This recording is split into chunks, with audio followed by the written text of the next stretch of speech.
towards the end. TDS and TCS, rationalization for easing difficulties. I propose to rationalize tax deduction at source, TDS, by reducing the number of rates and thresholds above which TDS is deducted. Further, threshold amounts for tax deduction will be increased for better clarity and uniformity. The limit for tax deduction on interest for senior citizens is being doubled from the present 50,000 rupees to 1 lakh rupees. Similarly, the annual limit of 2.40 lakh rupees for TDS on rent is being increased to 6 lakh rupees. This will reduce the number of transactions liable to TDS, thus benefiting small taxpayers receiving small payments. The threshold to collect tax at source, the TCS, on remittances under RBI's liberalized remittance scheme, the LRS, is proposed to be increased from 7 lakh to 10 lakhs. I also propose to remove TCS on remittances for education purposes, where such remittances is out of a loan taken from a specified financial institution. Both TDS and TCS are being applied on any transaction related to sale of goods. To prevent such compliance difficulties, I propose to omit the TCS. I also propose that the provisions of the higher TDS deduction will now apply only in non-PAN cases. In July 2024, the delay for payment of TDS up to the due date of filing statement was decriminalized. I propose to provide the same relaxation to TCS provisions as well.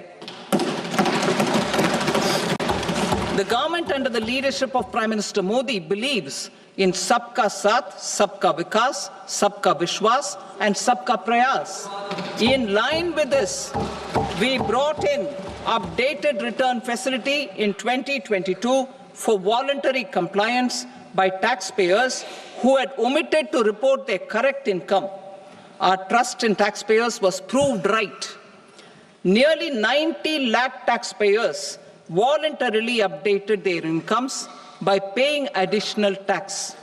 Taking this trust further, I now propose to extend the time limit to file updated returns for any assessment year from the current limit of 2 years to 4 years. I propose to reduce the compliance burden for small charitable trusts and institutions by increasing their period of registration from 5 years to 10 years.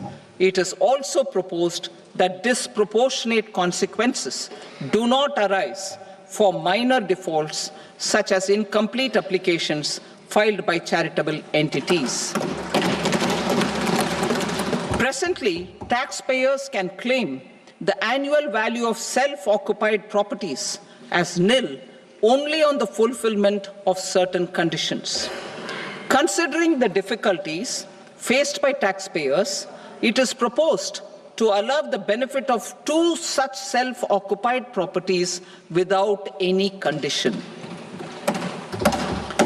To streamline the process of transfer pricing and to provide an alternative to yearly examination, I propose to introduce a scheme for determining arm's length price of international transaction for a block period of 3 years.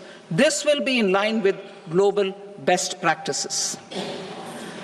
With a view to reduce litigation and provide certainty in international taxation, the scope of safe harbor rules is being expanded. A number of senior and very senior citizens have very old national savings schemes accounts. As interest is no longer payable on such accounts, I propose to exempt withdrawals made from NSS by individuals on or after 29th August 2024. I am also proposing to allow similar treatment to NPS Vatsalya accounts as is available to normal NPS accounts subject to overall limits. In my speech in July 2024, I had promised that all processes, including giving effect to appellate orders, shall be digitalized and made paperless over the next 2 years. So I'm happy to announce that digitalization is being made operational now. In July 2024, we brought in the Vivad Se Vishwas scheme to resolve income tax disputes pending in appeal. The scheme has received a great response, with nearly 33,000 taxpayers having availed of the scheme to settle their disputes. I have a few proposals to promote investment and employment. It is proposed to provide a presumptive taxation regime for non-residents who provide services to a resident company that is establishing or operating an electronics manufacturing facility. I further propose to introduce a safe harbor for tax certainty for non-residents who store components for supply to specified electronics manufacturing units. Presently, the tonnage tax scheme is available only to sea-going ships. The benefits of existing tonnage tax scheme are proposed to be extended to inland vessels registered under the Indian Vessels Act 2021 to promote inland water transport in the country. Extension for incorporation of startups. We continue to support the Indian startup ecosystem. I propose to extend the period of incorporation by 5 years to allow the benefit available to startups which are incorporated before 1/4/2030. In order to attract and promote additional activities in the IFSC, I am inter alia proposing specific benefits to ship leasing units, insurance offices, and treasury centers of global companies which are set up in IFSC. Further, to claim benefits, the cut-off date for commencement in IFSC has also been extended by 5 years to 31/3/2030. Category 1 and Category 2 AIFs are undertaking investments in infrastructure and other such sectors. I propose to provide certainty of taxation to these entities on the gains from securities, to promote funding from sovereign wealth funds and pension funds to the infrastructure sector. I propose to extend the date of making an investment by 5 more years up to 31st March 2030.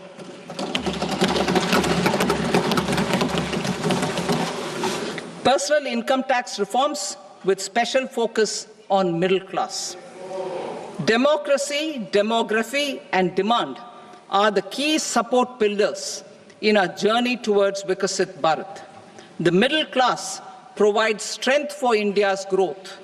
This government, under the leadership of Prime Minister Modi, has always believed in the admirable energy and ability of the middle class in nation building. In recognition of their contribution,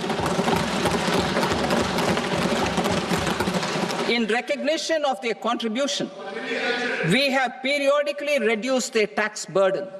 Right after 2014, the nil tax slab was raised to 2.5 lakhs of rupees, which was further raised to 5 lakh rupees in 2019 and to 7 lakh rupees in 2023. This is reflective of our government's trust on the middle class taxpayers. I am now happy to announce that there will be no income tax payable up to income of 12 lakh rupees.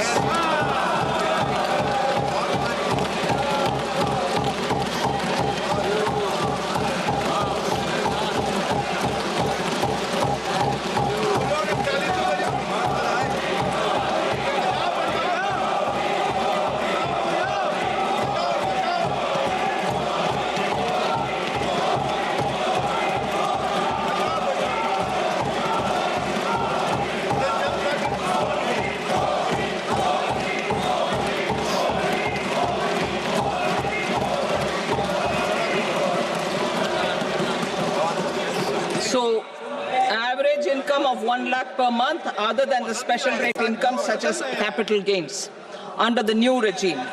This limit will be 12.75 lakh for salaried taxpayers due to the standard deduction of 75,000. Slabs and rates are being changed across the board to benefit all taxpayers. The new structure will substantially reduce the taxes of the middle class and leave more money in their hands, boosting household consumption, savings, and investment. In the new tax regime, I propose to revise tax rate structures as follows: 0 to 4 lakh rupees nil, 4.8 lakh rupees to 4 to 8 lakh rupees 5%, 8 to 12 lakh rupees 10%, 12 to 16 lakh rupees 15%, 16 to 20 lakh rupees 20%, 20 to 24 lakh rupees 25%, and above 24 lakh rupees 30%. To taxpayers up to 12 lakh of normal income, other than special rate income such as capital gains. I read that again. To taxpayers up to 12 lakh of income, other than special rate income such as capital gains, tax rebate is being provided in addition to the benefit due to slab rate reduction in such a manner that there is no tax payable by them. The total tax benefit of slab rate changes and rebate at different income levels can be illustrated with a few examples. A taxpayer in the new regime with an income of 12 lakh rupees will get a benefit of 80,000 rupees in tax, which is 100% of tax payable as per the existing rates. A person having income of 18 lakh rupees will get a benefit of 70,000 rupees in tax. That is 30% of tax payable as per existing rates. A person with an income of 25 lakh gets a benefit of 1,10,000 rupees. That is 25% of his tax payable as per existing rates. Details of my tax proposals are given in the annexure. As a result of these proposals, Honorable Speaker, sir, revenue of about 1 lakh crore in direct taxes and 2,600 crores in indirect taxes will be foregone. Mr. Speaker, sir, with this, I commend the budget to this august House.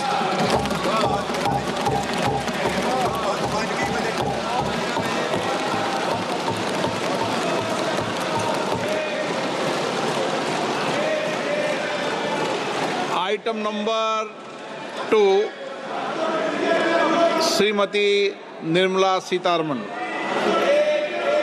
Sir, with your permission, I rise to lay on the table the following statements under Section 3(1) of the Fiscal Responsibility and Budget Management Act 2003. Medium-term fiscal policy cum fiscal policy strategy statement and macroeconomic framework statement. Item number 3, Srimati Nirmala Sitharaman. Sir, with your permission, I rise to move for leave to introduce the Finance Bill 2025. प्रश्न ये है कि विधेयक को पुनर्स्थापित करने की अनुमति प्रदान की जाए। जो सदस्य इसके पक्ष में हाँ गए, जो सदस्य विरोध में ना गए, मेरे विचार में निर्णय हाँ वालों के पक्ष में हुआ, हाँ वालों के पक्ष में अनुमति प्रदान की जाती है। माननीय मंत्री जी, अब विधेयक को पुनर्स्थापित करें। Sir, I introduce the bill. Thank you. सभा की कार्रवाई सोमवार दिनांक 3 फरवरी 2025 को प्राप्त 11 बजे तक के लिए स्थगित की जाती है।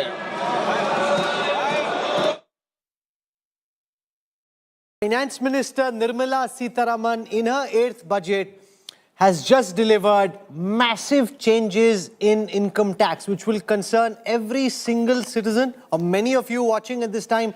Let's try and make sense of what she is doing and why. She's also foregoing government revenue to the tune of 1 lakh crore rupees, she said, on direct taxes as a consequence. This at a time when the government was trying to mop up revenue. Shankar Iyer, this is big. This is what the middle class has been waiting for. This is what viewers of India Today have been waiting for. Try and explain how this plays out and the impact it has on the lives of our viewers. So essentially, the tax proposals free about 70,000 rupees at the lower tax levels and over 1 lakh at the higher tax levels at the hands of the taxpayer. The bet is basically that this will drive consumption, this will boost sentiments, and that this will register growth on the scale. There is one sort of fly here which we need to clarify. The Finance Minister Nirmala Sitharaman said that up to 12.75 lakhs is clean, no tax for salaried people, and up to 12 lakhs for others. Now, in that 12 lakhs, she specified twice that capital gains or special income will not be included. We need to see what is the clarification there, whether if you are a retired person and you have sold some shares to sort of pay for your living, whether that gets taxed or not. But this is a bet on growth, and there are a couple of other things that she's done which is very helpful. So, as I said before, that there is the cost of living, cost of governance, and cost of business. Now, she's created scope for ease of living in the sense that she has expanded the TDS limits. She has removed some TCS. She has expanded TCS on remittances for families who have people abroad. And she's removed TCS on education expenses if it's based on a loan. And then there are a whole slew of measures. Now, some of this budget will get lost in the packaging and lost in translation. I hope somebody does a decent job of presenting it again in the sense that, to convey the factors. There are small points in it, and there are large numbers of numbers. So, for instance, there is this proposal to fund small nuclear projects. The target is, I think, about 100 gigawatts of nuclear. 100 gigawatts. Now, the allocation is 20,000 crores. Each gigawatt costs something like $6 billion. So, how is that funding going to happen? All those details are unknown. We will come to that, but the big picture story, Rahul, is that you've got the government trying in some way to send out a message to the middle class, which many believe was the most modified middle class 10 years ago, that look, we haven't entirely ignored your concerns. I think that's the big political message, because the sense was that while you were giving Ladli Bahin, various benefits, free bus rides, and other benefits to the poor or those who are below the poverty line, what was the middle class getting from a government that the middle class believed they had an important hand in voting for? You mentioned a Delhi election in 1 week from now, but I think it's beyond just the Delhi middle class. I maintain that voter already votes for the BJP. I think it's in sending a signal. If I am raising the income tax slab where I don't have to pay tax from 7 lakhs to 12 lakhs, I'm automatically benefiting a large number of people who are precisely those who felt, what is this government giving to me? So that's a fairly substantial jump when you go from 7 lakhs to 12 lakhs. The other slabs are also going to be revised. Importantly, she said she will be bringing a fresh income tax bill next week, where she's spoken that she will focus on nyay and not dand. We'll have to see whether that actually happens, because, you know, that is where I think far more people will benefit when it comes to business and stirring growth. Because the challenge, it's all very well to have the headline on income tax. The challenge is growth. How she's going to address the growth challenge, we are still not clear. But it's also about sentiment, Rajiv Mantri. Absolutely. What this does is, it answers the question, middle class ko kya diya? Earlier there was a bet on rationalizing corporate taxations. She's also said that there'll be only one cess. So this whole multiplicity of cesses, she's suggesting will be dealt with. What's your reading of the budget? No, and in the new tax regime, the limit is 12.75 lakhs actually, which is, I feel, a very significant jump up from where we were, around 6.5, 7 lakhs earlier. And now 12.75 lakhs of income will be tax-free. So that is a very big fillip to the people who are just entering the workforce on their first job. They will be outside the tax net. They will get to keep everything they earn. No, you're betting on them then using that extra money to consume. I mean, that is your So bet. what they do is their choice. It's not a question of government deciding for them what they want to do. If No, they want tell to me consume, what they has can she consume. done in this budget to stimulate growth? You see, that's the challenge No, that she's I betting mean, there's on consumption, there's a lot Rajdeep. of little tinkering. No, The no, first she's half, betting on consumption. This is so a very she's betting on important step consumption forward. just as a few years This is ago a you very bet on important step corporates. forward to bring a new direct tax code, which we'll see the bill next week. We have already seen that the limit has been so meaningfully raised. Moreover, How when are it you comes pushing to, growth? I'm asking the question. you look at all the futuristic areas that you're talking about, nuclear energy, new geospatial mission. So these are all productivity enhancing new industries and new sectors, which for the first time there's a government talking about deep technology in the country, bringing the most cutting edge innovations into our industry, bringing all kinds of R&D programs that will support productivity enhancements. Growth. How is this budget boosting growth? What was the big idea for growth beyond saying that I bet on the middle class now consuming more with the tax breaks I give them? So there are two elements of growth. Short-term growth, immediate need to boost consumption from the middle class. So that's what is being addressed on the tax code. Then there's the long-term structural growth that India needs. There's a lot of little initiatives across, whether it's AI, technology, startups, the startup fund, that will stimulate growth longer term, innovation longer term. I think the other thing that will help short-term growth to some extent is this whole emphasis on MSME and job creation. And that MSME investment and the credits she's giving and that credit card that has come up, that will create, release some working capital pressures on the MSMEs because they're always capital starved and they'll be able to invest, maybe hire more people, that will spur consumption. So I think this budget is also doing both consumption-led growth to some extent at a smaller level and investment-led because you're also focusing a lot on import duties reduction, breaks for manufacturing, innovation. I was hoping for R&D tax credits, which I didn't hear, so that hasn't happened. But there is, at least on the manufacturing side, there is some credit being given, so that will boost investment. But yes, I think it's going to be hard for anyone to really figure out what that growth number will be because there's so many small initiatives that, to work the math, to come up with a number is going to be difficult. It's interesting, just purely looking at it, therefore, Rahul, as I said earlier today, in terms of transition, if you saw the last budget, so much of talk of unemployment and berozgari. If you saw the 2023 budget, so much of focus on Kisan. I know she started with agriculture as the first engine of growth, but the truth of the matter is, I think it was her final statement to the middle class that effectively is the political messaging of this budget. And I think that's critical not just for the Delhi elections, but the BJP recognizing or the Modi government recognizing that this is the class that drove us to power. We need to send out a message to them and then bet on them consuming more. You're placing a bet that when I change tax slabs, I am incentivizing people. Now with your savings, please go out and consume. But it's a very big idea. It's not a small idea, Rajdeep. Let's not undermine. No, what's the big idea? I'll tell you what What's the the big idea idea? is. So if you see, If I'm changing 7 lakhs to 12 lakhs is not a big idea. Let's be very clear. salary देख के बोल रहे हो No, ना? I don't know what's the idea. No, Please tell me the idea. I'll tell you what the idea is. See, here's the deal. If 7 had gone to 9, you can say it's just tinkering.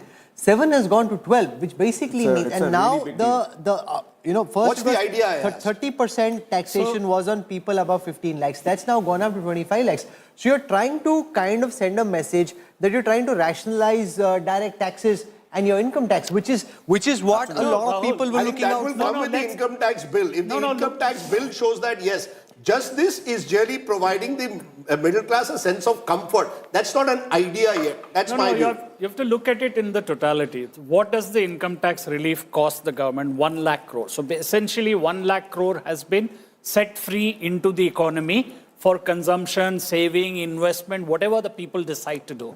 This is the demand side of the picture. On the supply side of the picture, you've created some impulses in agriculture. I think the Udyam credit idea, which I had sort of been campaigning for, has come through. So that will create impulses at the small and micro level. That's And the that credit card scheme. Credit card for the small and micro enterprises. The other things that are there in the budget from, for urbanization, some of this is like a hope balloon. Some of it is very strategic. The nuclear thing is clearly aimed at getting on the right side of the Trump administration. The tariff levels, bands reduction is to woo the Americans to come. So there are also this NRIs manufacturing in India or giving services in India. So there are a lot of, the story has not been told very well. This is like a Quentin Tarantino film where there is, something is up, something is in the second phase, something in the fourth phase. But, she has delivered the political message in the last over of the match, so to speak, where India's middle class is being told, we hear you. And there, I think there will be a lot of sentiment boost to the But a lot of it economy. is about sentiment. I Yeah. just want to show you one data set which has just come out. This is not from the budget numbers, but is to do with the budget numbers, where And of course the market is down. The red line that you're seeing represents India today, and the others are our competition, whether it's a CNN, News 18, NDTV, Republic World, Times Now. So you see through the budget speech, which started around 11 a.m., the massive lead that India today has versus all competition. So I was just doing the numbers. If you were to aggregate our competitors, you would still not reach the live concurrent viewership of India today throughout the budget speech. So that's quite significant. Just the massive, monstrous lead that India today enjoys over all competition. Interesting live concurrent data, so it can't be rigged. It's impossible to fix. And the massive boost that you've got, which keeps Rajdeep, India today way ahead of all competition put together. There's a little GDP story here from Rahul. If the economy were growing like India today's viewership, then we'd really be on the fast path of becoming Viksit Bharat. And we're not buying eyeballs, as some people even now attempt to do, even on YouTube increasingly. But, the fact is the sentiment that Rahul mentioned. A lot of budget is about sentiment increasingly. Many of the Modi government in particular, its major legislations are brought outside the budget. That's where it brings in some of its game-changing reforms over the years. Given that there is this sentiment, how do you see it actually translating? The markets, for example, are giving a thumbs down as of now. What explains that? Why is the market sentiment not matching the sense of middle-class sentiment with these tax cuts? Okay, so I'll give you a simple answer for why the market is not really enthused. And that's because all the measures have been announced for either the villages, the rural areas, MSMEs. There's not much that has been announced for the corporates. And the market... Nothing wrong in that, right. for a change. So I'm just saying, so the market reacts to where they can make money. The corporates that they invest in, they have not seen a big change. What would they have liked? No, but can I just press you to say, Punita, the fact that 1 lakh crore rupees is being set free, the government's releasing that, has a multiplier effect of its own. If people have this extra disposable income, they potentially go out and spend part of it, which creates a virtuous consumption cycle. So there is some logic to what is being attempted. Now the impact it has and the extent to which that money gets spent is a different matter. But that is at least the big idea that Nirmala Sitharaman and Prime Minister Modi are trying to implement. Yeah, you're right. So there will be some consumption benefit. The demand will increase for companies on the those that are consumption-led. But will it really give them huge growth or boost in earnings, maybe 1%, 0.5% or whatever? So I don't know how much it will really change the earnings profile of the companies. What did they want? What did the markets want? What did they want that was not delivered? My reading is slightly different. I would say this has got to do with probably a higher expectation of capital expenditure. And as Shankar had pointed out, some of the earlier budget itself on Capex has not been fully utilized. So which is why the government has probably kept it where it was, roughly. I think the expectation was of higher capital We'll have to see the details of what is the Capex, because she didn't mention whether it's 11 lakh crores again or 12 lakh crores. 10.8, I think. So that's one story. And the other, I think there is some fine print in this. The stock market is full of chartered accountants who must have now figured out something. And one of my CA friends has written saying that there is a special rate for certain kinds of incomes, which has not been sort of clarified. No, you're saying there's a TNC. You're saying there are terms and conditions attached. Conditions apply. So she's saying that there is a special rate income. So basically, this 12 lakh exemption is not without conditions. So, Okay, so let's try and get Divya Baveja. She's a partner at Deloitte, an expert on taxation. So Divya, try and explain to our viewers as simply as you can on the implications that this rationalization and direct tax structure has on the lives of those who are watching across the income pyramid. So, thanks, Rahul. So, if I look at, say, take the example of 12 lakhs, which the finance minister mentioned. So, if I were to see the current slabs under the new regime, and if I look at the proposed slabs under the new regime, there will be saving of 80,000 rupees for such individuals if I were to compare the taxes. Under the slab which was in the new regime currently in place and under the new regime which is being proposed as per the new slabs. So I'm just going with the example of 12 lakhs because that is where the finance minister mentioned that there will be nil tax up to 12 lakh rupees. And for a salaried individual, it will become 12 lakh 75,000 because 75,000 is the standard deduction.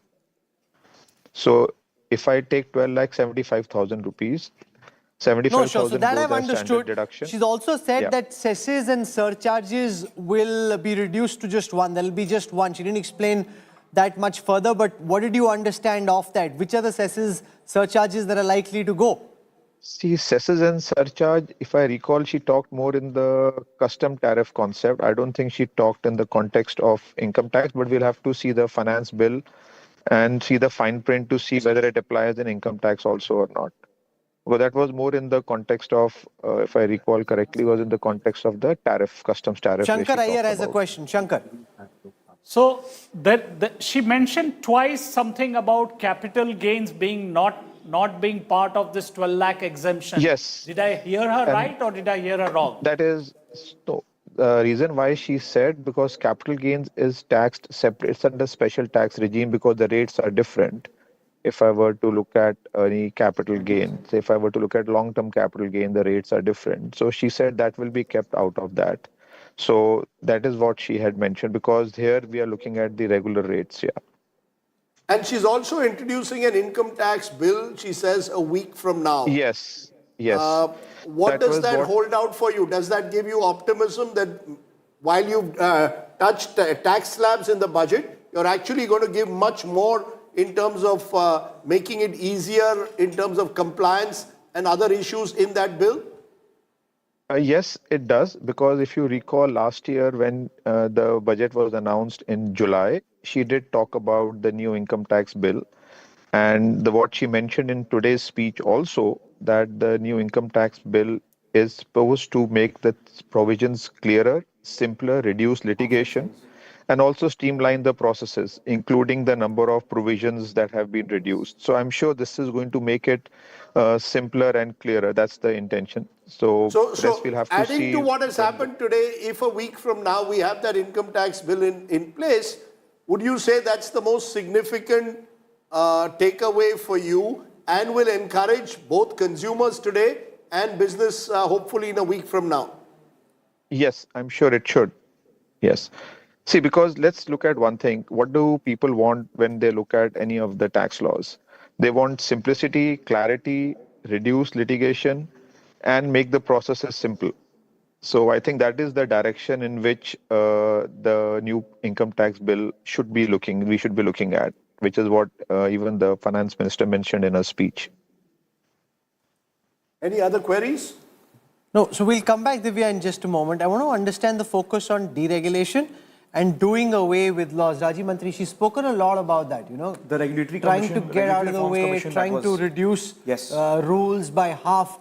The critical question there, of course, will be implementation of what she's saying. So let's see what shape and form the Regulatory Reforms Commission takes. I will be curious to see who are the members, what is the mandate. The FM explicitly excluded the financial sector from it. So it will probably cover the other industries, not the financial industry, which is fine because we need a lot of regulatory reforms actually for the real economy. But The question is, the and- main and- thing and is whether Shankar- the Regulatory Reform Commission covers the state governments, because the mess is in the state governments. So she mentioned about collaborating with state governments. I mean, that's why it Yeah. is important to see what shape it takes and. A senior economist who's worked with previous government said everyone wanted a 1991 speech. We have an 1881 type speech, My Baap Sarkar still. Do you think this is still the My Baap Completely Sarkar mindset? unreasonable. That's something that you've always spoken about, written about. At the end of the day, government knows best. It's very different in that sense to what the chief economic advisor. Show me where the government is saying we are getting out of business. Where is that message you gone? one out? So the expansion of the TDS, the removal of TCS, the Regulatory Reforms Commission seems to be a kind of minor retreat of the government, the state, or the Leviathan as we see it.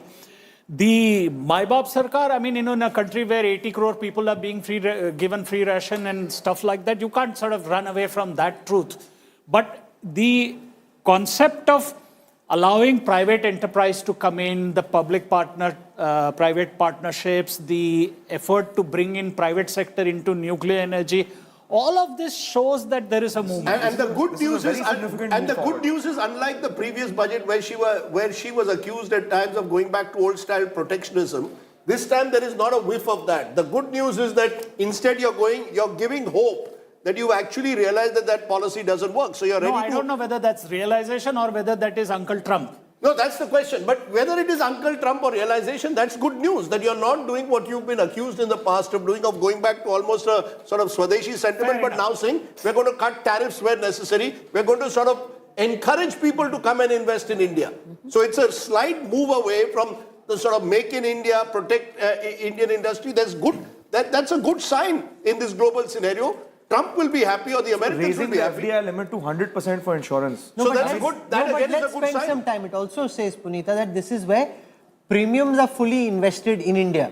Is that a bit of a dampener? Do you think 100% FDI in insurance will lead to more foreign investment coming into the insurance sector? Yes, I think so, because every company is looking to capture the Indian consumer globally, because it is still the fastest growing set of their growth basket. Everybody wants a piece of this, and so to the extent that they can own that 100%, that future growth makes them want to be here more. They have more control, governance control. Many 100% also means board control and lot of say in how you do Joint it. venture partner and so on. Yeah, so I think definitely it'll spur. One of the other things that It I also was will thinking. enable listing of some of this insurance. That, like, for instance, they have allowed for health and general health and life to be listed. Now the IRDA is saying that you should list if you've been in business for so many years.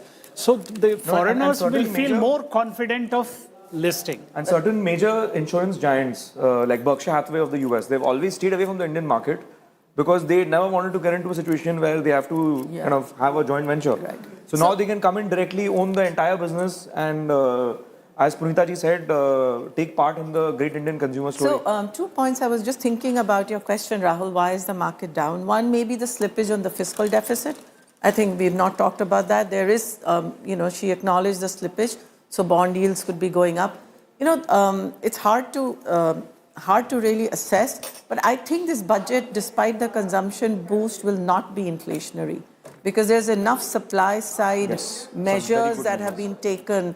So consumption will increase, but inflation will not. That's at least my initial read without having read the fine print, which is good. But bond yields will go up because government, fiscal slippage has been mentioned, and we don't know what that will be next year because a lot of these are long-term growth initiatives and, fellowships, scholarships, investment in, MSMEs. There's a lot of money going there, but, how will that be financed? It's not clear to me.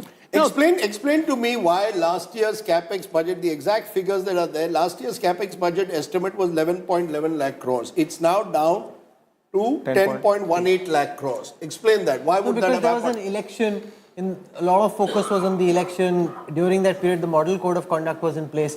So a lot of the capacity expansion budget that was there Was not in fully the first utilized, quarter actually. did not get utilized. In the December numbers that came out yesterday, Rajdeep, government Capex is up 95% on a year-on-year basis for that month. So they're now trying to catch up in what was left. But obviously, you know, in the first 3 months of the year and in the initial few weeks of the government coming to power, enough wasn't being spent by the government on capacity expansion. But Rahul, you know, I have sort of looked at this explanation of elections. Now, most of this, the budget came in July, okay? And 11.11 lakh crores. A large number of these bigger projects, the large projects, are cleared much in advance. I mean, it's only brought into the allocation system. So I'm not fully convinced whether it was the election. I think what has happened here is state governments have struggled to put their part funding in, because some of these projects are part funded by the state government. The other thing which Mr. Gadkari and others have been speaking about is the states lack the capacity to execute the plans to bring projects to the plug and play system. Now, what has happened after the 5.4% GDP number is that everybody has got activated and said, okay, we got to fix this because the year-end figure should not drop below 6. Now, I still suspect that the year-end number may not be 6.4 or 6.2. I still feel that it will be closer to 6. So there is this pressure that has made this 95. I mean, there could also be a base effect in the December number. So we have to look at what happened in last December. I think the ability of governments to execute large projects is seriously suspect.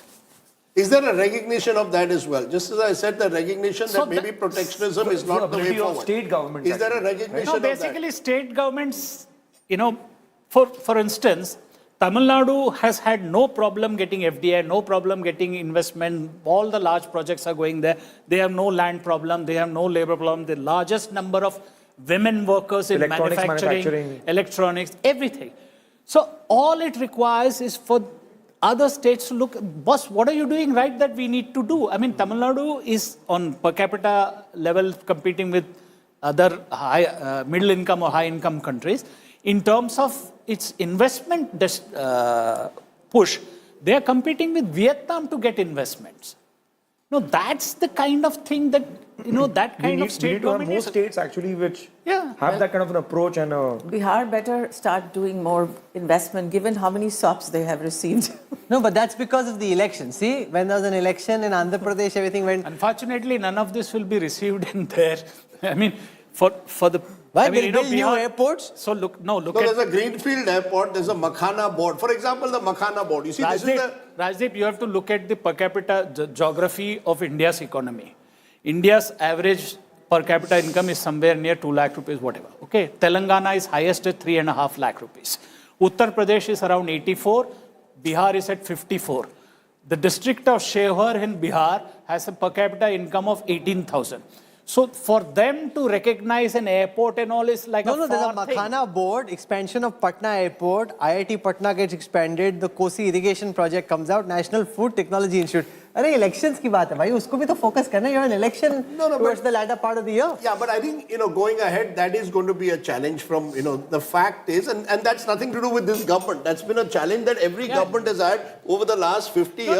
How are you going to ensure that the faster growing states that the slower growing states in any way can catch up with the faster growing states? It is a serious problem. Now, you can't expect the budget or the finance minister to resolve that. The execution capacity of different states is at a very different stage. Different states are much, you know, have shown the capacity to embrace the new world. Others have stayed behind. Bihar is not going to change simply because 3 projects have come to Bihar. You know, this is the kind of tokenism, frankly. It's not going to change the map of Bihar. Bihar needs execution capacity starting in Patna. It's not going to change because of what happens in Delhi. Definitely a feel-good factor that Biharis should feel. No, but in July there were so many schemes for Bihar. Has anything changed in 7 months? It hasn't. Rajdeep, it's 20 years almost since Nitish Kumar has been in power. I was just going to say that. Okay, all the Suraj talk, everything. I mean, how many industries have gone to Bihar? It can be the food basket in many ways. No, I think and 20 years is a long time to make a difference. So I've got Niranjan Hiranandani joining us. He's the managing director of the real estate Hiranandani Group. Thank you very much, Mr. Hiranandani, for joining us. There was a reference to incentives for a second flat being purchased. So A, specifically on the real estate sector, and B, more broadly as far as India Inc. is concerned, your takeaways from this budget? I think a couple of things which have been flagged off. Number one, you have a new income tax bill which is coming in, but you still have 85 clauses which are amending the present law. So we have to see what the new bill is going to become effective from. Is it going to be effective from this year, or is it going to be for the subsequent year? So we'll have to see how that bill comes into force, because the present law, they have already proposed 85 lengths. The positive 2 points which I can immediately see on the housing sector.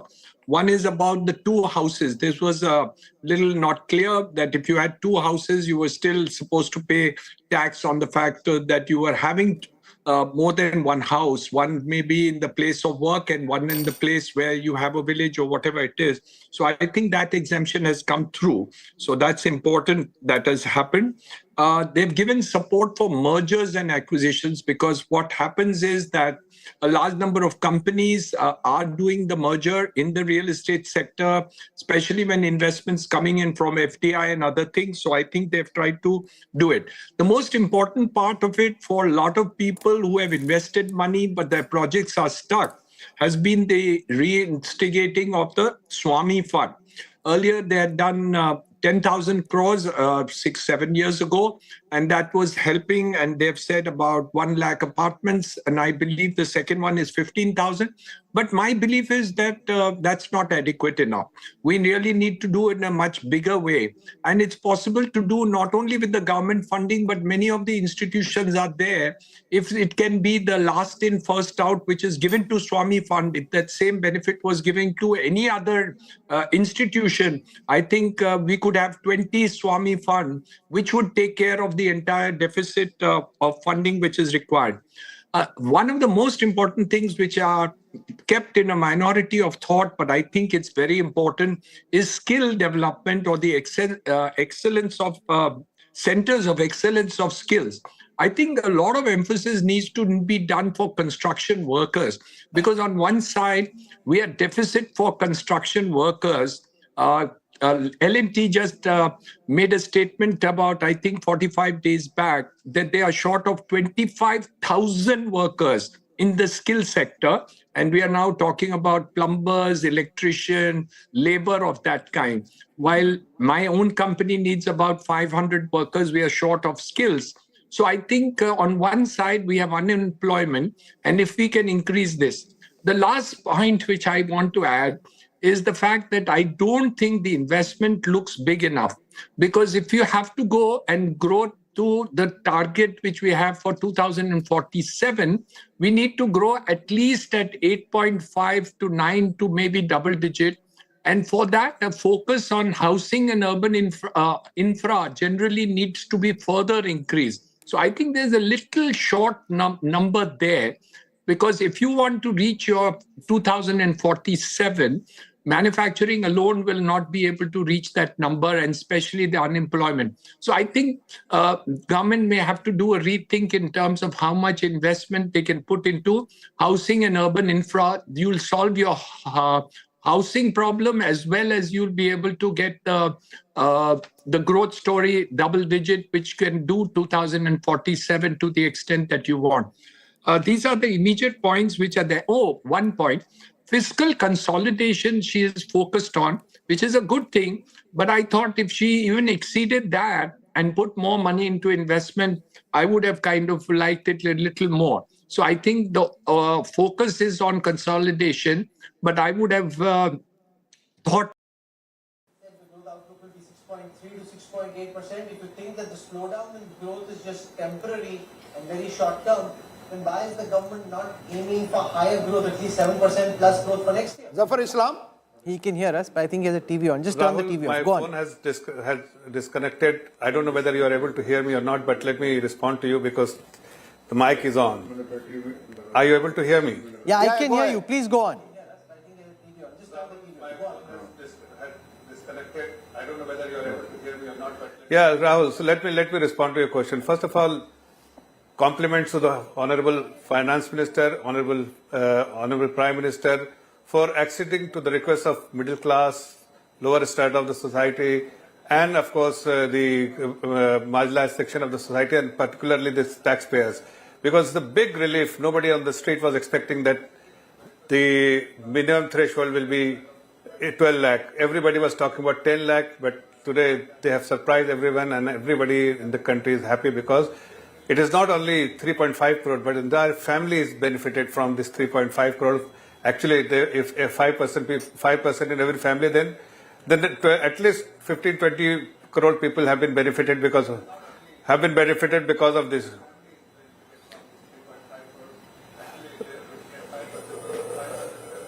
Go ahead. A lot of disturbance. Can you just take me? Okay, let's try and fix that. We'll come back to you for more in just a moment. There are lots of political reactions coming in from Parliament.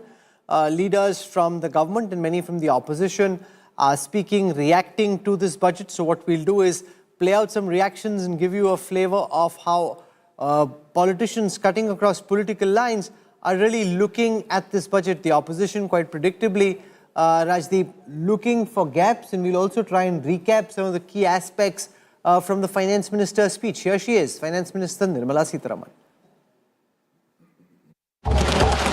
Slabs and rates are being changed across the board to benefit all taxpayers. The new structure will substantially reduce the taxes of the middle class and leave more money in their hands, boosting household consumption, savings and investment. In the new tax regime, I propose to revise tax rate structures as follows. 0 to 4 lakh rupees nil, 4.8 lakh rupees to 4 to 8 lakh rupees 5%, 8 to 12 lakh rupees 10%, 12 to 16 lakh rupees 15%, 16 to 20 lakh rupees 20%, 20 to 24 lakh rupees 25%, and above 24 lakh rupees 30%. To taxpayers up to 12 lakh of normal income, other than special rate income such as capital gains. I read that again. To taxpayers up to 12 lakh of income, other than special rate income such as capital gains, tax rebate is being provided in addition to the benefit due to slab rate reduction in such a manner that there is no tax payable by them. मैं मां लक्ष्मी से प्रार्थना करता हूं कि देश के हर गरीब एवं मध्यम वर्ग समुदाय पर मां लक्ष्मी की विशेष कृपा रहे. Okay, so there you saw the action and then the reaction. The Prime Minister speaking about Ma Lakshmi, the goddess of wealth, shining on the middle class, and shine she did to the extent possible in the union budget, though Rajdeep's not fully very convinced about it. No, I'm not convinced that it's a big idea. I'm convinced that I think the Prime Minister... do you spur consumption demand? No, I'm not convinced. Saying if it doesn't happen, then How else do you spur consumption demand? There's a difference between an idea. This is the fact. The biggest question was, how do you spur consumption demand? I'm not sure amount to much. I remember a few years ago when corporate tax cuts were there, you said it is going to spur investment. It didn't happen. No, my limited point, trust deficit is still a major issue. I concede and I believe that by doing what you've done, you've sent a very strong political message. You've got the sentiment right. But there is a difference. There is a difference between getting the sentiment right, which I think the government has done and has succeeded in doing that. So what's your big idea? How else can she spur consumption demand? She's given cash in the hands of the Indian consumer to go out and spend, which has a cycle of its own. We spoke earlier of the budgets which are seen as landmark budgets, the budgets which change thinking radically. I still believe that remains a problem that this government has had for the last 10 years. There has been a reluctance at one level to do that big idea, which is actually going to take you from 6% to 8 to 9 or 10%. Nobody has addressed to me, how are you going to move to 8 to 10%? Just now you heard Niranjan Hiranandani say that. How are you going to Viksit Bharat 2047 with what you've done today? In a single budget, nothing can take us to that level because now we are a 4 trillion GDP economy. No, it's not about a single budget. From 1991, a child or an infant doesn't grow at the same rate as an adult. I am asking you to actually tell me this. Everybody recognizes that the I biggest mentioned- challenge at the moment is slowing down of growth. Are you telling me All this the budget technology is and going to innovation- kickstart growth? That's all I'm asking. All the technology and innovation efforts that have been mentioned in the budget, all of them are important to go to a 10 trillion GDP level. Now, no one wants to talk about that. We simply want to fixate on whether it became 10 lakhs, 12 lakhs. I will have it asked kickstart a consumption? simple question. The challenge before the FM and the government is, how are you going to kickstart a slowing economy? Show me what in this budget is going to transform and push this economy to a greater height. There is a very in good the consumption previous boost. budget in June, July, various figures, but those have also not been met. Whether it's tax earnings, whether it's, let's talk about hard data. 8 months ago versus today. Yeah, you're right. So one thing that I think is missing, one big idea, is that it is not really pushing private investment. It has not incentivized private sector to invest in a massive way. That could have been one big idea. There's been lots of little initiatives, simplifications, but I don't think the private sector is going to rush in and start adding capacity. No, but they already gave a massive corporate tax cut. Yeah. What else can the government do? I mean, the expectation also No, has to be and rational. I said this earlier, where capacity utilization is not picking up, why should somebody invest? It never makes any sense. If you're running a business, you look at the capacity utilization and accordingly you'll make your decisions. No, and there, for example... And the reason I said capacity utilization has not been exhausted is because productivity enhancing reforms always create capacity. There is a greater scope to sweat your existing asset base. And thus, you delay your Capex. So as I said, only we've got rational. lots of political reactions coming in. Let's listen to some political reactions coming from right outside Parliament. Leaders across the political spectrum reacting to this budget. गठबंधन का सहयोगी होने के नाते मैं हमारे प्रधानमंत्री और माननीय वित्त मंत्री जी का विशेष तौर पर धन्यवाद करूंगा, जिस तरीके से विकसित देश बनाने की सोच के साथ ये सरकार कार्य कर रही है, उस सोच को और मजबूती देने वाला ये बजट है। जहां इस बजट में अमीर और गरीब के बीच की दूरी को कम करने की सोच दिखाई गई है, वहीं इस बजट में गांव और शहर के बीच की दूरी को भी कम करने की दिशा दिखाई गई है। हर एक विषय पर पूर्ण रूप से अध्ययन करके एक नया मानचित्र तय किया गया है। और सबसे बड़ी बात कि हमारे जितने भी टैक्स पेयर्स हैं उनको इतनी बड़ी राहत दी गई है, 12 लाख रुपए तक कोई टैक्स नहीं। और हर एक ब्रैकेट में आप देखोगे तो करीब 40 से 25% की राहत हाई इनकम टैक्स पेयर के लिए तक भी दिया गया है। तो ये एक कॉम्पोजिट बजट है, एक बजट है जो भारत को आगे ले जाएगा और एक ऐसा बजट है जो भारत को केवल आत्मनिर्भर नहीं लेकिन भारत को एक विश्व गुरु के रूप में स्थापित करेगा। बीजेपी के वरिष्ठ नेता विजन पांडा इस वक्त हमारे साथ मौजूद हैं। सर, आज बजट पेश हुआ, अब आप दिल्ली में चुनाव प्रभारी भी हैं। अब ये कहा जा रहा है कि ये बजट जो है वो दिल्ली चुनाव और बिहार चुनाव के मद्देनजर रखा गया है। आप इसको किस तरह से देखते हैं? दिल्ली चुनाव तो एज इट इज हम जीत रहे थे। दिल्ली के लोग त्रस्त हो चुके थे, ये आपदा से मन बना चुके थे। ये जो बजट पूरा भारत के लिए है, जो हमारा ट्रेंड रहा है पिछले 10 साल से, 25 करोड़ लोग गरीबी रेखा से ऊपर आए हैं। हम 5th लार्जेस्ट इकोनॉमी बन गए हैं और फास्टेस्ट ग्रोइंग इकोनॉमी कई साल से रहे हैं पूरे दुनिया भर, 3rd लार्जेस्ट को जा रहे हैं। ये बजट उसी दिशा में और भी हमें बढ़ोतरी दे। लेकिन सर, जिस तरह का जो इनकम टैक्स रिलीफ दिया गया है, इससे आपको लगता है किस तरह से कॉमन मैन को, मिडिल मैन को फायदा पहुंच गया? ये गरीब कल्याण जितने योजनाएं हैं उसको और भी बढ़ोतरी दिया गया है। I have not gone through the full details of the budget, but anyhow what I have seen in the electronic media when the budget was presented in Lok Sabha, she has taken several good points to give benefit to various sectors, including the middle class will get more benefit. And agriculture sector, medical sector, and so many areas she has covered. I welcome this budget. जो सरकार मरने वाले आंकड़ों को न दे सके, हम इनके किस आंकड़े को मान लें? अखिलेश जी, सरकार ने कहा 13 मैं अभी भी कह रहा हूँ 40 करोड़ लोगों का जो सपना दिखाया था, हम तो ये भी मांग कर रहे हैं कि अगर महाकुंभ में उत्तर प्रदेश सरकार को बजट की कमी थी तो बजट क्यों नहीं दे रहे हैं आप? आज तो बजट पेश हुआ है, 10,000 करोड़ और दे दें उसको बजट के लिए। आम आदमी के लिए कुछ नहीं है, क्योंकि आपको पता है कि इस साल बिहार में चुनाव है, तो बिहार का चुनाव को रखे सर में रख के उन्होंने पूरा बिहार के लिए एक बजट रोल आउट किया है, जहाँ पे हर चीज बिहार को दिया है। पिछला बार भी 2024 में जुलाई में जब बजट पेश किया था तो आपने देखा था सब कुछ आंध्र प्रदेश और बिहार के लिए किया गया था। तो आंध्र प्रदेश का तो चुनाव हो गया, अब इस साल बिहार में चुनाव है। आंध्र प्रदेश में 4.5 साल कोई चुनाव है नहीं, सब कुछ बिहार के लिए किया गया। जब से बीजेपी सदन चला रहे, जब से सरकार बनाई है 2014 साल से आज तक कुछ नहीं मिला बंगाल को, और आज भी इस बजट में बंगाल के लिए कुछ नहीं है। ये दुखद है अनफॉर्चुनेटली। ये वही पुराना बजट है जो पिछले 10 सालों से हम सुनते आ रहे हैं, जहां पर शब्दों के अलावा न गरीब को कुछ मिलता है, न किसान को कुछ मिलता है, न मध्यम वर्ग को कुछ मिलता है। विभिन्न टैक्स के जो प्रपोजल्स आते हैं, नतीजे आते हैं, वो सिर्फ बड़े बड़े कंपनियों के मालिकों को फायदा दिलाता है, और आज भी यही है। बार बार सिर्फ किसानों और मध्यम वर्ग सिर्फ शब्दों के लिए ही है।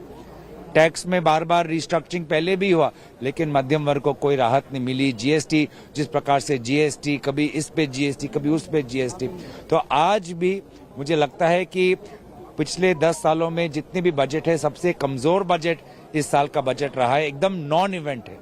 This budget is a non event. Sawant साहब कैसे देखते हैं बजट को, क्या कैसा लगा? उन्होंने मिडिल क्लास के लिए ल्योरिंग किया, they have lured the middle class, but it is because of Delhi election, nothing else.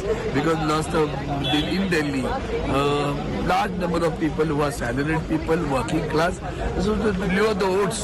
This is all the game they are playing.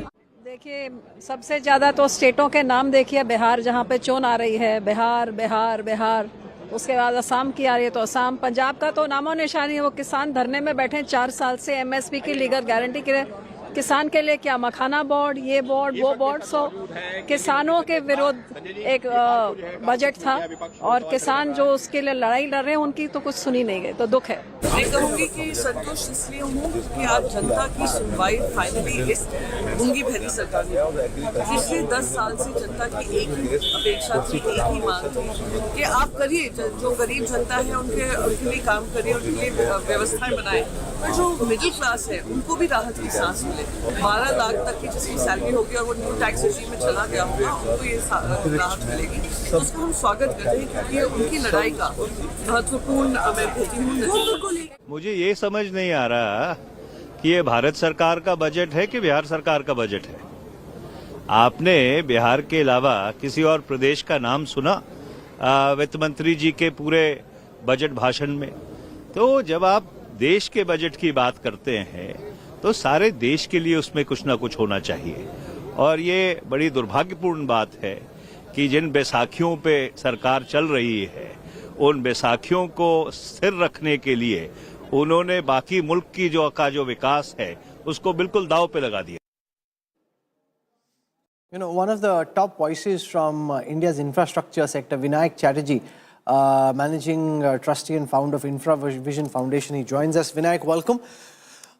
You know, your takeaway on whether you think this budget has done enough to boost growth, and the kind of ripple effect you think that this tax benefits that have been given to the middle class could potentially have on India's consumption story.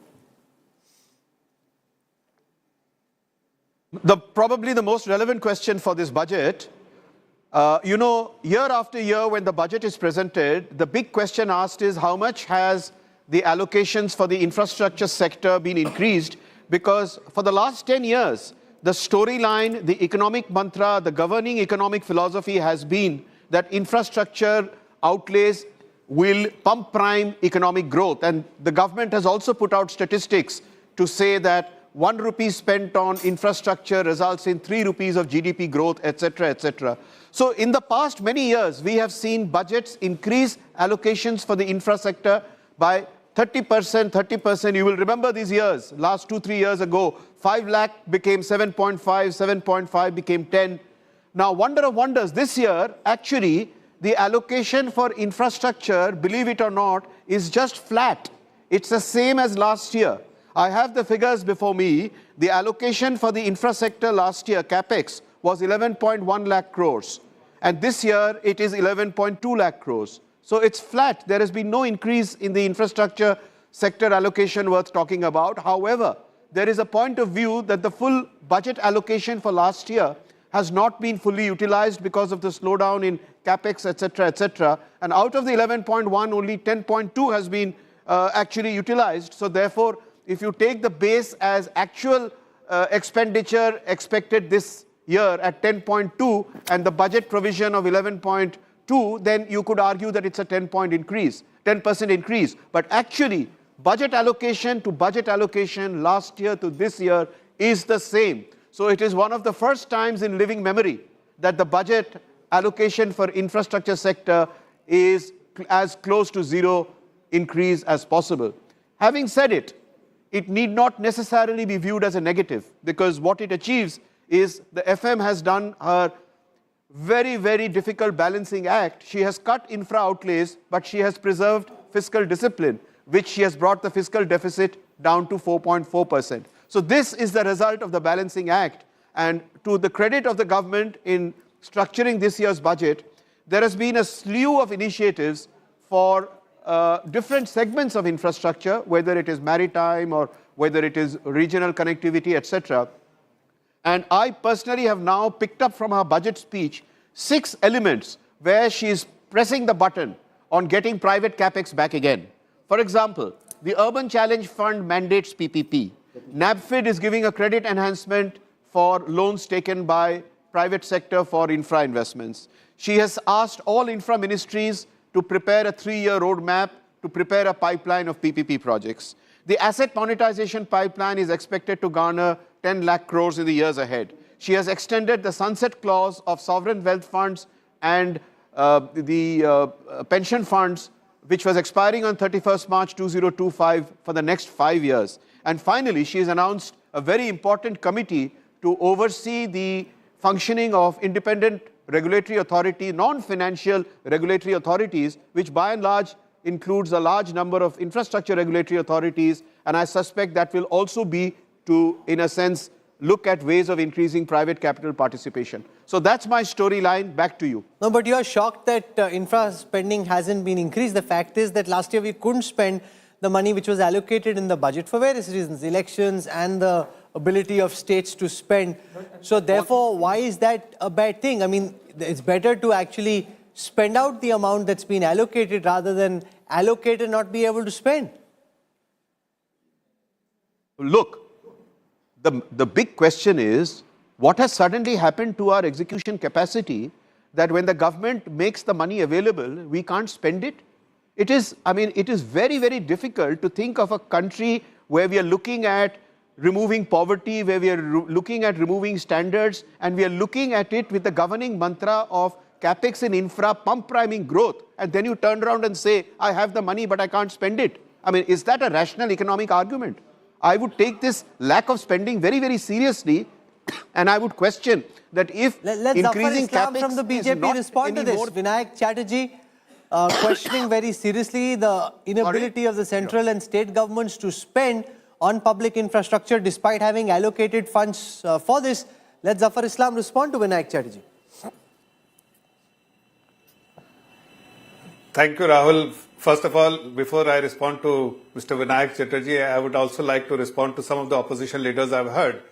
I think it is their job to criticize every single budget, whether it's 2014 budget or 2025 budget. You will always see their criticism. So even if you bring word to their tweet, they will keep criticizing the government. So it's perfectly all right. However, from that, I think it is very important to understand that the finance minister has a very difficult job, very complex job. She has to balance every budget. She cannot accede to requests coming from different quarters. She has to balance. Sometimes she has given large allocation for capital expenditure, as Mr. Vinayak Chatterjee said. Last 3 years, consistently there was a consistent growth on capital expenditure.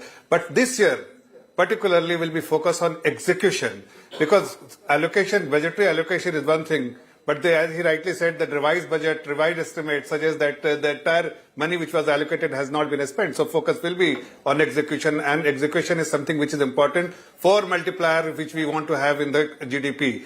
Because if railways, the allocation which has been made, large allocation has been made for railways, for roads, and these infrastructure investment definitely give 3 to 4, 5 rupees for every rupee spent in the multiplier as a multiplier But effect to the GDP, particularly if you take backward integration and integration into act. But Mr. Zafar Islam, But is let that, me tell you, two is that in a things, sense a shift let in me just strategy? No, Mr. Zafar Islam, is there a shift in strategy, a conscious shift in strategy, particularly when in this budget it appears that the government has discovered the middle class, or the middle class believes that the government has finally listened to it, and thereby you hope that the middle class consumer now and private investment, you hope, will take the economy forward. Not government capital expenditure, but this time it's the middle class consumer and hopefully private investment which will take the economy forward. Rajdeep, you have to see budget in totality.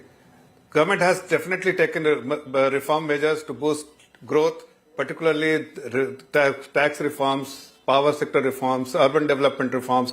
They have taken many measures to boost the economy.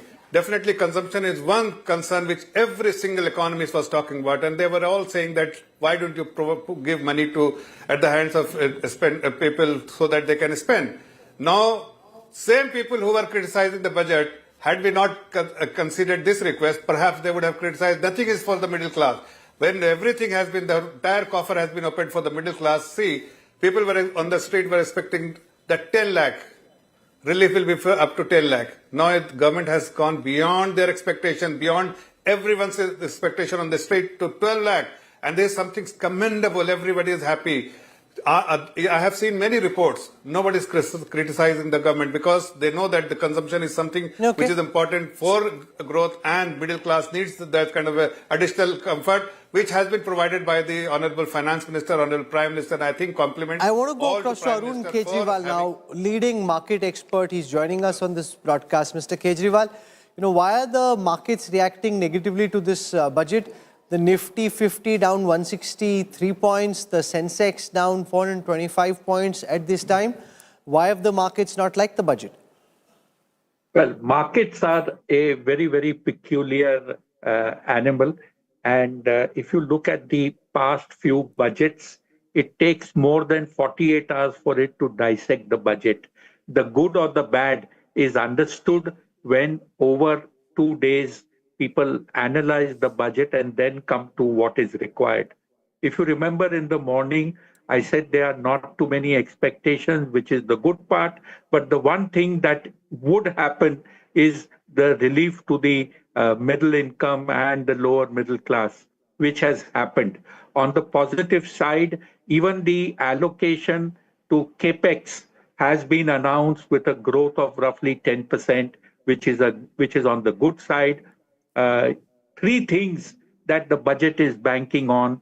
One is disposable income, money in the hands of the middle class, which is the largest, 1 lakh crores, capital expenditure of about 11.2 lakh crores, private investment coming in, which would sort of resurrect this economy, take it forward, and bring about the multiplier effect that is required. Balance, better execution is what would take the country forward currently. Okay, what kind of an impact do you think this will have on the FMCG counters? The fact that you've got a lot of consumption-linked stocks directly consumer-facing, do you see this budget and the income tax rebate being net positive, and to what extent for these companies and sectors? If you ask me whether it would happen today or maybe Monday, Tuesday, the answer is no. But yes, when you do find results coming in for the March quarter, there would be positive effect on this consumption story. It would come in consumer, FMCG, it would come in stuff like, say, jewelry, watches, etc., where white goods, all of this would get consumed with this additional 60 to 80,000 rupees that is going into the hands of that middle class, which I am talking of 8 lakh to 12 lakh income per annum. There you see the Nifty consumer FMCG, Nifty is up about 4.5%. So that's a big jump there. And naturally, as Arun Kejriwal says, it will take time for it to actually play out. Do you see this as being net positive for growth? Has it done enough, in your view, Mr. Kejriwal, to spur growth? The steps which have been taken out, the initial reading that has been done of the budget, it always takes a little time to read the fine print and understand everything. But very clearly, it has addressed the major issue of giving more money in the hands of the middle class, which incidentally is the largest segment of the pyramid. So you have given money in the hands of a very large population of people, which is the taxpayer population. And this will lead to a sort of a symmetrical consumption pattern which would emerge over the country.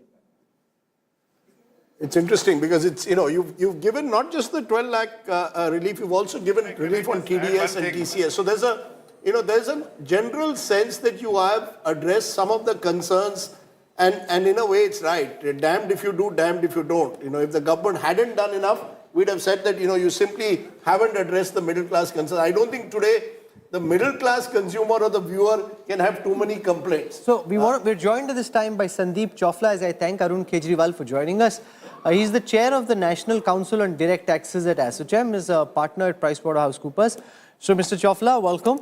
Since so much of the focus was on direct taxes, I was very keen that you explained to our viewers the kind of benefit the changes in tax structure and the changes in tax slabs and the applicable taxes will have on the lives of those who are watching. We're also joined by Dr. Anish Shah, Managing Director at Mahindra & Mahindra, Group Chief Executive. He's joining us on this broadcast. Dr. Shah, can you hear me? Yes, Rahul, I can hear you well. Thank you. Okay, welcome. So give our viewers your, since Mahindra & Mahindra operates across so many different sectors, give our viewers a sense of how you see this budget being a fillip for the economy to grow faster than it was earlier. Well, there are three specific things we see in this budget. One, clearly a fillip to the economy. The demand stimulus from the tax cuts is a very positive step. It addresses some of the concerns we've seen in the short run. The fundamentals of the economy continue to be very strong, and therefore the second theme is even more important, which is Make in India for the world. This budget addresses a number of issues to help India be more competitive. This is around ease of doing business, around import of capital goods and making them cheaper, which will also help private sector investment. And third is around inverted duty structures and addressing that. And then the third overall theme is inclusive development, the focus on agri, on MSME, on skilling, all factors that are important for the overall development of the economy. So I think this budget balances a number of factors very well. And it's not just a fine balancing act. It also is one that takes meaningful steps in multiple areas. And that's something we see as very positive. You run one of India's biggest conglomerates. There's a sense that in recent times, Dr. Shah, Indian business hasn't done enough despite all the incentives that it's been provided from corporate tax cuts and much more. Will anything change? Will mindsets change in the private sector in the near term? So the private sector will invest when they see demand. That is really the fundamental tenet of capitalism. But from a Mahindra Group standpoint, we have tripled capacity in the auto industry, in the auto business that we have, literally in the last 3 years. So we put in significant amount of Capex, not just in auto, but in our farm business as well, in other businesses that we operate. So we've seen a significant level of growth, and that is driven by some of the products that we have. And we feel that from an economy standpoint, we are starting to see capacity utilization start going higher. And with some of the demand stimulus that's provided for in this budget, that will only increase demand and thereby create a greater private sector capex. I see us getting close to an inflection point on that front. How do you see this change in the direct tax code and the changes that have been made in the tax slabs have an impact in the extent to which you see this spur consumer demand across your different consumer-facing sectors? The key is that the biggest benefit goes to the middle class. And when we put more money in their hands, the chances of that resulting in consumption is far greater. And that is a big positive here. So therefore, the tax slabs, I think, have been very well thought through. And a demand stimulus for the economy at this point is just what the economy needed. Interesting. And let's hope, therefore, that Dr. Shah, what we are seeing, that what Mahindra's thinks today, as you're saying, the rest of Indian industry will think tomorrow. But the point that Dr. Shah made, which is going to be a point that a lot of industry is going to make, if demand is stimulated, then that's going to have some kind of a virtuous cycle that you're going to set off. Do you see what's happened today, in a sense, becoming a precursor to a potential virtuous cycle of demand finally being triggered off, which is really seen as the major concern post-COVID over the last few years? So first, I think the finance minister couldn't have done anything more on the consumption side. So on the consumption side, this is as big an increase she could give on the tax, benefit. I don't think there could have been a whole lot more. I think what's really now is how much of this is going to go into the products that the companies are manufacturing, and how is this 80,000 rupees going to get used by the consumers? And if it does get used in terms of buying products, then the companies will have some incentive to invest. In some of I'm on some auto boards, and the demand has been weak. In many companies, the demand side of the equation is weak. The products are not selling as fast as they would like them to sell. So hopefully this will get them to clear so out Chandrajit Banerjee now joins us. Thank you, Dr. Shah, for joining us. We have Chandrajit Banerjee, Director General of the Confederation of Indian Industry, joining us on this broadcast. We have Rajiv Memani joining us as well. I want to go across to Rajiv Memani first, Chairperson at Ernst & Young. Mr. Memani, your expectations around the extent to which this change in direct tax structures will have an impact on trying to boost consumer demand?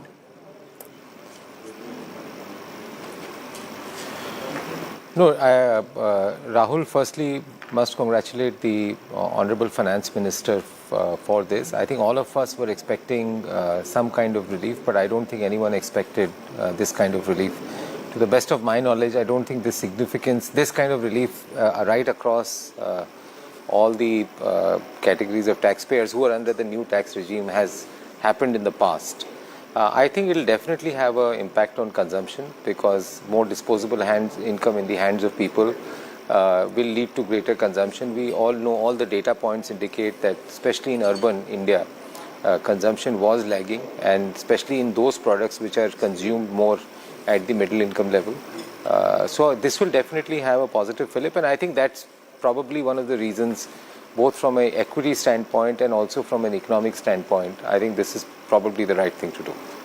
Chandrajit Banerjee, of all the inputs you and your teams have been giving to government over the past several weeks, to what extent have you been heard? And the question that Rajdeep was asking about the extent to which you think this could spur investments by India Inc. in the India story.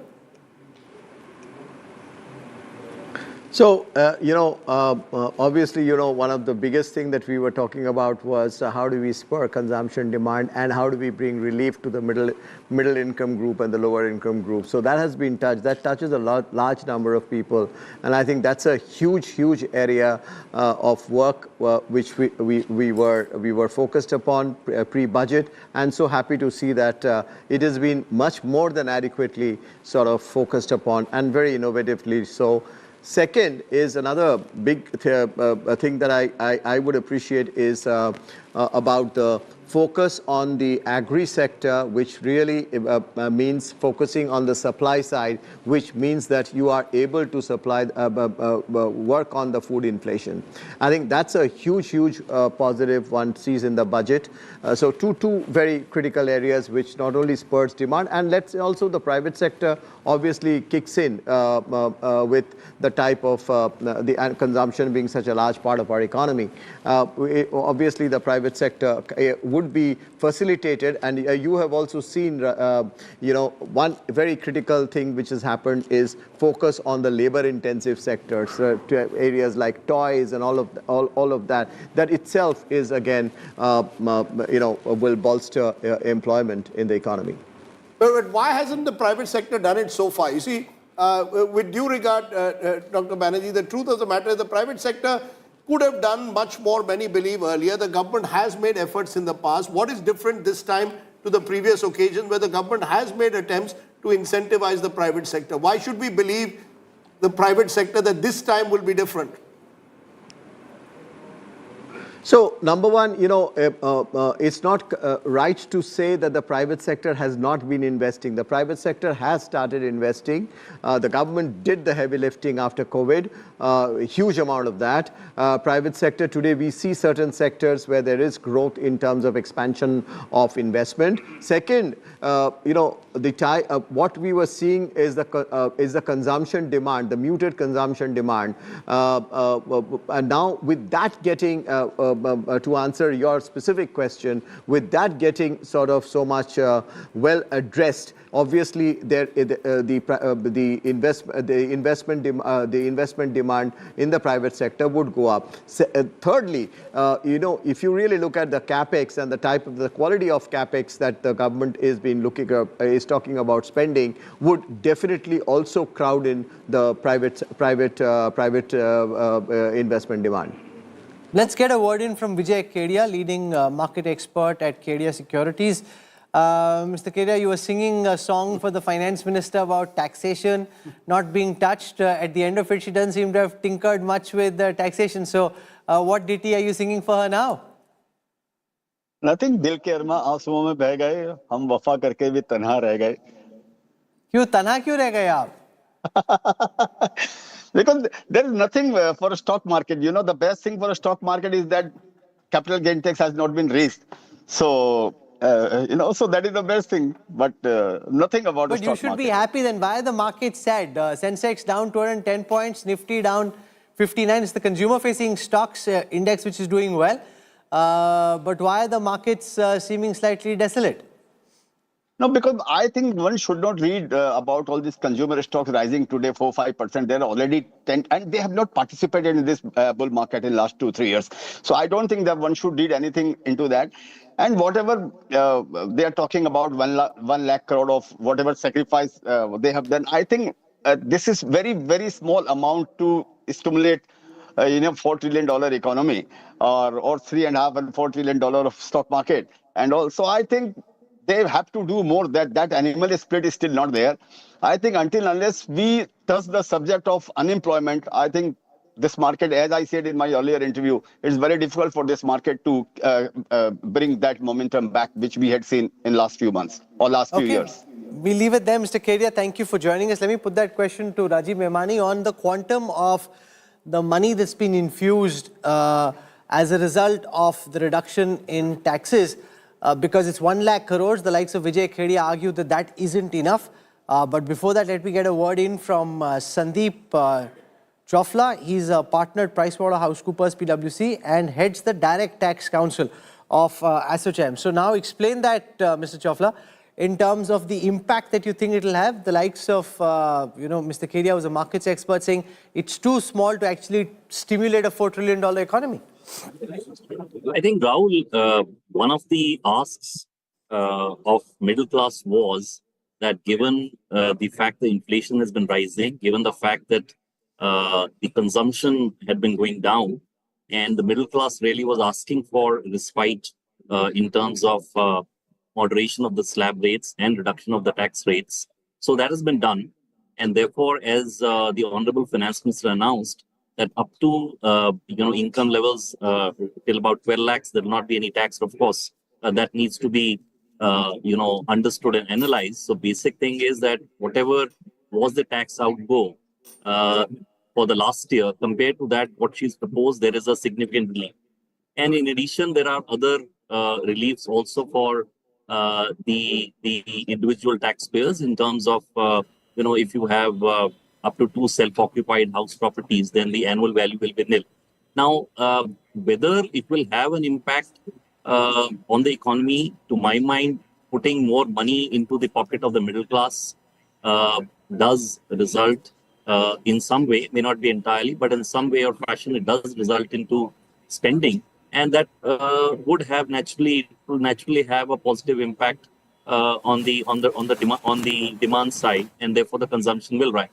Now, whether it will have an impact on the stock market at this point in time doesn't seem so. The finance minister spoke of reducing cesses and surcharges to 1.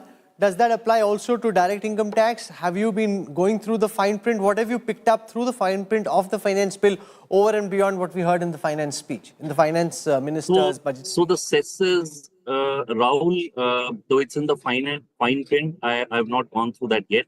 But my sense, hearing the Honorable Finance Minister, the cess reduction, etc., was more in the context of some custom rates. And for the income tax, wherever the surcharge is applicable, it will remain. I didn't hear anything on any surcharge or cess rationalization or moderation so far as the individual tax rate is concerned. But of course, one needs to go through the fine print to see that what the impact is. So a very simple question. I'm earning 1 lakh a month. 12 lakhs a month is my salary. 12 lakhs a year is my salary. How much tax do I have to pay? None at all? Well, there would be some tax because there are slab rates which have been announced, but compared to the last year, so 10%. Your tax outgo would be less by 80,000 rupees. That's what the broad calculation is. So the broad calculation is at 12 lakhs? Salary, what you would have paid. In the new regime, there will be no tax, so I pay 10%. No, you will pay tax. You will pay tax. What she basically meant was that compared to last year, to 4 lakhs, no tax, then 4 to 8 lakhs, there is 5%, etc. Now, if you are earning 12 lakh rupees, then compared to the last year, where you would have paid taxes, your tax outgo would be less by 80,000 rupees.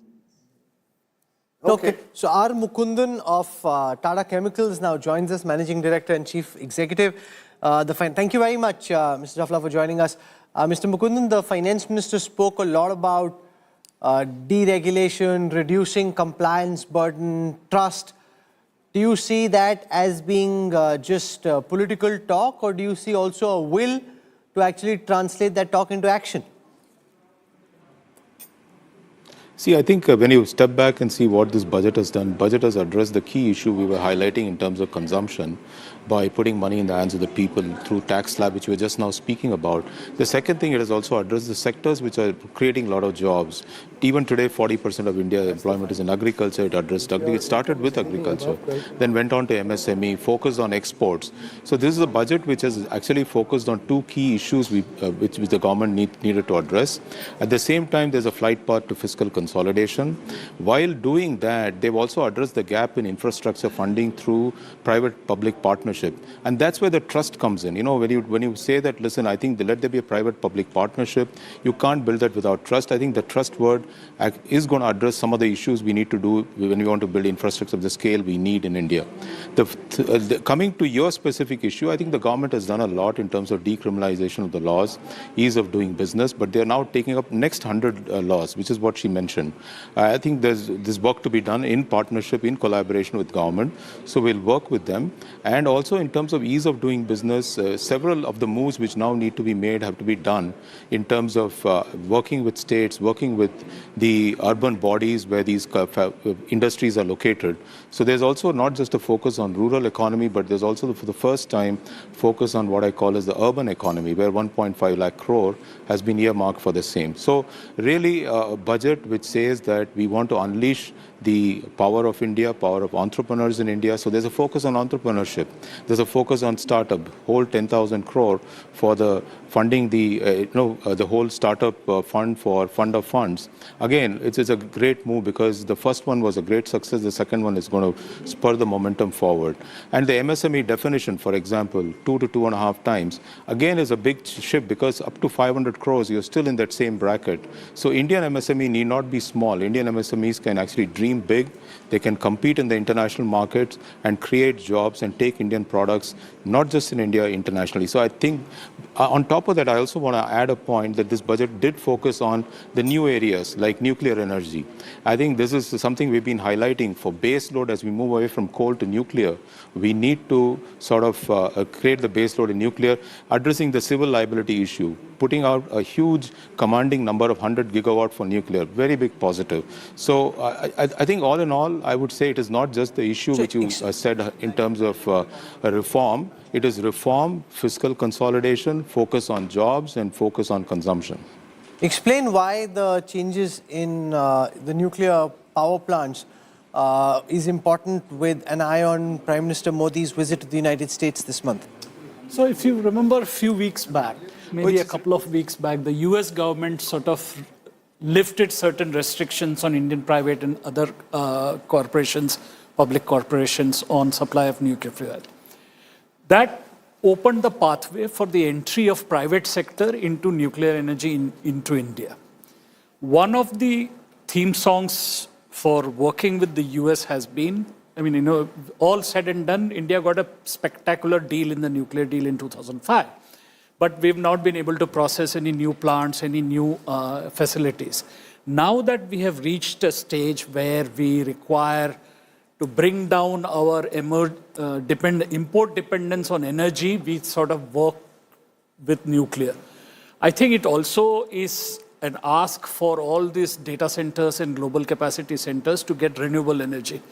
So there is a push to present this opportunity.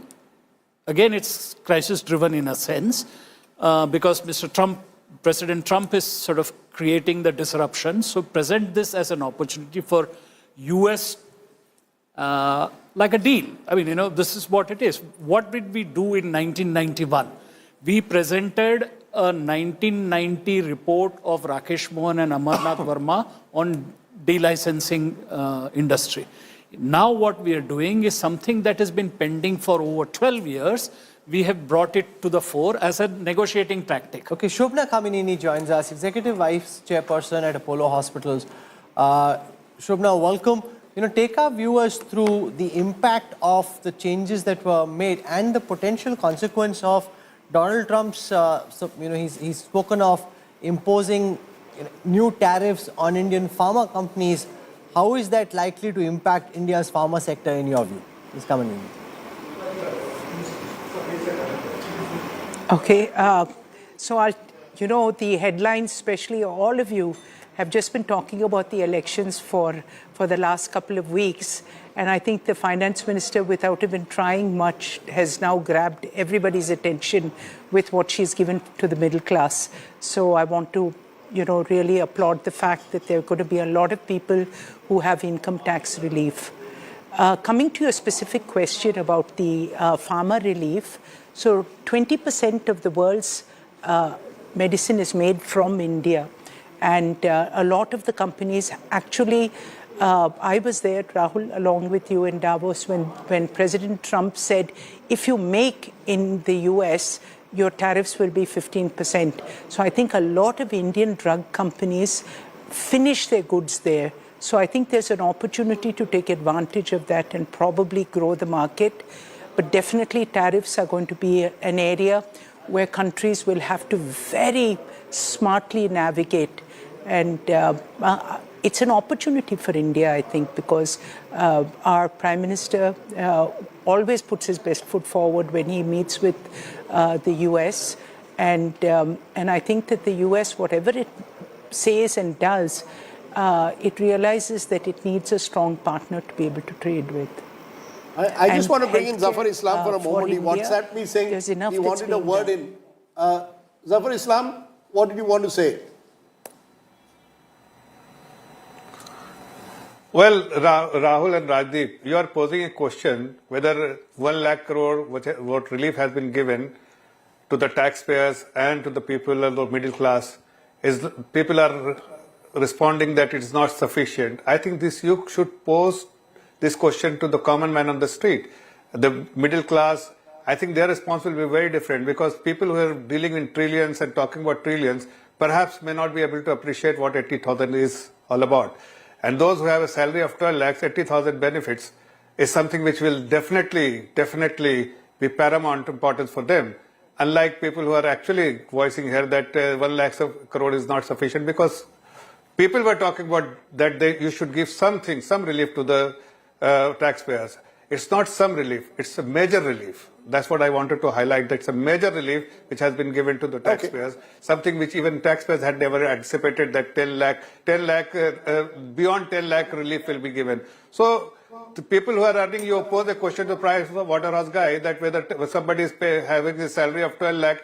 I must tell you that people who have a salary of 12 lakh per annum will not have to be paid. Even 12.75 lakh will not have to pay any tax, zero tax liability for them, except in the case of where they have a capital gains tax, perhaps that is applicable, or any additional special rate, which is not applicable under the relief which has been given. Away from that, a simple salaried class, 1 lakh salary up to 12 lakh, 12.75 lakh is absolutely zero tax liability. Shobhana Kamineni, what kind of a multiplier effect do you see from that 1 lakh crore rupees which has been freed up through direct taxes, left in the hands of consumers to go out and spend on whatever it is they want to go out and spend on or invest? And how do you see that play out and the impact that could have on India's growth prospects? It's not that great a largesse that they're going to go and blow it up. But what I think it'll do is it'll kickstart a virtuous cycle that they'll put, that they'll probably spend on maybe some amount on preventive health care, maybe on a checkup. The older people will start using that money. Some of them will put it towards stocks, but I think a lot of this will come back into consumption. So that whatever 12 or 15,000 rupees that are in people's hands, or more than that, will start actually showing up in the economy. They're not going to just lock it up in their banks. On insurance as well, the government has given indications that foreign insurance companies could well come up to 100% and be, in India. They will get full benefits from the government. Do you see that leading to investments from foreign insurance companies to an even greater extent in the country?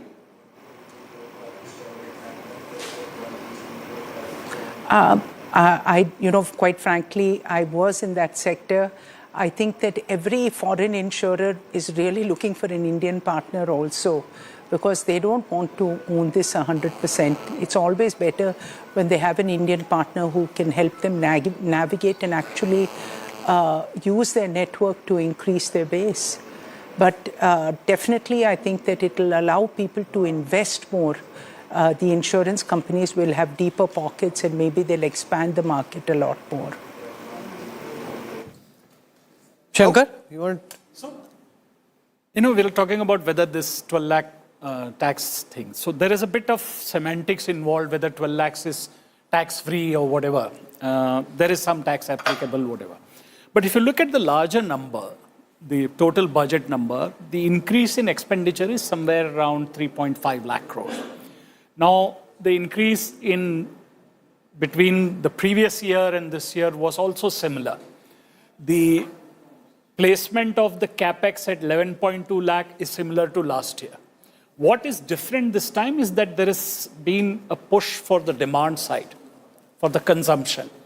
So it remains to be seen. I mean, there are experts who sort of can analyze whether 3.5 lakh crores can result, what kind of a bang that it gets, or whether it simply halts the slide in the GDP growth. So this is a very, it's a gambit in a sense whether that will translate. What is interesting is that they've created certain impulses in the ground for agriculture loans, for MSMEs and all, and hopefully some of them will actually happen. There's a lot of declaration of intent here, but we all have to pray for growth, I guess. Yeah, can I add? I think all the different things I've been thinking that she's talked about. She's covered germplasm, she's covered startups, she's covered medical tourism, she's covered obviously MSME, digital public infrastructure. So this will actually also give ideas to entrepreneurs to start entering these areas.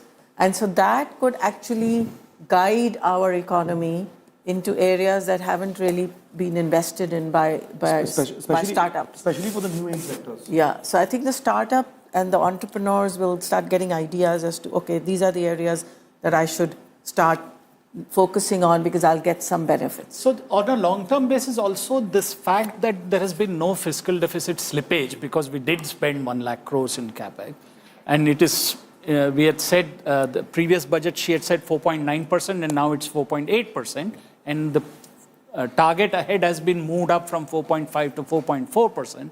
I think all of this are signals supposed to give to the investors that, okay, we're fixing things, we're doing things and all. But I mean, my concern is that what prevented the utility of the total 11 lakh crores, that has not been explained fully. It can't be just the elections. And what is the government going to do to fix that? That has to be explained. But strategically or purely in terms of direction, the same government which post-COVID was doing all the heavy lifting for the last 3 years is now saying, look, we want to get the consumer and private investment now to drive growth. We were the ones who over the last 4 years were doing all the heavy lifting, not the private sector. So one significant announcement I think which came was the opening up of Gati Shakti to private players. That was also announced. Now, Gati Shakti has been a very important platform being used by government for infrastructure creation.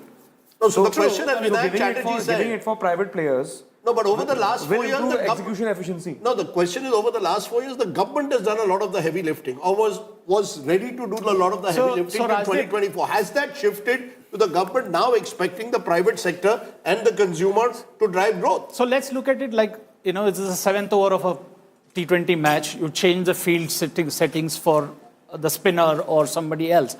So I guess here they've set the Capex at the same level and said, okay, we can't push this just with the Capex. We have to get demand into the picture. So is there a reset? Is there a reset given what was talk? There was so much talk of supply side economics. In fact, Indians were looking during COVID, pointing to the Americans, how they got it wrong, led to inflationary spiral. Now, 4 years later, we're willing to say that that's all. I mean, that's totally bollocks. I think this whole thing that the Americans got wrong and we got it right.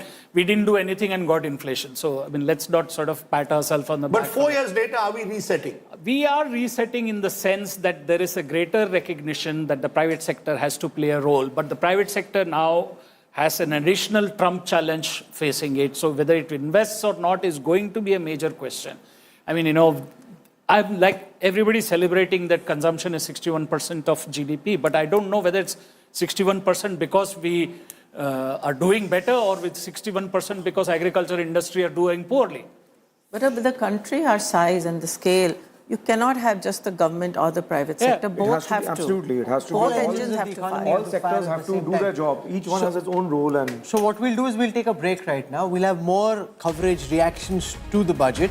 There's also the big general Delhi elections, which campaigning for which ends tomorrow. So we're tracking all of that and more. 2 days. Actually, now the government has got a real issue to go to the people of Delhi. Over the next 48 hours, you can expect a complete blitz from the government. मैंने बोला था राजनीति को. No. It's the BJP's vote. My point is slightly different. A lot of those middle class voters in the we can discuss the election politics of leave and go to vote for the AAP. The BJP's hope with these changes in tax is that they will not. And there are a couple of other things that she's done which is very helpful. So, as I said before, that there is the cost of living, cost of governance, and cost of business.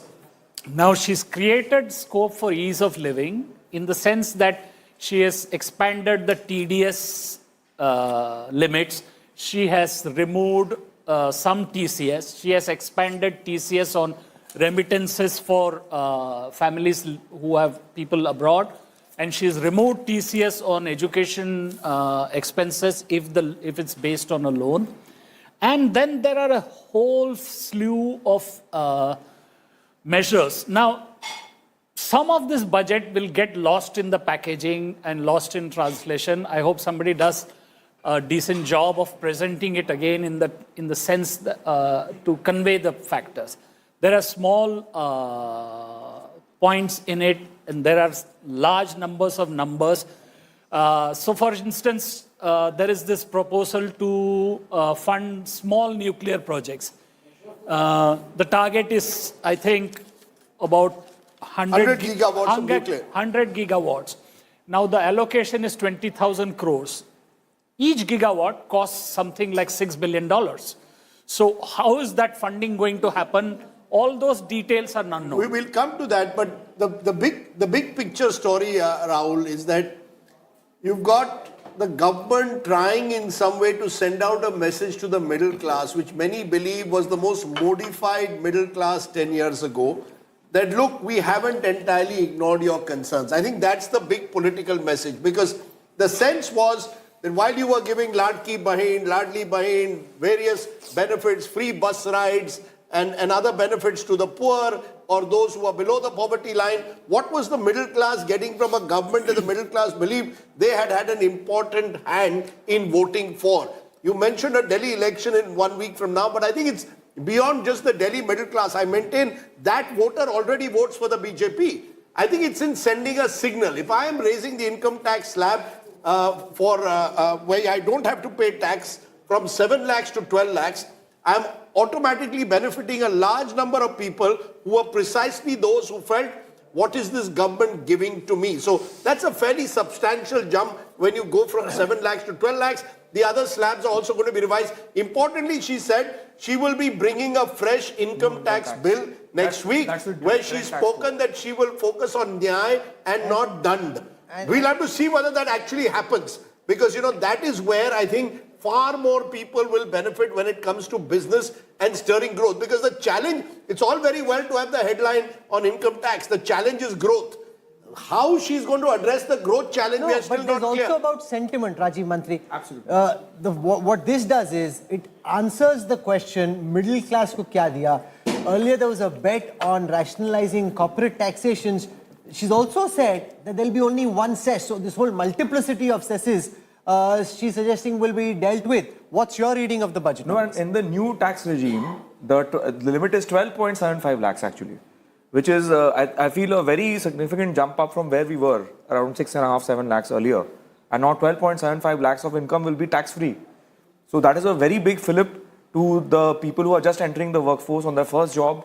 They will be outside the tax net. They will get to keep everything they earn. No, you're betting on them then using that extra money to consume. I mean, that is your bet. So what they do is their choice. It's not a question of government deciding for them what they want to do. No, tell me, what has she done in this budget to stimulate growth? You see, that's the challenge. No, she's betting on consumption. There's a lot of little tinkering. She's betting on consumption. This is a So very she's betting on important step consumption forward. just as a few years ago you bet on This is a very important step corporates. forward to bring a new direct tax code, which we'll see the bill next week. We have already seen that the limit has been so meaningfully raised. Moreover, how when are it you comes pushing growth? I'm asking the question. You look at all the futuristic areas that you're talking about, nuclear energy, new geospatial mission. So these are all productivity enhancing new industries and new sectors, which for the first time there's a government talking about deep technology in the country, bringing the most cutting edge innovations into our industry, bringing all kinds of R&D programs that will support productivity enhancements. Growth. How is this budget boosting growth? What was the big idea for growth beyond saying that I bet on the middle class now consuming more with the tax breaks I give them? So there are two elements of growth. Short-term growth, immediate need to boost consumption from the middle class. So that's what is being addressed on the tax code. Then there's the long-term structural growth that India needs. There's a lot of little initiatives across, whether it's AI, technology, startups, the startup fund, that will stimulate growth longer term, innovation longer term. I think the other thing that will help short-term growth to some extent is this whole emphasis on MSME and job creation. And that MSME investment and the credits she's giving and that credit card that has come up, that will create release some working capital pressures on the MSMEs, because they're always capital starved, and they'll be able to invest, maybe hire more people. That will spur consumption. So I think this budget is also doing both consumption-led growth to some extent at a smaller level and investment-led, because you're also focusing a lot on import duties reduction, breaks for manufacturing, innovation. I was hoping for R&D tax credits, which I didn't hear, so that hasn't happened. But there is, at least on the manufacturing side, there is some credit being given, so that will boost investment. But yes, I think it's going to be hard for anyone to really figure out what that growth number will be, because there's so many small initiatives that, to work the math, to come up with a number is going to be difficult. It's interesting, just purely looking at it, therefore, Rahul, as I said earlier today, in terms of transition, if you saw the last budget, so much of talk of unemployment and berozgari. If you saw the 2023 budget, so much of focus on Kisan. I know she started with agriculture as the first engine of growth, but the truth of the matter is, I think it was her final statement to the middle class that effectively is the political messaging of this budget. And I think that's critical, not just for the Delhi elections, but the BJP recognizing, or the Modi government recognizing, that this is the class that drove us to power.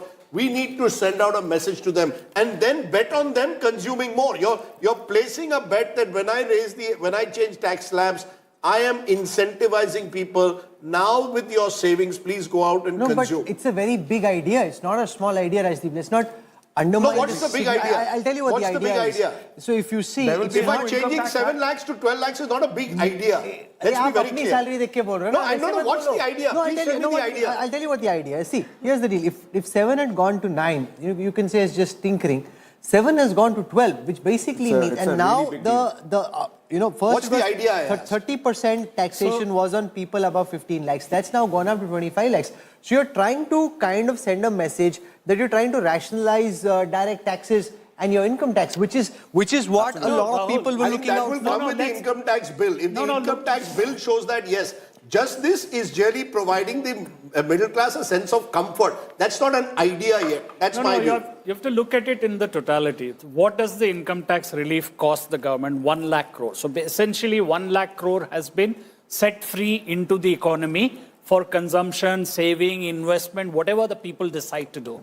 This is the demand side of the picture. On the supply side of the picture, you've created some impulses in agriculture. I think the Udyam credit idea, which I had sort of been campaigning for, has come through. So that will create impulses at the small and micro level.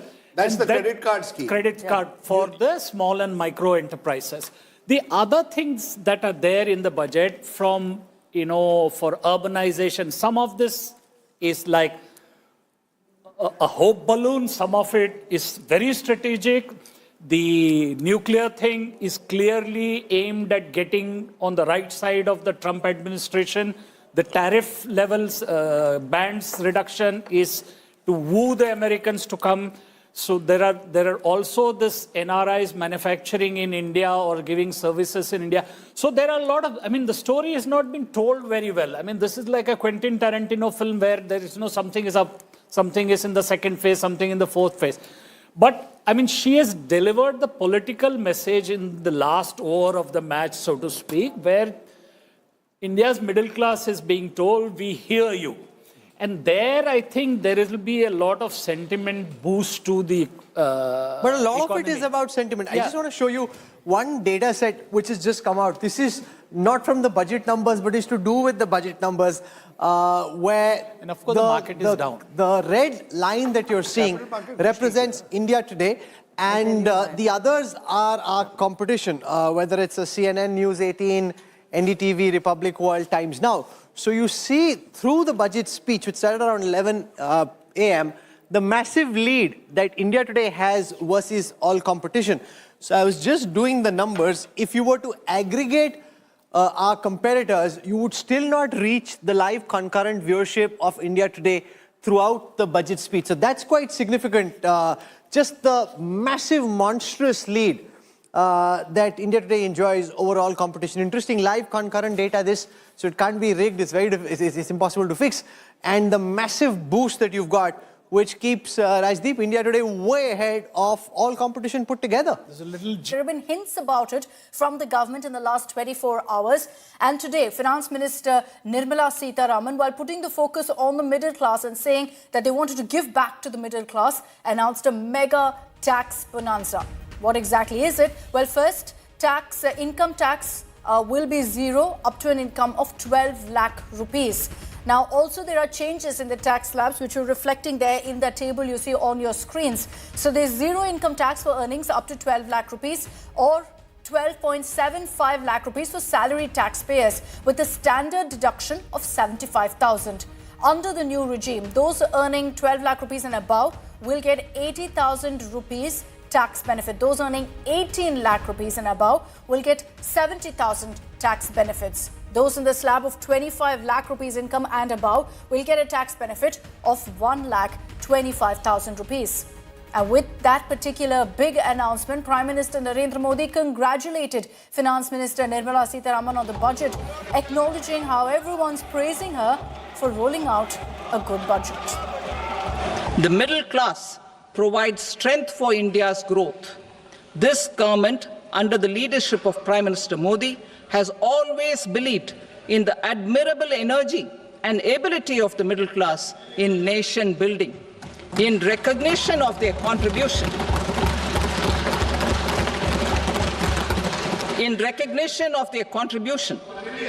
we have periodically reduced their tax burden.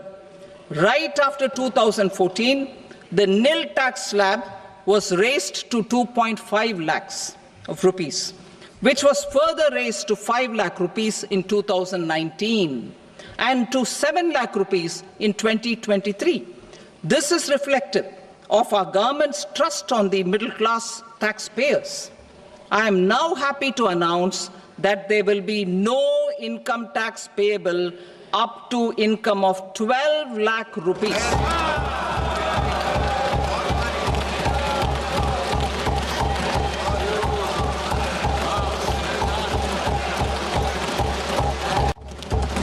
Slabs and rates are being changed across the board to benefit all taxpayers.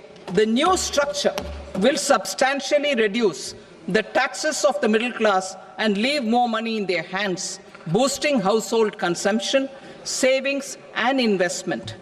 In the new tax regime, I propose to revise tax rate structures as follows: 0 to 4 lakh rupees nil, 4.8 lakh rupees to 4 to 8 lakh rupees 5%, 8 to 12 lakh rupees 10%, 12 to 16 lakh rupees 15%, 16 to 20 lakh rupees 20%, 20 to 24 lakh rupees 25%, and above 24 lakh rupees 30%.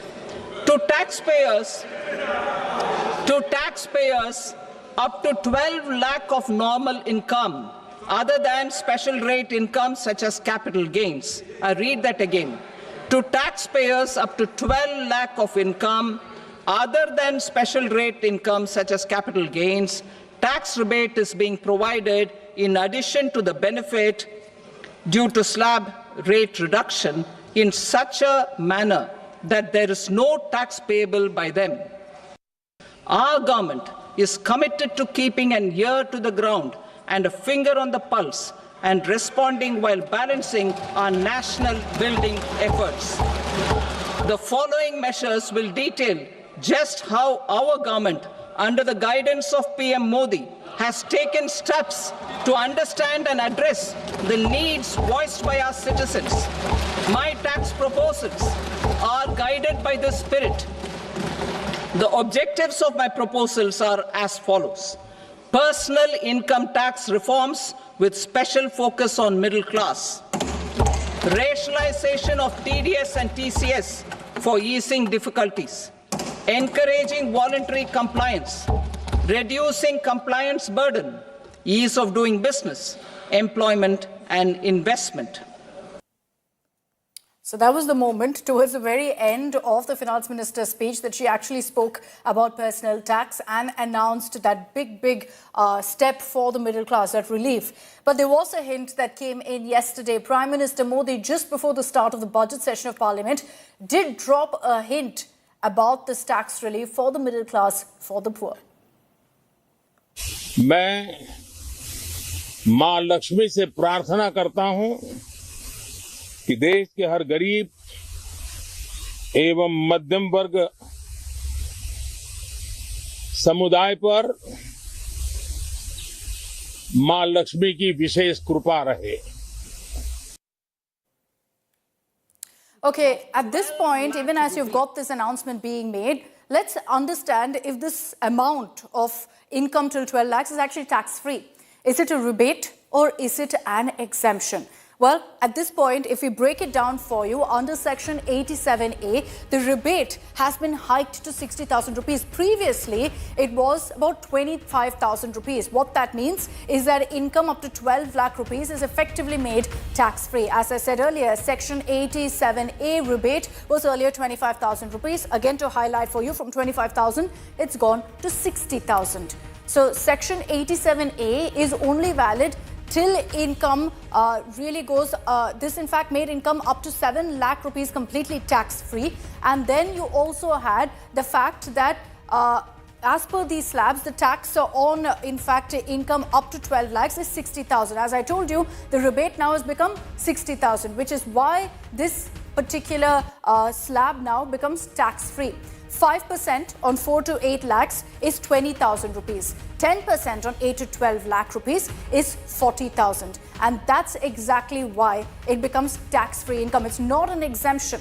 It is a rebate. And remember that this comes into effect only if you choose the new tax regime. And now the important highlight is that this entire new tax system, the new tax slabs and this new rebate will come into effect only from April, not immediately. It is for 2025 to 2026. So from April is when that financial year actually kicks off.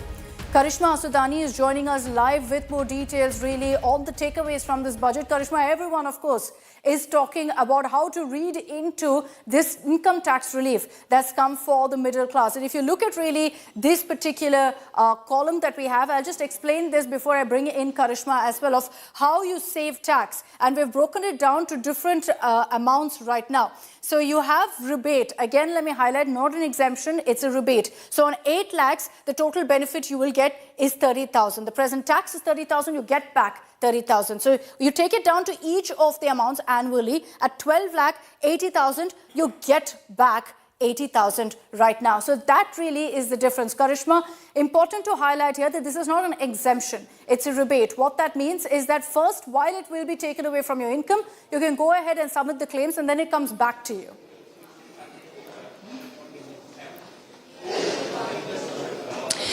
Akshita, these are not refunds, but it's a rebate, which means you still continue to file your income tax, but you do not pay the tax. It is important for you to document the fact that you have filed your return, despite the fact that you're earning about 12,75,000 and you don't have to pay any tax. It's very similar to what government introduced in 2023 when it came to the 7 lakh exemption plus a standard deduction of 50,000, which later was increased to 75,000. So this is more like a rebate. It's not a refund, and it's continuing from the similar concept of what was introduced last year.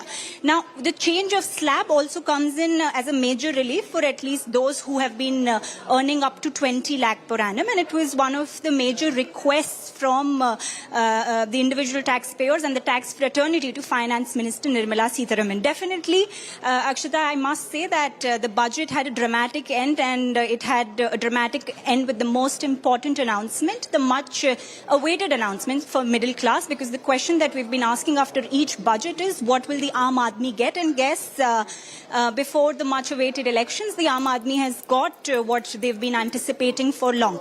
However, I'd like to put across a challenge. While government is willing to let go of their 1 lakh crore tax revenues, I think it could be slightly challenging for them to balance their fiscal math. A 4.4% deficit target by letting go of revenue, this could be slightly ambitious according to me. All right, Karishma, thanks very much for joining us with those details. Karishma, breaking down really what this new tax slab means for you and me. Let me open this up, and joining us on this broadcast is Rajan Navani, Vice Chairman and MD of Jetline Group of Companies. We also have Mr. Deepak Shetty, CEO and Managing Director of JCB India Limited. Mr. Shetty, I'd like to begin with you. Good afternoon. What did you make of the budget, sir? There has been a focus on domestic manufacturing. Good afternoon. Thank you for having me. I would like to congratulate the Honorable Finance Minister on a very balanced budget. It is not having some big bang announcements other than the personal IT that you spoke about. But if I specifically look at the manufacturing sector, it's very positive that the Honorable Finance Minister has spoken in length about the support to the MSME sector. And we have seen around the world where manufacturing has grown. It has not grown only on the basis of the big investments by the big manufacturing companies, but more supported by the MSME companies. We have seen that in Germany, where the role that Mittelstand has played. And the focus that the Honorable Finance Minister has given to the MSME sector is very heartening. Particularly the focus on also the ease of doing business, handling issues or focusing on issues like land reforms, land allocation, also the focus on the logistics part. I'm sure all of this will help spruce up the manufacturing sector and support our goal of being the manufacturing hub or the global supply chain partner. There's one more element for support of manufacturing which I want to talk about, is also easing of custom duties on some of the key elements. I think this also will help the manufacturing sector on a whole. Rajan Navani, your view of the budget, do you think that it's about 3 M's essentially, manufacturing, middle class and MSMEs? No, I think it is this and beyond. I think what the Honorable Finance Minister very well put right in the beginning, that, this is a roadmap to a Viksit Bharat, a long-term agenda-setting exercise, so to say, is what I thought of the budget today, where the government is setting direction and saying we need to get multiple stakeholders to come together. And I think it's particularly encouraging for the corporate sector and here at CI and others, where, the fact that we have to create a trust-based regulatory framework. And I don't think an ambitious vision of India becoming the third largest economy in the world, of having to grow at 7 to 8% year on year for the next 25 years to create a Viksit Bharat can happen without a very inclusive, multi-stakeholder agenda, for the country. So I think in many ways it set that out, particularly the investment in people, in economy and innovation. I think people, while we heard from farmers and the MSME sector, which you rightly pointed out, what truly appealed to me was the investment in youth, building national skilling centers, 5 COEs were announced, bringing the 1 crore gig workers into a social kind of a security thing is a brilliant way for us to give, the messaging that today it is okay to derive, a livelihood from multiple different streams, because it's no longer, a career for a lifetime, that is going to exist with the young generation. And, this is the generation that is going to not only be the most productive generation for the next 25 years, but also the large consumer base. So, giving that tax relief to the 12 lakh and, clearly demonstrating that additional income in the hands of many of whom are young people and who are, rising in their careers is again a great way to, see all of these incentives get aligned. Lastly, I think I want to talk about this entire impact of technology, because I think at the end of the day, we need to see how India can actually now move from serving the world to actually leading the world, creating products, IPs, using, frontier tech, new technologies. And while there was some focus, especially with the AI now adding to education, I think it was not enough. We do have an innovation fund of funds going to deep tech of 10,000 crores, but we must recognize just a few days back, one announcement from China took away $600 billion of market cap of one company in one day. So, the stakes today with Gen AI are very high, and I think it's very well established around the world that changes like these are here to stay. So for India to take a far more proactive, measure when it comes to, new deep technologies, creator economies, new ways in which India can get leadership is something that I would like to see a lot more of course, beyond the budget as well, the private sector and multiple stakeholders coming together to drive that change. And, but overall, I think directionally a great budget, for us to move forward. Okay, they will still have to meet that target, of course, of increasing their growth figures to get to the Viksit Bharat vision by 2047. But Mr. Deepak Shetty, also on the issue of spending, the budget clearly raises the bet on spending here. So what do you make of the finance minister also proposing raising the next year's fiscal year's capital expenditure up to 11.21 lakh crore? I think it's a very welcome announcement. We have seen that this government has continuously focused on infrastructure development, and that trajectory has continued. On top of the announcement of 11 lakh crores that you mentioned, we all know that the infrastructure creation which takes place across the country is not only based on the work which is done by funds given by the central government, basically the expressway or the NHI type of activities, but almost 40% of infrastructure is created, particularly in rural India, by the state governments. And here is where I welcome the 1.5 lakh crores of interest-free loans to the states. I'm sure this will help bring focus on rural infrastructure creation, particularly under the Pradhan Mantri Gram Sadak Yojana. On top of this whole focus on agriculture. We are an agriculture-based economy, and this focus on agriculture not only will help calm down the inflation that we have seen, particularly on the food items, but also help spruce up the rural economy. So on a whole, I see that the government has continued to focus on infrastructure development. I also want to mention, it was very heartening for me to be present when the Honorable Prime Minister launched the Pradhan Mantri Gati Shakti project. Presently, it has been held back to the government agencies. I think opening it out for the private sector is a huge initiative. We have seen that in the past, there's so much of rework which is happening or doing and undoing of infrastructure projects, particularly roads being laid out and dug out. I feel this will help bring more focus, more planning in the way the infrastructure is being created across the country. No, very true. And the finance minister also spoke of this, about focusing on public-private partnerships, particularly for infrastructure development. We've seen how that can truly be a game changer for the country. So it's good to see that the government is actually building on that. Thank you very much, gentlemen, for joining us on this broadcast with your views on the budget. We've given you what India Inc. has to say about this budget. What about our politicians? Let's play out for you what parliamentarians had to say soon after the budget was presented. ये जो budget की विशेषता ये है कि हमारी economy को accelerate करने वाला ये बजट है। जहां तक इंफ्रास्ट्रक्चर को हर समय वित्त मंत्री प्राथमिकता देते हैं, इस समय भी हमारा बजट बढ़ा है, जिसके कारण इंफ्रा रोड सेक्टर में इसका बहुत बड़ा फायदा होगा। मुझे इस बात की खुशी है कि कृषि विभाग की ओर उन्होंने विशेष रूप से ध्यान दिया है।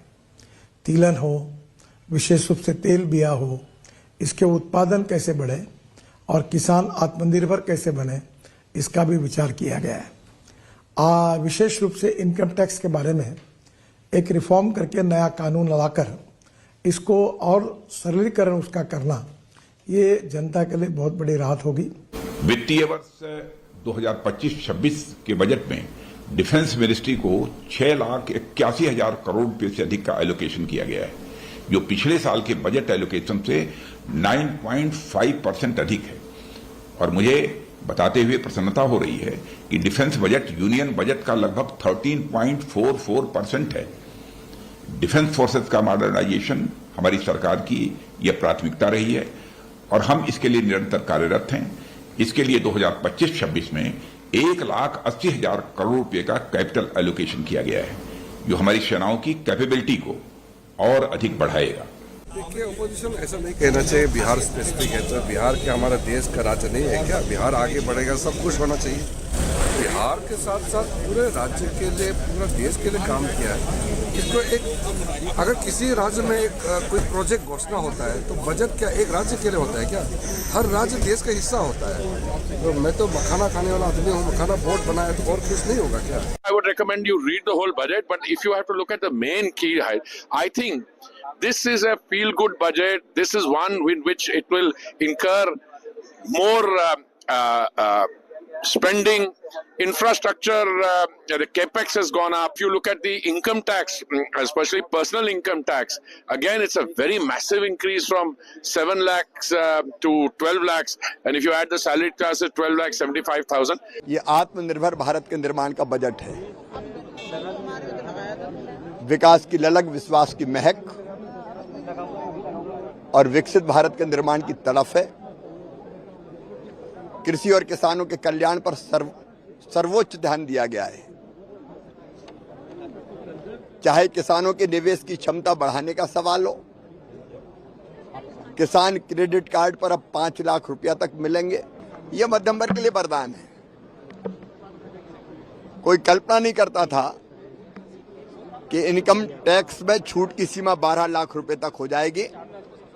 और इसके लिए बहुत बहुत धन्यवाद वित्त मंत्री जी को और विशेषकर प्रधानमंत्री जी को।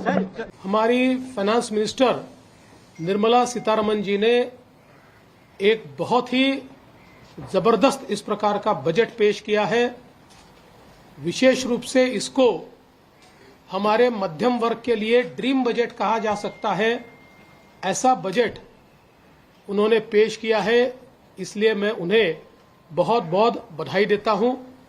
विशेष रूप से इनकम टैक्स का एग्जम्पशन स्लैब जिस प्रकार से परिवर्तित किया गया है और 12 लाख रुपए तक कोई इनकम टैक्स नहीं लगेगा, ये जो घोषणा है ये निश्चित रूप से एक मील का पत्थर भारत की अर्थव्यवस्था के इतिहास में साबित होगा। In a way, the Honorable Finance Minister has met the demand of large section of middle class, particularly as more and more poor are coming into the middle class with rising incomes. The last report was 25 crore poor have now come into the middle class, have been relieved from multidimensional poverty. I think it's a great relief to all those people. It's a multidimensional budget which through various interventions is going to encourage consumption demand, give a boost to economic activity, and at the same time provide stability to the country's economy. हर एक विषय पर पूर्ण रूप से अध्ययन करके एक नया मानचित्र तय किया गया है। और सबसे बड़ी बात कि हमारे जितने भी टैक्स पेयर्स हैं उनको इतनी बड़ी राहत दी गई है, 12 लाख रुपए तक कोई टैक्स नहीं। और हर एक ब्रैकेट में आप देखोगे तो करीब करीब 40 से 25% की राहत हाई इनकम टैक्स पेयर के लिए तक भी दिया गया है। तो ये एक कॉम्पोजिट बजट है, एक बजट है जो भारत को आगे ले जाएगा और एक ऐसा बजट है जो भारत को केवल आत्मनिर्भर नहीं लेकिन भारत को एक विश्व गुरु के रूप में स्थापित करेगा।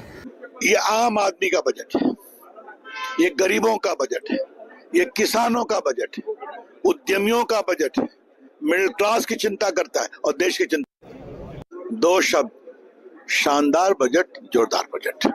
अगर आपको याद होगा कि लास्ट बजट जब हुआ तो कह रहे थे कि आंध्र का बजट, अभी बिहार का बजट कह रहे हैं, दिल्ली का बजट कह रहे हैं। मुझे लगता है कि अभी ऑपोजिशन को आलोचना करने के सिवाय दूसरा कुछ काम बचा नहीं है। मैं कहूँगा यहाँ पर कि ये सही मायने में कॉमन मैन्स बजट आप इसको कह सकते हैं कि कॉमन मैन का बजट है, मिडिल क्लास का बजट है। मिडिल क्लास को सबसे बड़ी राहत, किसी ने भी विचार नहीं किया था कि इतनी बड़ी राहत मिडिल क्लास को सरकार के माध्यम से दी जाएगी। जो राहत आज इस सरकार के माध्यम से दी गई है, 12 लाख रुपए तक एक भी रुपया जो है टैक्स भरना नहीं पड़ेगा। मुझे लगता है कि ये बजट सही मायने में वेलकमिंग है। She started with agriculture. She started with our concern for the farmers. We are aware of the fact that a huge population is into farming. And 63.64% of the population of the country are in rural areas. So rural prosperity has also been looked at, and for the urban areas also there are things. So I think no segment of population is left untouched. It's a complete budget. So let's explain to you the new tax regime, and we're simplifying it by explaining to you what exactly the regime was earlier versus now. And mind you, this is if you are under the new tax regime. The idea is the government is trying to get more people onto the new tax regime. How are they doing that? Look at the percentage really of the tax now based on before and now. Up to 3 lakh rupees. Now from up to 3 lakh, it's become up to 4 lakh rupees. 3 to 7 lakh rupees at 5%. Now it's between 4 to 8 lakhs. 7 to 10 lakhs, 10%. 8 to 12 lakh, 10%. But mind you, this entire figure till 12 lakh, there's a rebate applicable. So till here, you essentially don't pay any income tax. Now you go through the figures. At one point, 30% is above 15 lakhs. That's changed substantially. It's only about 24 lakh rupees that you pay 30% of tax. 12 to 15 lakh earlier was 20%. Now if you compare that, 12 to 16 lakh rupees income is 15%. So for every slab of income, there is some change, some impact that you will feel, especially if you're part of the old tax regime and switch over to the new tax regime. The idea of the government is to get more people to embrace the new tax regime. Let me bring in Aishwarya Paliwal for more details on this. Aishwarya, the middle class is celebrating what they believe to be, of course, tax relief after quite some time.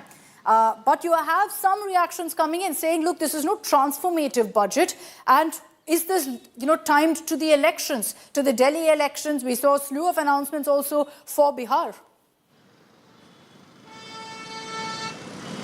Well, this is what the opposition parties have had to say, because in the morning we did see that they were all saying that we don't think the government will give anything to the majority of the people, but that is something that the government has done. So with regards to that, the opposition could not speak a lot, but yes, keeping Bihar in mind. In fact, the first glimpse, Akshata, the first hint was from the PM when he said that Lakshmi ji will come to the middle class and to the poor. So that was the first hint. The second hint today was when Nirmala did not just speak anything, but she wore the sari, the Madhubani sari, which comes from the state of Bihar. So these two were very, very clear hints that this is what the government is actually looking at. This is what they are thinking about. And now those thoughts have been put in paper. So definitely it's a huge relief. Now, how will this impact all the other people is something that we will have to see in days to come. But yes, one thing that the government understands is that there are pain points, and they are now looking at those pain points. And obviously the 240 seats, Akshata, that the BJP got was also telling them that something is wrong,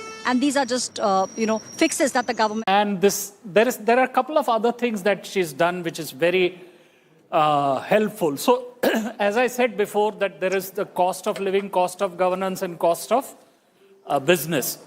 Now she's created scope for ease of living, in the sense that she has expanded the TDS limits. She has removed some TCS. She has expanded TCS on remittances for families who have people abroad. And she's removed TCS on education expenses if it's based on a loan. And then there are a whole slew of measures. Now, some of this budget will get lost in the packaging and lost in translation. I hope somebody does a decent job of presenting it again in the sense that, to convey the factors. There are small points in it, and there are large numbers of numbers. So, for instance, there is this proposal to fund small nuclear projects. The target is, I think, about 100 gigawatts of nuclear. 100 gigawatts. Now the allocation is 20,000 crores. Each gigawatt costs something like $6 billion. So how is that funding going to happen? All those details are unknown. We will come to that, but the big picture story, Rahul, is that you've got the government trying in some way to send out a message to the middle class, which many believe was the most modified middle class 10 years ago. That, look, we haven't entirely ignored your concerns. I think that's the big political message, because the sense was that while you were giving Ladli Bahin, various benefits, free bus rides and other benefits to the poor or those who are below the poverty line, what was the middle class getting from a government that the middle class believed they had an important hand in voting for? You mentioned a Delhi election in 1 week from now, but I think it's beyond just the Delhi middle class. I maintain that voter already votes for the BJP. I think it's in sending a signal. If I am raising the income tax slab where I don't have to pay tax from 7 lakhs to 12 lakhs, I'm automatically benefiting a large number of people who are precisely those who felt, what is this government giving to me? So that's a fairly substantial jump when you go from 7 lakhs to 12 lakhs. The other slabs are also going to be revised. Importantly, she said she will be bringing a fresh income tax bill next week, where she's spoken that she will focus on nyay and not dand. We'll have to see whether that actually happens, because that is where I think far more people will benefit when it comes to business and stirring growth. Because the challenge, it's all very well to have the headline on income tax. The challenge is growth. How she's going to address the growth challenge, we are still not clear. But it's also about sentiment, Rajiv Mantri. Absolutely. What this does is, it answers the question, middle class ko kya diya? Earlier there was a bet on rationalizing corporate taxations. She's also said that there'll be only one cess. So this whole multiplicity of cesses, she's suggesting will be dealt with. What's your reading of the budget? No, and in the new tax regime, the limit is 12.75 lakhs actually, which is, I feel, a very significant jump up from where we were, around 6.5, 7 lakhs earlier. And now 12.75 lakhs of income will be tax-free. So that is a very big fillip to the people who are just entering the workforce on their first job. They will be outside the tax net. They will get to keep everything they earn. No, you're betting on them then using that extra money to consume. I mean, that is your bet. So what they do is their choice. It's not a question of government deciding for them what they want to do. No, tell me, what has she done in this budget to stimulate growth? You see, that's the challenge. There's a lot of little tinkering. She's betting on consumption. This is a very important step forward. Just as a few years ago, you bet on corporates. Step forward to bring a new direct tax code, which we'll see the bill next week. We have already seen that the limit has been so meaningfully raised. Moreover, how are you pushing growth? I'm asking the question. You look at all the futuristic areas that you're talking about: nuclear energy, new geospatial mission. So these are all productivity enhancing new industries and new sectors, which, for the first time, there's a government talking about deep technology in the country, bringing the most cutting-edge innovations into our industry, bringing all kinds of R&D programs that will support productivity enhancements. Growth. How is this budget boosting growth? What was the big idea for growth beyond saying that I bet on the middle class now consuming more with the tax breaks I give them? So there are two elements of growth. Short-term growth, immediate need to boost consumption from the middle class. So that's what is being addressed on the tax code. Then there's the long-term structural growth that India needs. There's a lot of little initiatives across, whether it's AI, technology, startups, the startup fund, that will stimulate growth longer term, innovation longer term.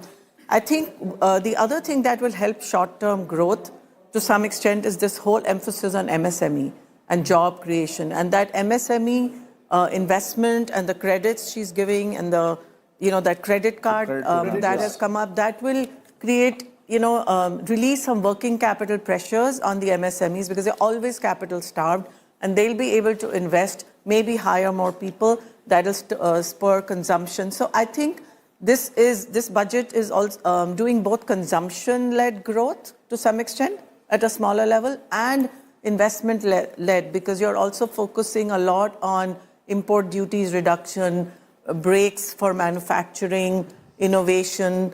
I was hoping for R&D tax credits, which I didn't hear, so that hasn't happened. But there is, at least on the manufacturing side, there is some credit being given, so that will boost investment. But budget है, हमने कई sectors युवाओं के लिए खोल दिए हैं। सामान्य नागरिक विकसित भारत के मिशन को ड्राइव करने वाला है। ये बजट एक फोर्स मल्टीप्लायर है। ये बजट सेविंग्स को बढ़ाएगा, इन्वेस्टमेंट को बढ़ाएगा, कंजम्पशन को बढ़ाएगा और ग्रोथ को भी तेजी से बढ़ाएगा। मैं वित्त मंत्री निर्मला सीतारमण जी और उनकी पूरी टीम को इस जनता जनार्दन का बजट, पीपल्स का बजट, इसके लिए बहुत बहुत बधाई देता हूं। साथियों, आमतौर पर बजट का फोकस इस बात पर रहता है कि सरकार का खजाना कैसे भरेगा, लेकिन ये बजट उससे बिल्कुल उल्टा है। लेकिन ये बजट देश के नागरिकों की जेब कैसे भरेगी, देश के नागरिकों की बचत कैसे बढ़ेगी और देश के नागरिक विकास के भागीदार कैसे बनेंगे, ये बजट इसकी एक बहुत मजबूत नींव रखता है। साथियों, इस बजट में रिफॉर्म की दिशा में महत्वपूर्ण कदम उठाए गए हैं। न्यूक्लियर एनर्जी में प्राइवेट सेक्टर को बढ़ावा देने का निर्णय बहुत ही ऐतिहासिक है।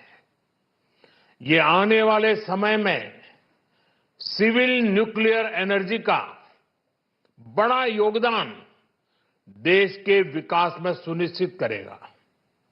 बजट में रोजगार के सभी क्षेत्रों को हर प्रकार से प्राथमिकता दी गई है। लेकिन मैं दो चीजों पर ध्यान आकर्षित करना चाहूंगा, उन रिफॉर्म्स की मैं चर्चा करना चाहूंगा जो आने वाले समय में बहुत बड़ा परिवर्तन लाने वाले हैं। एक, इंफ्रास्ट्रक्चर स्टेटस देने के कारण भारत में बड़े शिप्स के निर्माण को बढ़ावा मिलेगा, आत्मनिर्भर भारत अभियान को गति मिलेगी। और हम सब जानते हैं कि शिप बिल्डिंग ये सर्वाधिक रोजगार देने वाला क्षेत्र है। उसी प्रकार से देश में टूरिज्म के लिए बहुत संभावना है। महत्वपूर्ण 50 टूरिस्ट डेस्टिनेशन, वहां पर जो होटल्स बनाएंगे, उस होटल को पहली बार इंफ्रास्ट्रक्चर के दायरे में लाकर टूरिज्म पर बहुत बल दिया है। इससे हॉस्पिटैलिटी सेक्टर को, जो रोजगार का बहुत बड़ा क्षेत्र है, और टूरिज्म जो रोजगार का सबसे बड़ा क्षेत्र है, एक प्रकार से चारों तरफ रोजगार के अवसर पैदा करने वाला एक क्षेत्र को ऊर्जा देने वाला काम करेगा। आज देश विकास भी विरासत भी इस मंत्र को लेकर चल रहा है।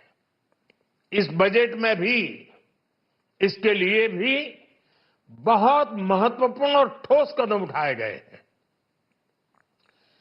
1 करोड़ पांडुलिपियों के लिए संरक्षण के लिए, मैन्युस्क्रिप्ट के लिए ज्ञान भारतम मिशन लॉन्च किया गया है।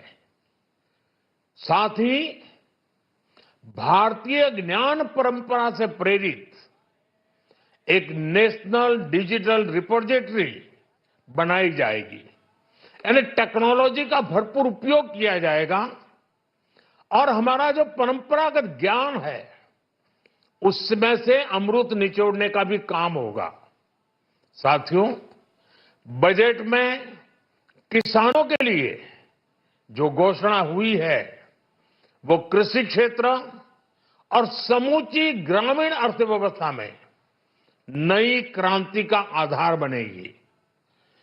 पीएम धन धान्य कृषि योजना के तहत 100 जिलों में सिंचाई और इंफ्रास्ट्रक्चर का डेवलपमेंट होगा। किसान क्रेडिट कार्ड की लिमिट 5 लाख तक होने से उन्हें ज्यादा मदद मिलेगी। साथियों, अब इस बजट में 12 लाख रुपए तक की आय को टैक्स से मुक्त कर दिया गया है। सभी आय वर्ग के लोगों के लिए टैक्स में भी कमी की गई है। इसका बहुत बड़ा फायदा हमारे मिडिल क्लास को, नौकरी पेशे करने वाले जिनकी आय बंधी हुई है, ऐसे लोगों को, मिडिल क्लास को इससे बहुत बड़ा लाभ होने वाला है।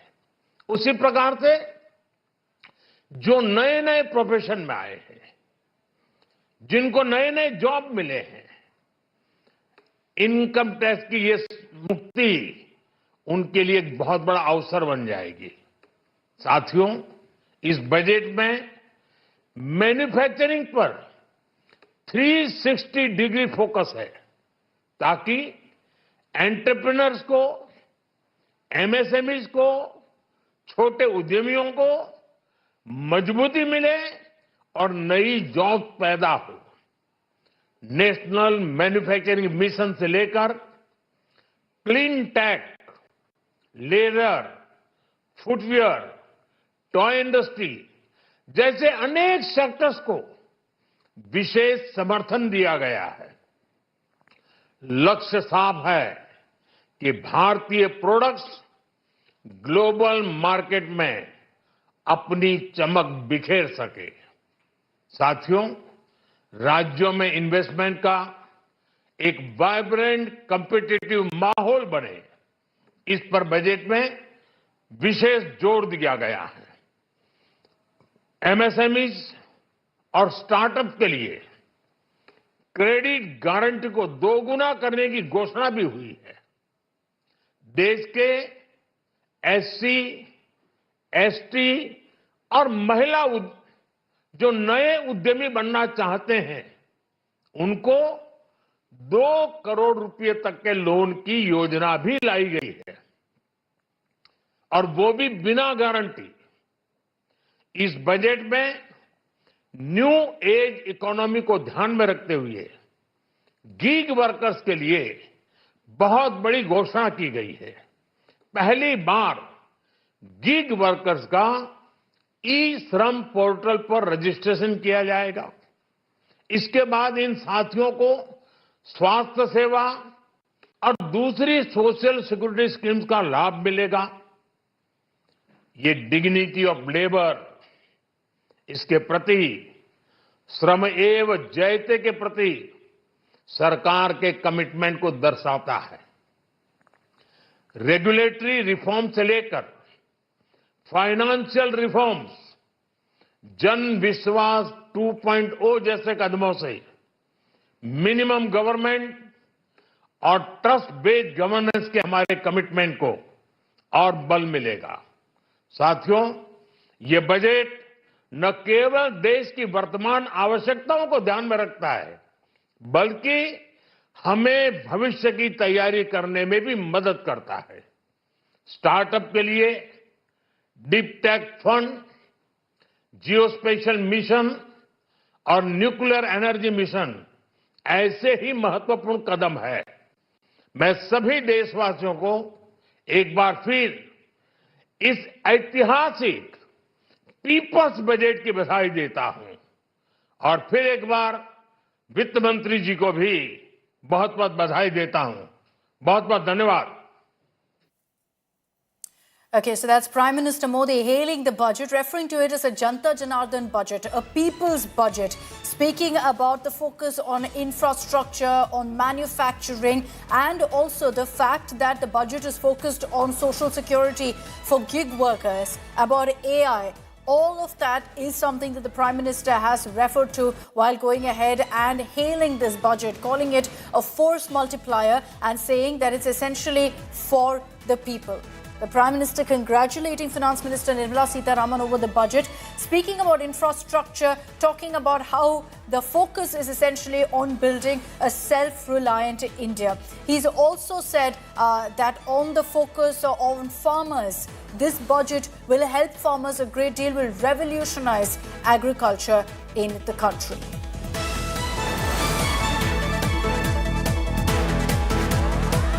Interestingly, Prime Minister Modi, while also hailing the budget, taking a taunt at the opposition, saying previous governments only believed in looting the people for their own benefit. He's focused on this budget, saying it's a people's budget because it gives back to the people, referring to also the changes, the relief that's come in as far as income tax goes. But beyond that, the Prime Minister also has spoken about his vision.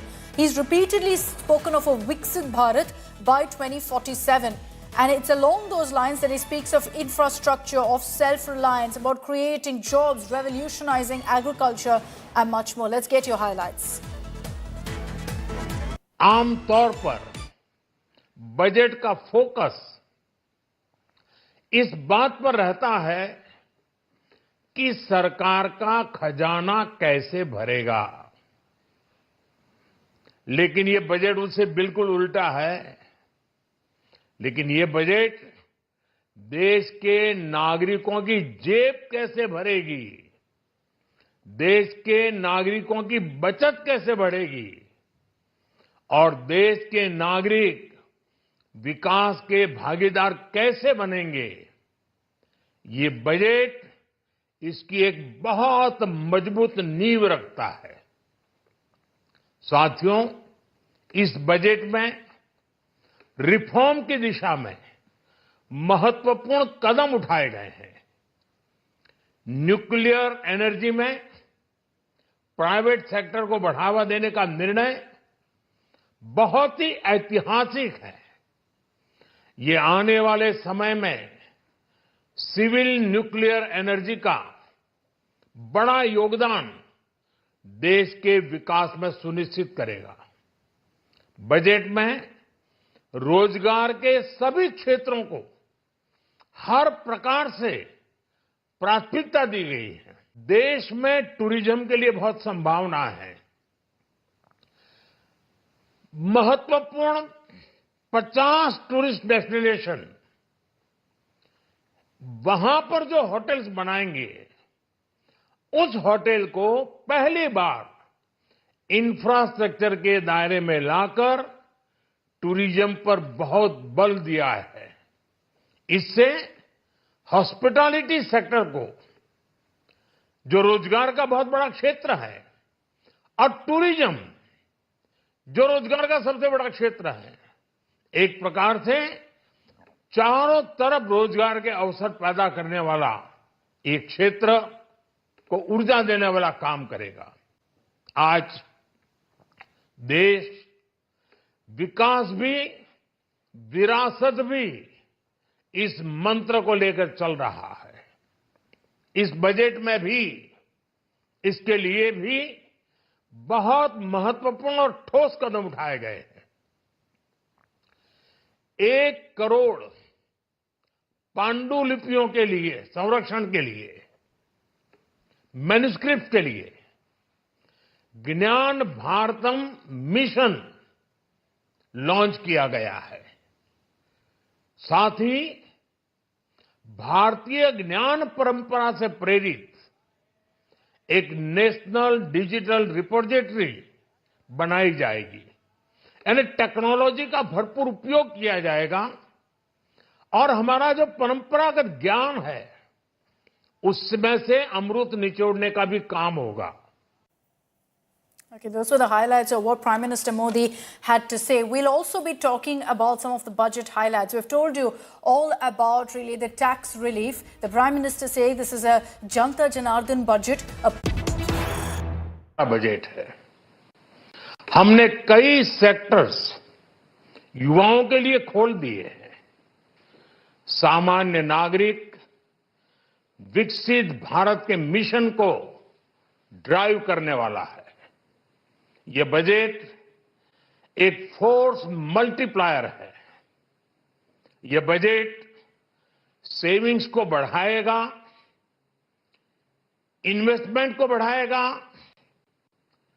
Consumption को बढ़ाएगा और growth को भी तेजी से बढ़ाएगा।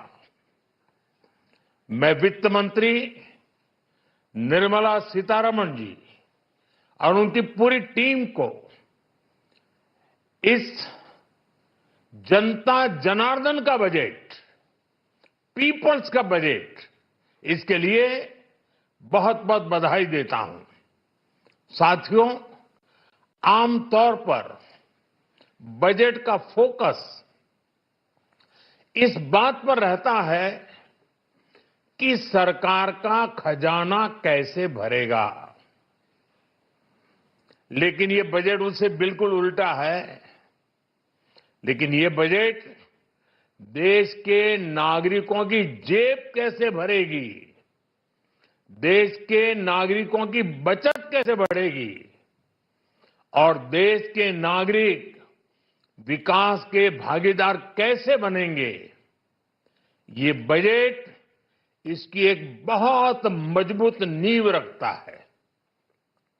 साथियों, इस बजट में रिफॉर्म की दिशा में महत्वपूर्ण कदम उठाए गए हैं। न्यूक्लियर एनर्जी में प्राइवेट सेक्टर को बढ़ावा देने का निर्णय बहुत ही ऐतिहासिक है। ये आने वाले समय में सिविल न्यूक्लियर एनर्जी का बड़ा योगदान देश के विकास में सुनिश्चित करेगा। बजट में रोजगार के सभी क्षेत्रों को हर प्रकार से प्राथमिकता दी गई है। लेकिन मैं दो चीजों पर ध्यान आकर्षित करना चाहूंगा। उन रिफॉर्म्स की मैं चर्चा करना चाहूंगा जो आने वाले समय में बहुत बड़ा परिवर्तन लाने वाले हैं। एक, इंफ्रास्ट्रक्चर स्टेटस देने के कारण भारत में बड़े शिप्स के निर्माण को बढ़ावा मिलेगा। आत्मनिर्भर भारत अभियान को गति मिलेगी और हम सब जानते हैं कि शिप बिल्डिंग ये सर्वाधिक रोजगार देने वाला क्षेत्र है। उसी प्रकार से देश में टूरिज्म के लिए बहुत संभावना है। महत्वपूर्ण 50 टूरिस्ट डेस्टिनेशन, वहां पर जो होटल्स बनाएंगे उस होटल को पहली बार इंफ्रास्ट्रक्चर के दायरे में लाकर टूरिज्म पर बहुत बल दिया है।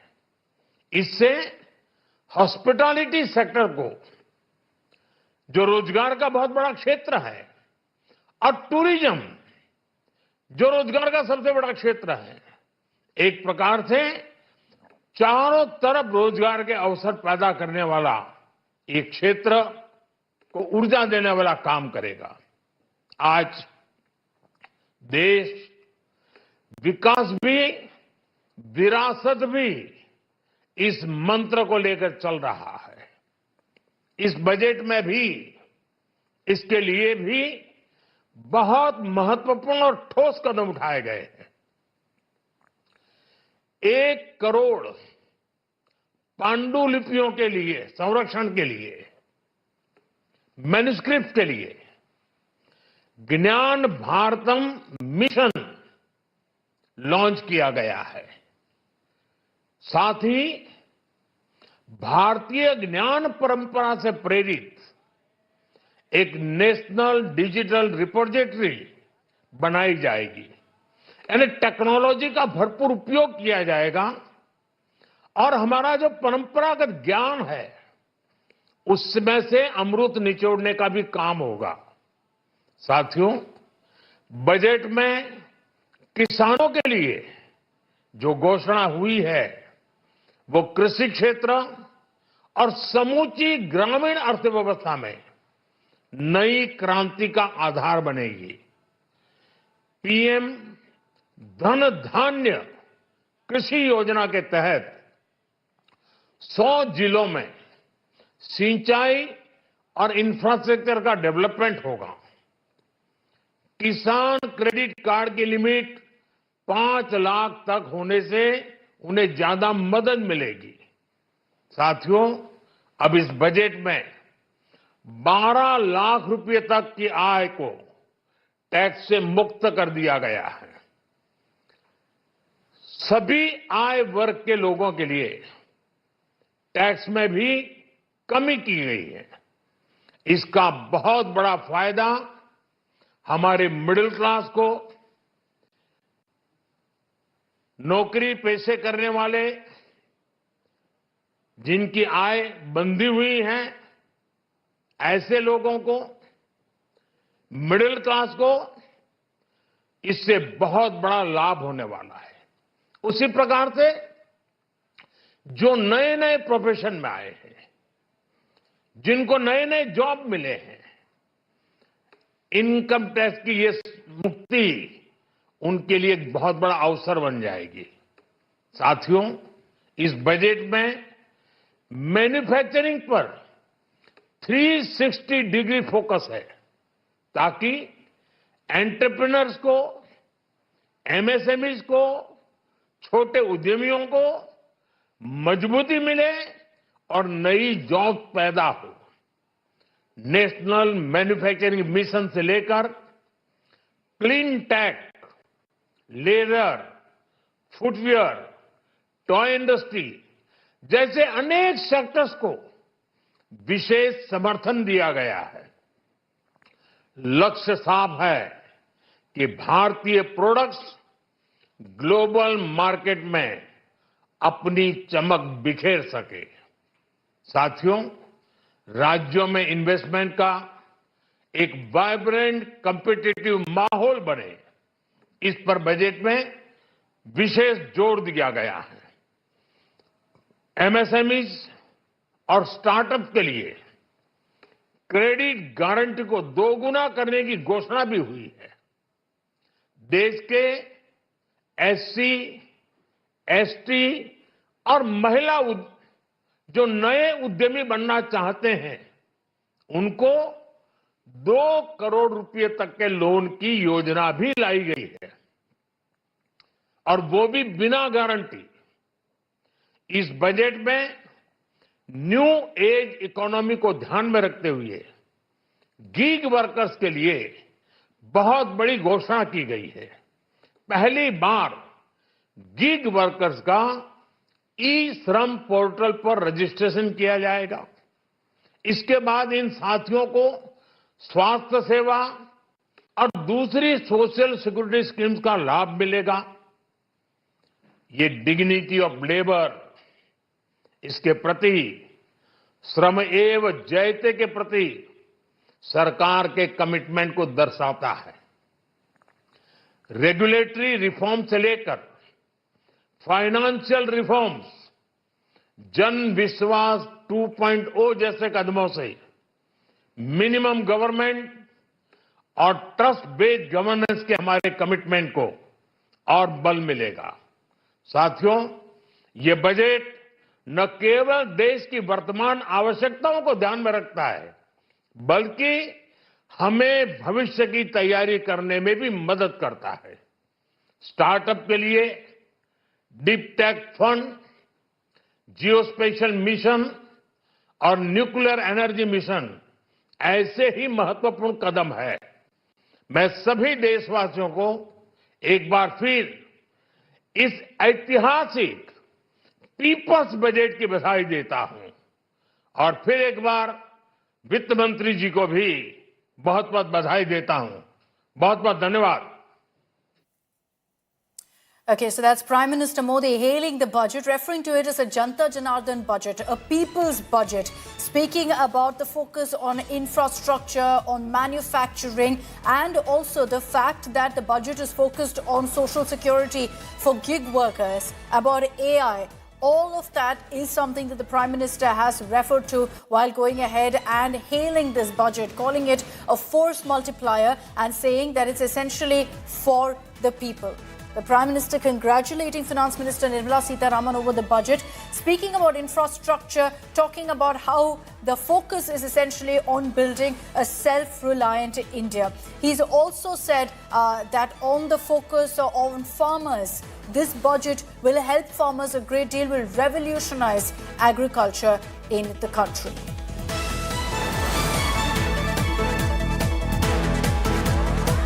Interestingly, Prime Minister Modi, while also hailing the budget, taking a taunt at the opposition, saying previous governments only believed in looting the people for their own benefit. He's focused on this budget, saying it's a people's budget because it gives back to the people, referring to also the changes, the relief that's come in as far as income tax goes. But beyond that, the Prime Minister also has spoken about his vision.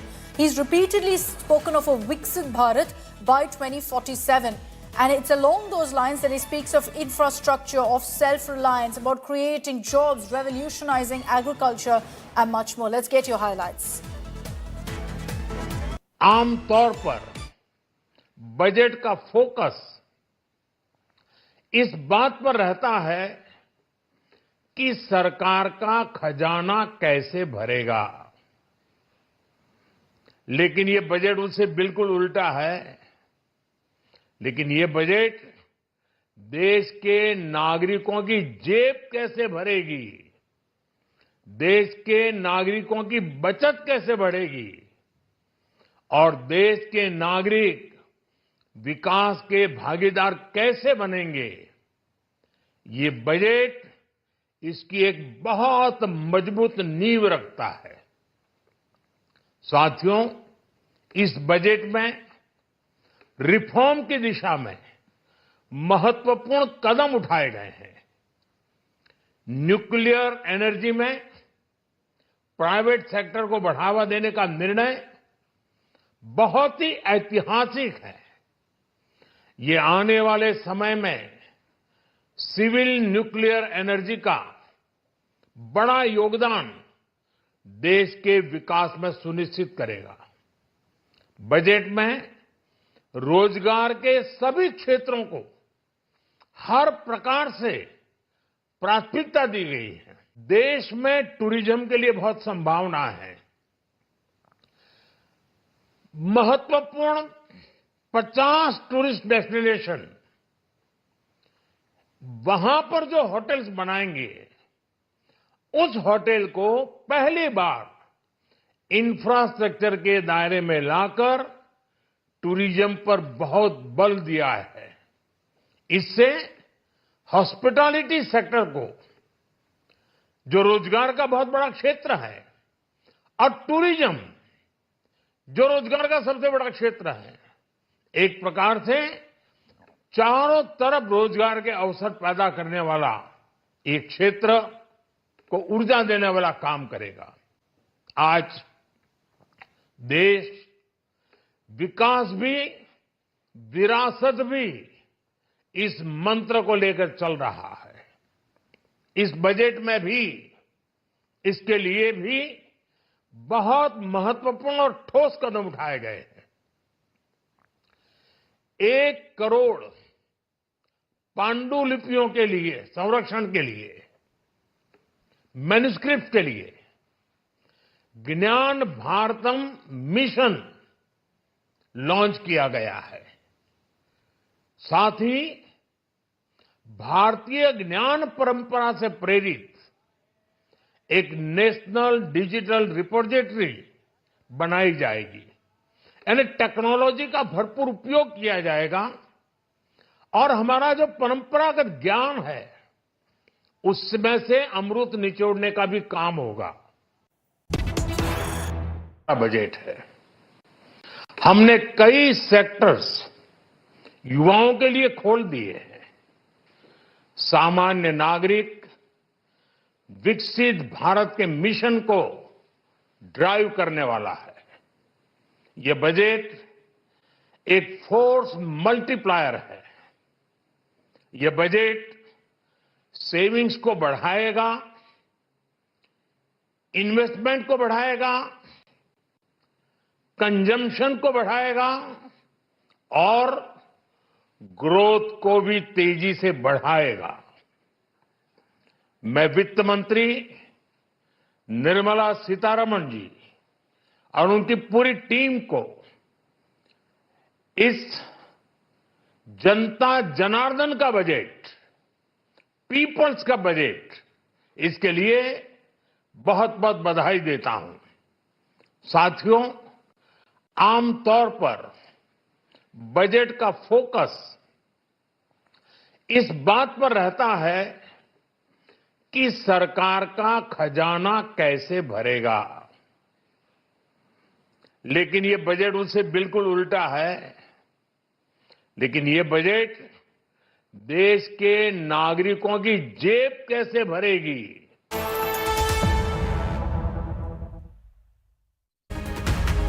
Hello and welcome. You're joining us live here on India Today for our rolling coverage where we decode for you all the highlights of Budget 2025. Nirmala Sitharaman announcing, as expected, big income tax relief for the middle class. I'll break down for you what exactly that means for you and for the salaried class. Let's begin. First, as always, with the headlines. Big relief for middle and salaried class in budget. No income tax till 12 lakh income per year. Nil tax slab extended from 7 lakh to 12 lakh. Now save up to 80,000 rupees per year in taxes.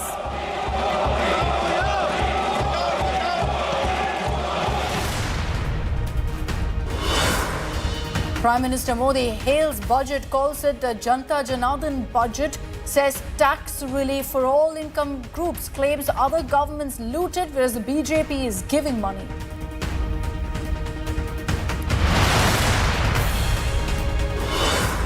Big Bihar focus in union budget, capacity expansion of Patna airport, new greenfield airports to come up, a Makhana boat to be set up for farmers.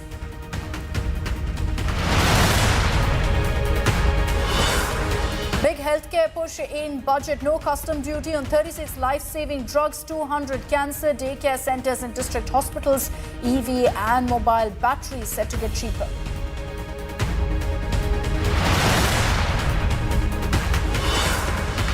Defence budget hike in the union budget. 6.81 lakh crore allotted. Emphasis on Atmanirbhar boost. Focus on modernisation and on welfare.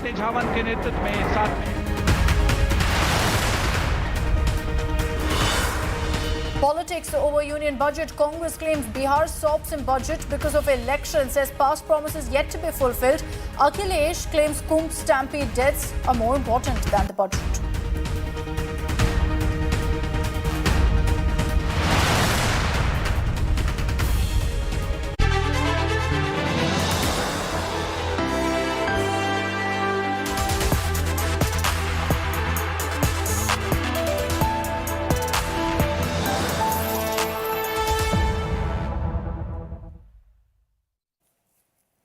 It's the biggest income tax relief for India's middle class in the last many years. Finance Minister Nirmala Sitharaman in today's budget announced a mega tax bonanza, one that was expected considering that there were hints dropped by the government for the last many days that they would be focusing on announcing some tax relief for the middle class. So what exactly is the relief?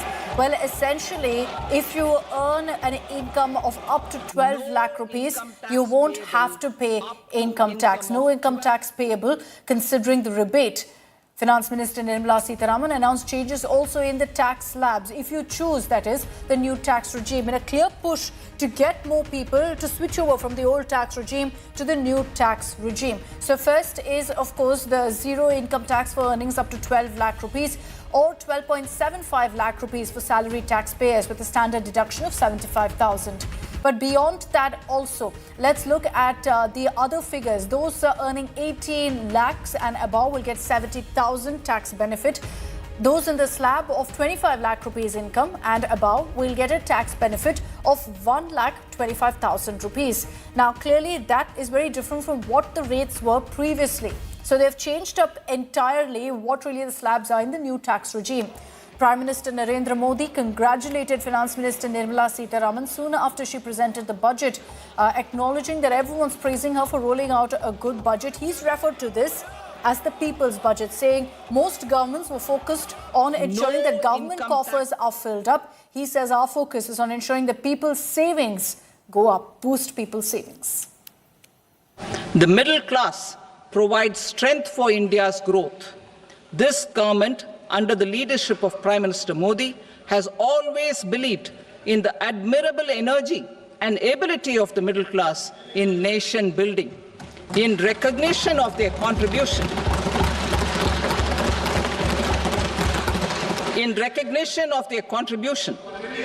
we have periodically reduced their tax burden. Right after 2014, the nil tax slab was raised to 2.5 lakhs of rupees, which was further raised to 5 lakh rupees in 2019 and to 7 lakh rupees in 2023. This is reflective of our government's trust on the middle class taxpayers. I am now happy to announce that there will be no income tax payable up to income of 12 lakh rupees.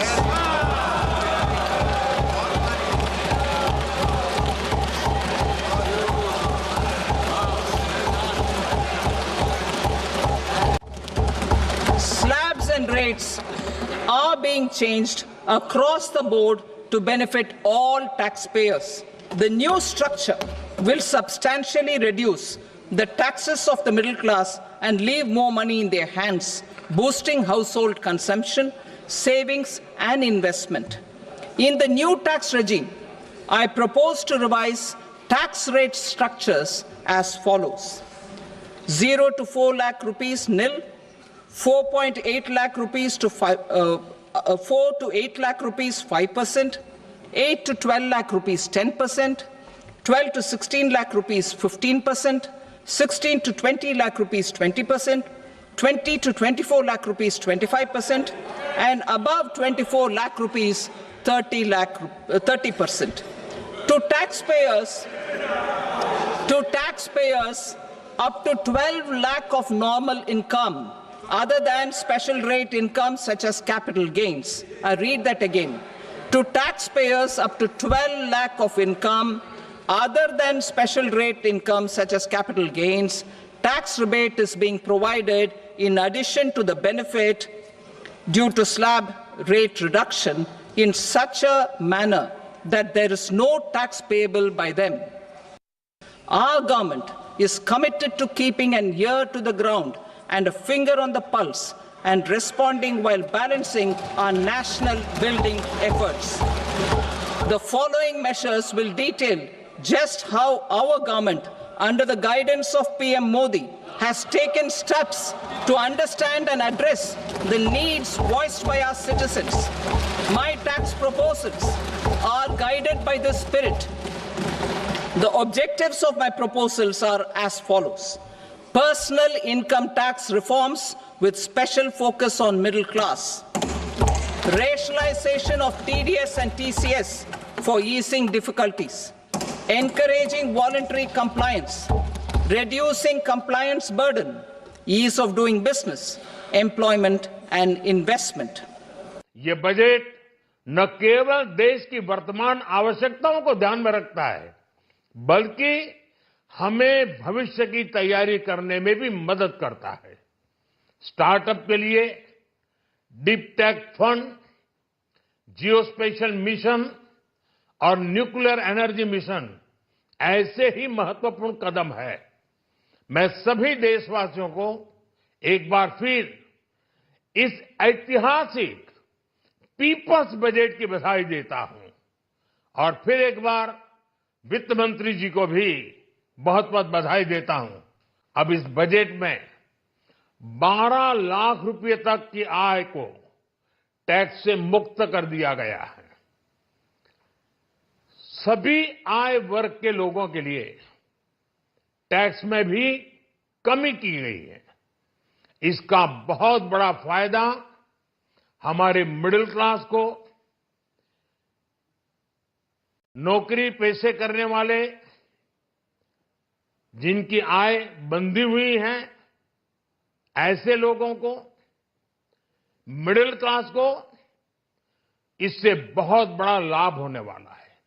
उसी प्रकार से जो नए नए profession में आए हैं, जिनको नए नए जॉब मिले हैं, इनकम टैक्स की ये मुक्ति उनके लिए एक बहुत बड़ा अवसर बन जाएगी।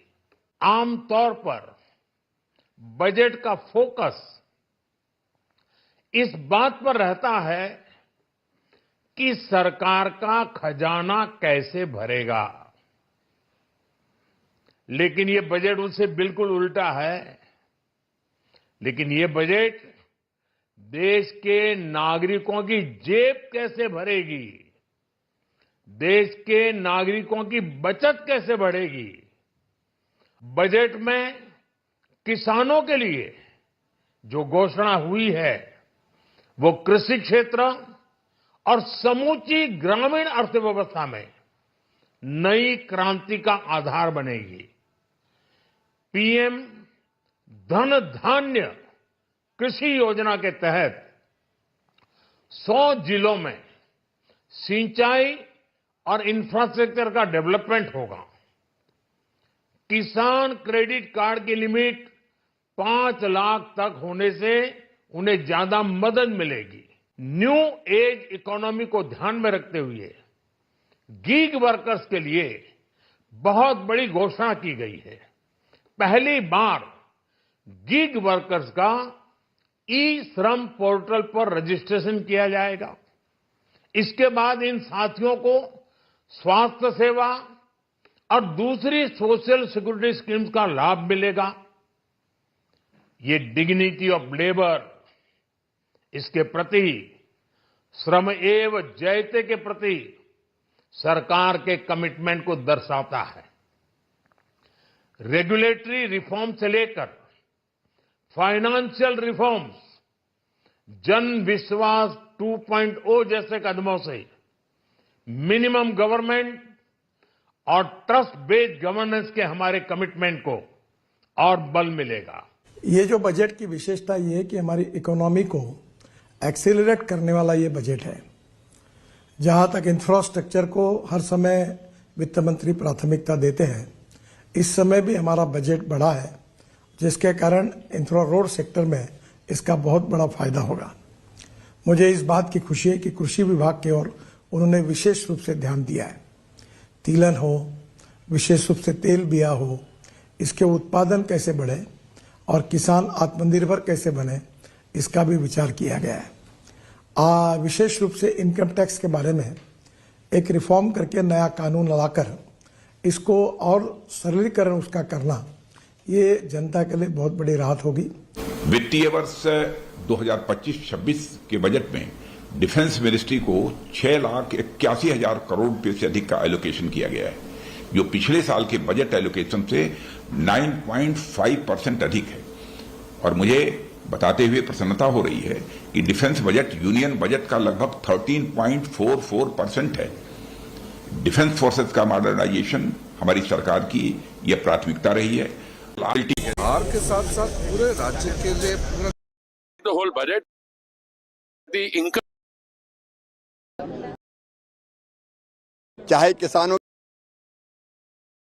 Tax, middle class, I think it's a economy. विशेष रूप से इसको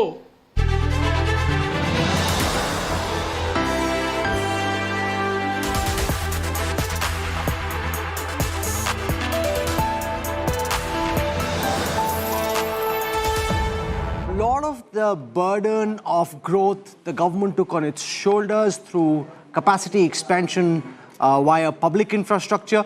Now the government is changing the calculus, handing money to the middle class, to the taxpayer who seem to be getting irked, whose mood seemed despondent, saying, okay, here is extra cash in your hands. Let's see the multiplier this has on the Indian economy.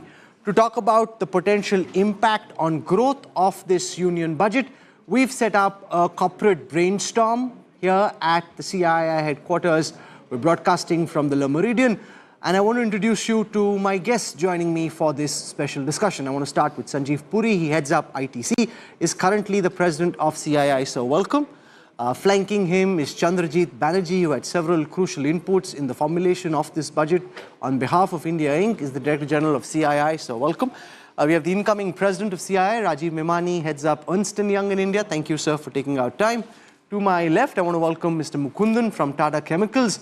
Then we've got the infrastructure Memon, Vinayak Chatterjee, and we've got Naresh Trehan, who's representing the pharma sector, health sector, and remember, not just during this budget, we're also hearing from Donald Trump that there could be new tariffs against the Indian pharma sector. So what impact will that have? Let me start by asking Sanjeev Puri about the potential impact on growth, because if India needs to be in Amrit Kal, become a developed country by 2047, we need to go 8% plus. The economic advisor said we're likely to grow between 6.3 to 6.8 next year.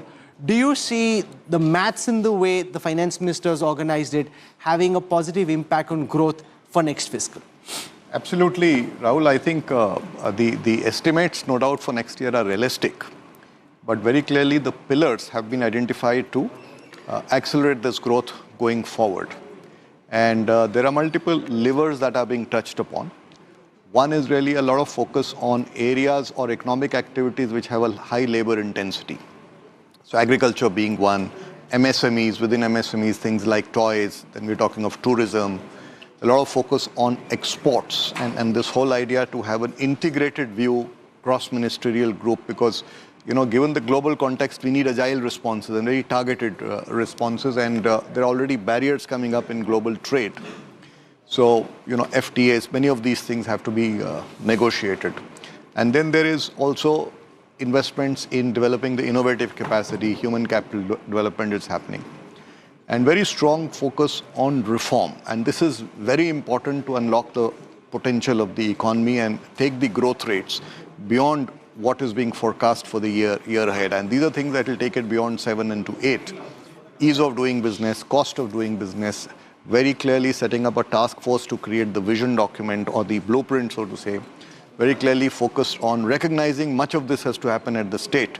So the collaboration with the states, incentivization of states, I think these are all positive steps. And, we are also seeing some relief to the middle class in the form of income tax. And with the employment generation and relief on income tax over a period of time, that will also, contribute to the virtuous cycle of investment and employment and so on and so forth. A lot of the focus so far in past budgets was on public infrastructure. That was really the thrust through government capacity expansion. That's not stopped, but that's been paused at the levels where it was last year. No significant increase in allocations. The government's view now is give money to the middle class. Let's see if they spend and if that can spur demand.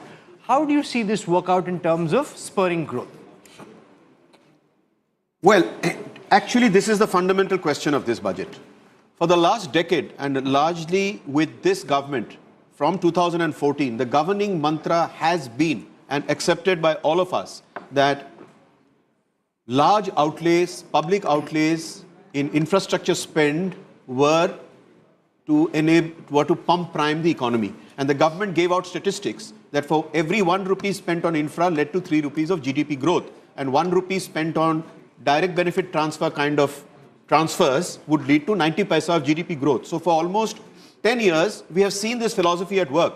If you saw the last many years, 5 lakh became 7.5, 7.5 became 10. So we've seen 30% increases in capital outlays in budget after budget, till suddenly last year we saw 10%, and finally this year we are seeing 0%, flat, right?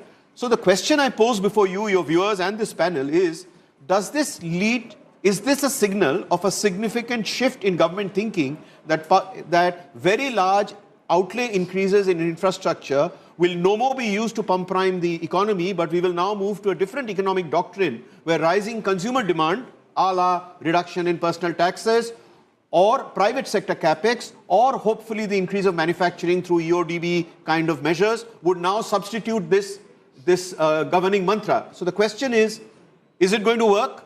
Are there apprehensions? Are there issues? And does this, honesty, to come back to the original question, does this budget signify a significant shift in economic thinking that we have followed for the last 10 years? I have 1 or 2 more issues that deserve discussion, but I'll lay this because the fact also is that the allocation which was made last year, for various reasons, including the general election and the long campaign, didn't get spent. And therefore, the government is saying there's no point in just increasing allocation in public infrastructure if it can't get spent. Let's allocate the same and let's spend that money first. It's a very contentious argument. I'll tell you why. Here is a nation that is following a mantra of increased infrastructure spends, which have multiplier effects on jobs, cement, steel, vast amount of industries. And then you turn around and say, guys, I have hit a roadblock on execution capacity in project development and project execution. And hence, I can't spend the money I have. Now, should an economy and a nation like ours that's pulling ourselves by the bootstrap now face this new constraint that project development and execution capacity leads us to not even use the funds that we have? And secondly, it's a vicious cycle. You say, I have not executed, so I'm cutting outlays. Next year, you don't execute again. Are we going to get into a vicious spiral of saying, I have reached a roadblock on execution capacity, I'm going to cut outlays? It's a very serious, vicious cycle. Let me stop here. You're calling it a serious, vicious cycle. Chandraji, Danaji, are you seeing a significant change in government thinking? Because a lot of the economists have been asking for the government to do something to spur consumer demand. Now the government's taken the bull by the horns and said, okay, this is what we can do. We can rationalize income tax structures in a way that we leave more money in the hand of the income taxpayer. Will that have the multiplier effect that's required to push our growth from 6.5 to take it above, closer to 8? See, consumption itself is a large chunk of our economy. And we have all been talking about much before the budget as to how do we prime consumption. And we have got much more than what one desired. That's point one. And I think it was necessary. The government also, as Vinayak mentioned, has been heavy lifting in terms of Capex over the last many years. And there has also been this question as to when does private sector kick in with in terms of investments. And private sector kick in with investments. We have had many discussions on how do we move towards ease of doing business, cost of doing business, decriminalization, etc., etc. That all have been pretty well addressed, number one. Number two, if you really look at the type of infra spend now, which is on rural focus, the 50-year interest-free loan to states, if you really look at things like how we are looking at the national monetization pipeline 2.0, that itself is a lot of money. But they haven't explained where the money will come from, where it will be used. They just put out a figure of 10 lakh crores. That's right. There's 10 lakh crores, and of course, much of it will come the way it will. And these are sort of indicators that there is now a huge role for the private sector to come in, which has been being mentioned. You are laying the road and the foundation for the private sector to come in, and government, mind you, has not stopped. I mean, the Capex is equal to the nominal growth rate, if one can see it that way. Yes, so as you said, that when there is unspent amount, we need to take that forward and see to it we implement that. Rajiv Emani, Vinayak Chatterjee is talking about a fundamental shift in the government's economic priorities, which he claims comes through this budget and the way that the numbers have been organized. Do you think that's the right way to have gone, given that there's been so much talk about the need to spur demand, particularly in urban areas? Yeah, I mean, I wouldn't entirely agree with what Vinayak is saying. I definitely do agree that a little bit more allocation would have, fired up the animal spirits much more. And allocation on government Capex, on government Capex. But why should the expectation always be from all of you for the government to be spending more on capacity expansion? I agree with you. I'm not. What I'm saying is that that's why I'm saying that I have disagreement with Vinayak. The number could have been slightly higher, but we can't fire on only one cylinder. I think, the fact that for this to grow, and actually if your fiscal deficit has moved down and has come from 4.8%, now you're projecting 4.4%, and your Capex to GDP ratio is almost being the same, and the Capex is growing at the nominal GDP growth rate, doesn't mean that we are curtailing down. It means that yes, the Capex spend will grow, but at the same rate at which the GDP is growing. Now we need to fire up the other cylinders. What are the other cylinders? Industry is saying that urban consumption is slowing down, rural consumption has picked up. Let's try and address urban consumption. And they have given a massive relief, which was much beyond anyone's wildest expectations. And I think it's also equitable because a lot of middle class and lower income was suffering because of inflation. So there's an aspect of economy, there's an aspect of equity in that. The third is, how do you spur manufacturing? I think, as CB also mentioned, there is investment in manufacturing that's happening. Private sector is investing, but the expectation is, as you mentioned, that they need to step in more. So if you have to step in more, first is you have to have enough economic space so that all savings are not directed towards government. So your fisc has to stay in control. The biggest thing that all industry was saying was that one is demand has to come back, so you spur the demand through consumption. The second thing is that, ease of doing business has to come. There has to be greater simplicity. There has to be better cooperation between various ministries. We have to start looking at public-private partnerships again. There has to be better coordination between center and state. And you have to look at the long-term direction of where this is going. So if you look at that, the budget is also trying to push manufacturing, particularly labor-intensive manufacturing, and manufacturing that goes into new age, whether it's EVs, solar grids, other things. So trying to push that area of manufacturing, trying to push consumption, and at the same time, anything that's Capex-led. So I think it's a more holistic, I don't think it's a change in stance, but definitely addressing what the industry has been saying. Now the question then, Mr. Mukundun, is the impact this 1 lakh crore rupees, which the finance minister says is direct taxes that she's letting go of, will have on consumer-facing sectors and the economy, and the kind of multiplier that these consumers, when they go out and spend, the kind of multiplier this has on economic growth. So what's your reading of the money that's been left on the table by the government for consumers to go out and spend? So Rahul, I think firstly, let me address the whole issue which we started the discussion with. Was there a pain in middle class? Has it been addressed? It's been addressed. Now it puts money in the hands of the people. But the second big issue is that we also have addressed the issue of jobs. For example, there's a focus on agriculture, focus on MSME. I'm going to come to your point. And thirdly, they've also identified they don't want to let go of the fiscal glide path. So 4.4 they've addressed. What they are now saying is, as far as infrastructure is concerned, it's not infrastructure the way we saw before, but there are many layers to the infrastructure which we need to unpeel. One is the gap in infrastructure. They're saying 3-year project pipeline of public-private partnership. They've asked for that. And that is something which will absolutely fill the gap, which we are saying that there's a slowdown in spending or whatever. It is not a slowdown. It's like inviting the private sector to come in. If private sector is to come in PPI mode, then there must be trust. If you look at this budget, the first time, 10 times the word trust was used. And there was a very clear focus on making sure there's ease of doing business and cost of doing business, and also decriminalization laws, which will bring the private sector also to play a role in infrastructure. So I would disagree with what Vinayak has been saying. This budget is shifting from government only mode to say we are in partnership with everyone in India, a Team India partnership. But let me add a point on what we should count more as infrastructure. For example, the commitment of 20,000 crores to 5 nuclear power plants and committing to getting to 100 gigawatts of nuclear power is a game changer. If you want a base load power sector, if it has to go more and more in solar, it needs more base load.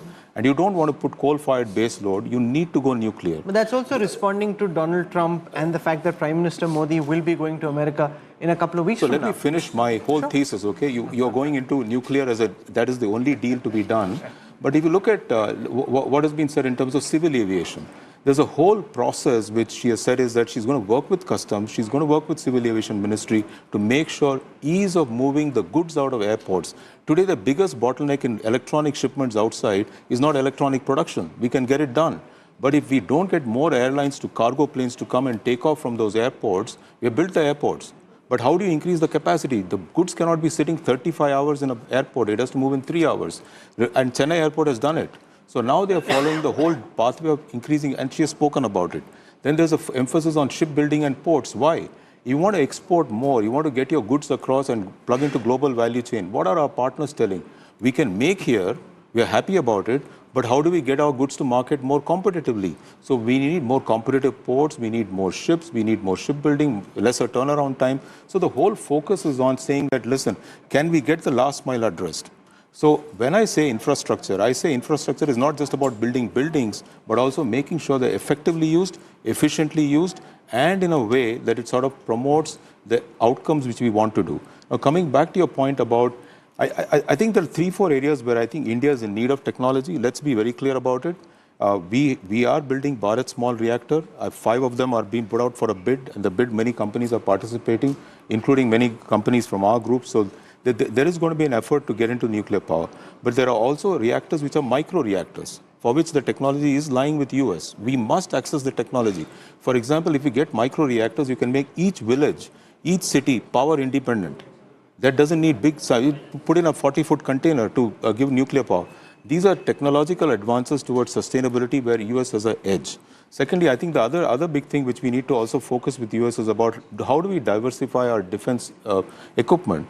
For example, we've invested from Tata Group into defense, for example, building the cargo carrier where private sector has come in. But really, I think, again, partnership with Europe, partnership with US is extremely critical in that space to move away from single source of our defense. I'm not by any chance saying there's an issue related to the previous source of defense equipment to the newer one, but the new technology really does address getting access to drone technology. How are we going to get lastly, if you want to also prepare talent to cope with it, how do you do it? Now the focus is on saying, listen, I'm going to give broadband to each village. District level school. Now, imagine each district level school now has access to broadband, and the kids in 5th and 6th class get access to the latest pedagogy, latest things which are happening around the world. They've got Atal Tinkering Lab to become more creative. You have a situation in 10 years' time when these people will be ready for workforce. We'll have a skilled workforce which is creative, willing to adopt AI, not getting afraid of AI, saying that AI is a game changer for us to participate in the world market. So that's the positive. Let me get Vinayak Chatterjee to respond before I go across to Dr. Rehan. The argument that Mukundan makes is that look at infrastructure more broadly. It's not just physical infrastructure in the form of more roads, more highways, more bridges. It's the whole spectrum of infrastructure spends, and the budget is doing enough to address it, even if the allocations to just physical infrastructure haven't necessarily gone up. On a lighter note, this is the first budget in 30 years of participating with CII in these post-budget discussions that I've not heard 3 words mentioned in the budget. Road, highways, railways, and infrastructure allocation. These 3 words are absent in the budget speech, by the way. This is just a little lighter comment. See, I am not denying that every budget has a slew of interventions on infrastructure. BharatNet was announced broadband 10 years ago. Kusum solar pumps was announced some other budget. Every budget sees 10, 20 initiatives for the infrastructure sector.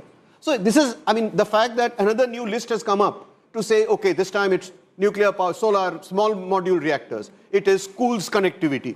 It's fine. I appreciate that because the economy needs interventions this time. But that does not derail the debate to say, are these interventions enough to pump prime the economy to go to 8% GDP? Do you have an alternative model other than infrastructure pump priming the economy? And is the alternative model that all of you are supporting here, I'm in a debate mode as you can see, saying that increasing middle class, disposable income, ease of doing business, are you all convinced that all of these together are going to give you 2% no, but can I challenge GDP? you to say that had we reached a point where the law of diminishing returns had set in, that you were throwing in more money towards physical infrastructure spends, but wasn't necessarily having the extra multiplier. After a while it kind of plateaued out, and therefore that wasn't the only approach. If it was, then when you increase allocation on public infra by 30%, it should have that kind of multiplier, and it didn't. So the question is it law of diminishing returns or is it the law of diminishing votes? The one argument that I've heard is that building major highways, etc., is not getting the quantum of votes that you thought it would. So what are we talking about? Diminishing political returns or diminishing economic returns? I leave that question for you and other commentators to answer. Vinayak Chatterjee is on fire this afternoon. That much is clear.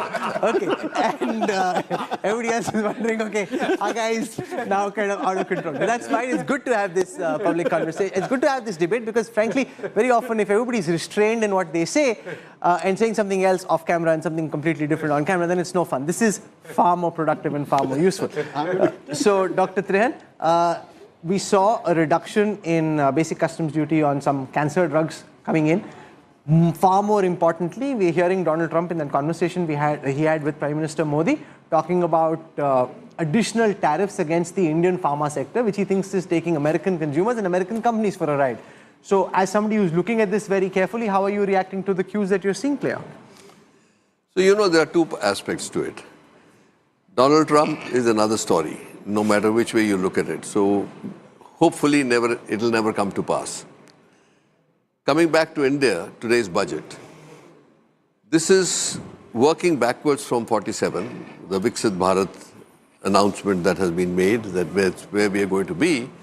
We know that we need to double our healthcare sector in the next 5 to 10 years.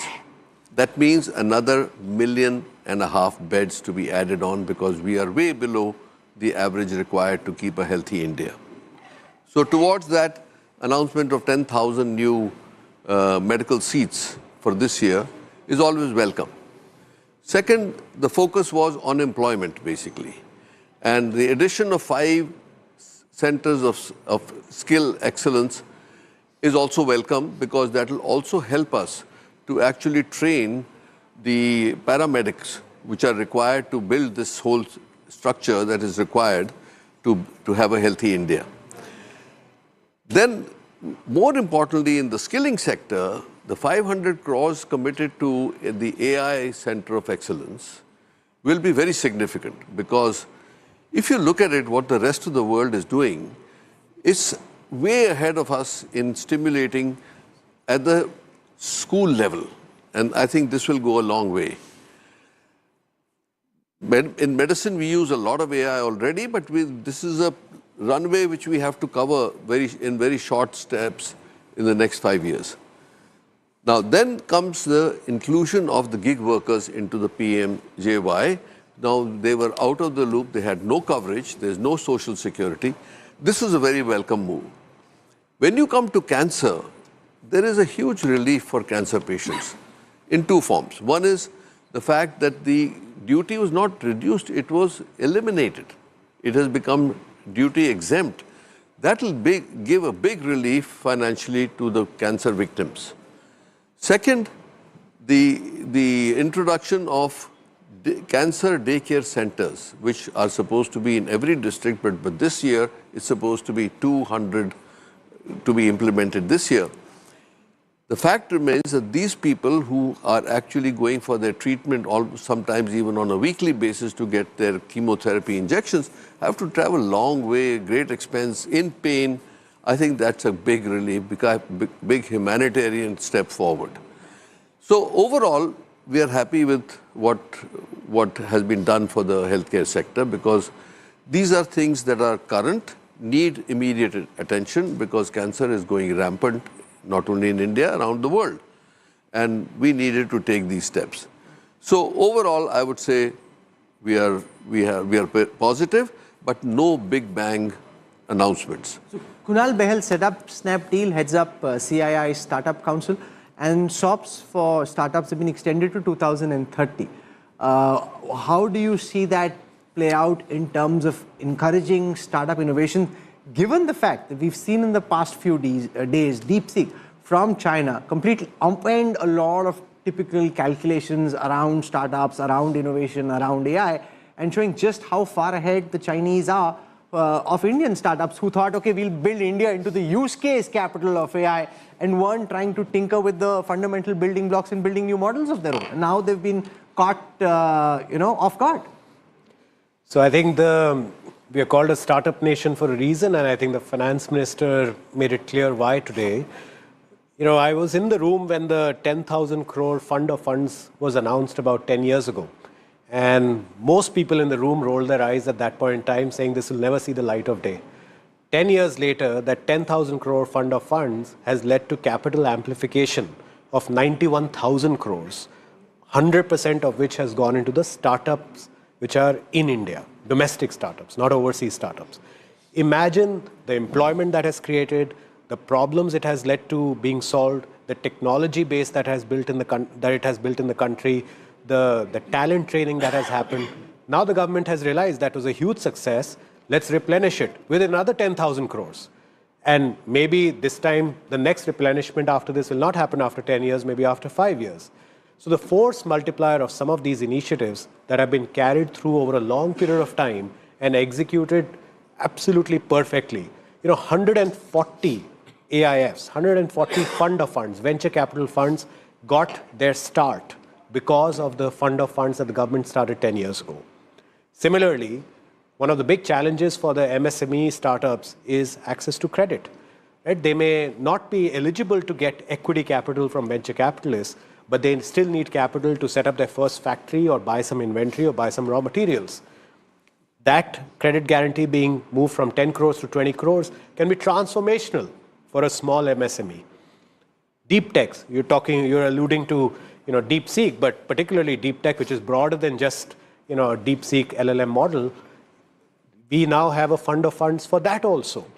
Right? So the government is really not only thinking about today by creating healthcare schemes for gig workers who are largely part of the startup economy, but also thinking ahead of where the arc of the startup ecosystem needs to go. But you didn't really answer my question, which is whether the focus of these startups which have come up and been successful, whether it's a Snapdeal or several others, were more in the B2C sector where you're using India's large domestic market to fire up the startup engine.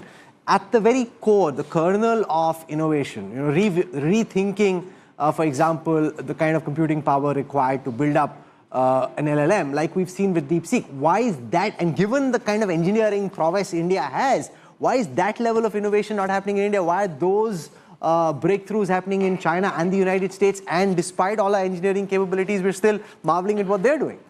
Look, we are solving the problems that we are encountering, and we are solving them well. Obviously, more can be done. But specific to DeepSeek, it's an open source model. There's no reason we can't use it, and we can use it for free, right? So then nobody's stopping us.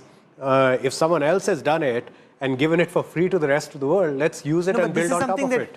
At one level intrigues me, at another level concerns me, Chandraji Banerjee, that there's a lot that's been built, but largely to tap into the domestic market.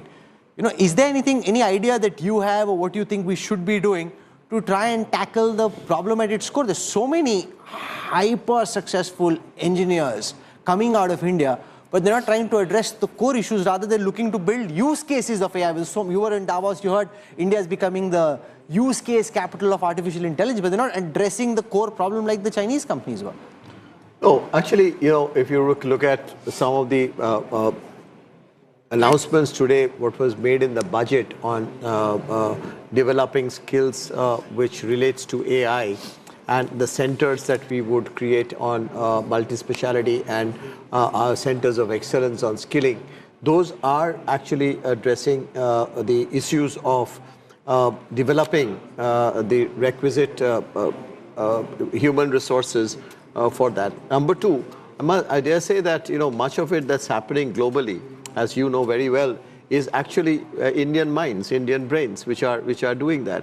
So third is, like, if we are really looking at how we bring in GCCs and others, and there was a mention of that, into India and attract that human capital into India, I think what to add to what Kunal said, it's something that we can achieve. Lastly, you heard about the AI sort of not just the mission, but the interface that it is that the government would do, or in terms of various stakeholders, with various stakeholders, including industry itself, would also lead to. And India has actually, if you really look at Indian, the entire work that we have done on our digitalization program, which is touched, at a cost which is world competitive, which we can give it to the world, and touched 1.4 billion people. So there are phenomenal examples in India. It's just that, yes, of course, we need much more to do to... No, but I want to, because I think this is an important issue, so I want to press on it further with Rajiv Memani. The fact is, Indian brains are building models like Perplexity, contributing to models like OpenAI, but not building those successfully so far. I mean, now Ashwini Vaishnav has spoken about setting up a sovereign AI LLM model, but the fact is that we haven't been able to do this so far. Kunal Behel said, by the way, I just want to add, Perplexity is also a use case, right? Perplexity by itself is not a model. Sure. So it is, actually you are in some ways answering your own question, where actually some of the most promising companies right now are suddenly the use case companies, whether they are in India or in the US. No, but I do want to press on, how can we be, in your view, at the very cutting edge of innovation, rather than just addressing the large Indian consumer market, actually be at the cutting edge of innovation? It's a process, Rahul. I think if you compare the pharma industry as an example, it started with generics, branded generics, exporting generics. And now some of those which have been successful are becoming innovator companies. Also, if you look at one of the issues with Indian industry is the R&D percentage of investment as a percentage of total investment is on the lower side. The risk appetite to build something like this and the amount of capital that you have to draw is very significant. And there are two countries in the world who are able to do that. One is US. Because in US, the entire value creation thesis is around building intellectual property and different assets. It's not so much of building just on revenue streams and everything else, and there's a lot of capital available. The mindset is like that. The mindset is, let's do something completely disruptive from an intellectual property standpoint. China, there's a massive state sponsorship for this. So it's partnership with government and everything else. I would say in India, amongst all sectors, if I could see one sector which will move into that space very rapidly, because of the success that they have had and because the mindset of the entrepreneurs, I would say would be in the entire new age, new tech space. So I'm pretty confident that with little bit of sponsorship from the government, if you look at the stacks that you build in an AI model, first is the chips.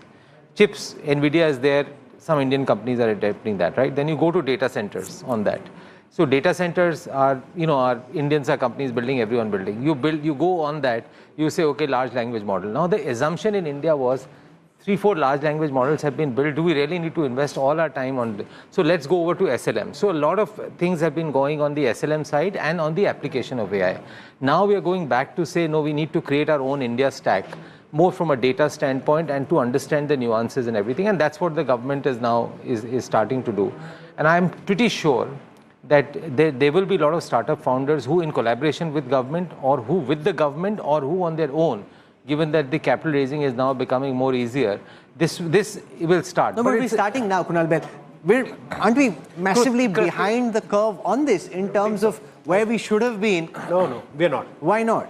Because we're not. Like, उन्होंने बना दिया, आवा बोल रहे हम बनाएंगे आगे जाके. पर अगर आप ये सोचो कि उन्होंने बनाया क्या है जिससे आप इतना घबरा रहे हैं? ऐसा कुछ बनाया नहीं अभी. Whatever they have made can be used by us also, and we can build on top of it, and we can build cutting-edge solutions. For the longest time, people said, "Why can't India build a Cisco or an SAP, etc.?" But we export $200 billion of software every year. So we have to find what our core capability is, what our core strength is, and capitalize on that. Versus keep thinking they build this, why aren't we building it? Let's build what we know how to build well, and do a world-class job at that. Okay. So the government, the thinking within the government is that the slowdown that we saw in the second quarter of this fiscal is temporary and that growth will recover in the fourth quarter this year. But then the question I have, Mr. Mukundan, is that the Chief Economic Advisor projects growth next year to be between 6.3 and 6.8. Do you think the government didn't punch hard enough, didn't demonstrate enough appetite and ambition, and should have really set at least a higher benchmark in terms of its target? So firstly, let me go back to this piece around AI and LLM. Sure. I think really, let me lean into it. I think one of the benefits which both India and China have is that our risk capital, which you spoke about, there's a state sponsorship, but despite all that, I think we don't have pools of cash which other countries have. But it does provide you with a strong emphasis on what I call as a frugal innovation. And we will not go the large language model. I've got the same term, LLM, which is lean language model. And I think there'll be a lot of Indian startups which will get onto lean language model. There'll be people who will back up the local language model. Again, the third form of LLM is the local language. Something in Hindi, something in Odisha. So we've got a huge opportunity here. And I'm pretty sure, I agree with Kunal, that's only a start of the race. It's just that everybody is measuring themselves. Of course, there's a discourse which has come in because of Sam Altman's announcements about this is the only way to go. But this at the end of the day, this mathematical model. We engineers know exactly what is there, and we can dive into it. And and Indians are smart, and they've done a good job. So I'm very hopeful that we won't be way behind. If we could launch our space satellite 25 years after Sputnik went up, and we were the first one to go on the dark side of the moon and land it in that spot which we need to, I think there is an opportunity here which we should not lose sight of and stop investing. We should continue the investment. That's my emphasis and thesis, and I fully agree with what Chandrajit said. The 3 centers of excellence are critical. And the centers of excellence in terms of each of the institutions in IITs and Indian Institute of Science, where they're teaching this new mathematics as well as the AI use cases as well as AI, is extremely critical for the future. We must continue to invest in talent. That's one piece. Now, going back to your question in terms of, did we punch hard or punch low?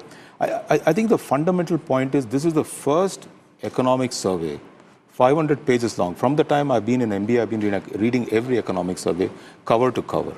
Where I read it, it did not bore me. There was a story being told. There were cases being highlighted, which were extremely practical. I want to compliment the CA for the effort he has put in bringing out something which is so readable. Now, what is the budget doing? Budget has pulled out from the economic survey foundation and has built upon it 6 areas of reform. Firstly, it said agriculture. Let's fix where the employment is high. Then it has gone into MSME. Then it has gone into exports. Then it has gone into investment. Investment not just in physical capital, you highlighted, into human capital, various types of investments. And all these are needed. Then they've said reform. Without reform, you can't build trust. That is the change. And lastly, keep the fiscal glide path. These are the 6 pillars of this budget, the way I've looked at it. And it triangulates all the pieces. And the outcome may well surprise us. It is rather to be pleasantly surprised than to be despondent because it didn't turn out. Okay. So that's where I want to put that same question to Vinayak Chatterjee. Are you disappointed that the target for growth is in the range of 6.3 to 6.8? Would you have liked to see the government take a more ambitious target for growth? I agree with him. I'm waiting to be pleasantly surprised. But you are allowing me to be controversial Oh, again? absolutely, you must. So I want to ask about being more aggressive about GDP growth and punching. I'm going to use the LLM, large language, modeling on GDP fiscal deficit. Which economist has said that 4.4% is a magic number and we should all applaud it? Because this is conventional thinking.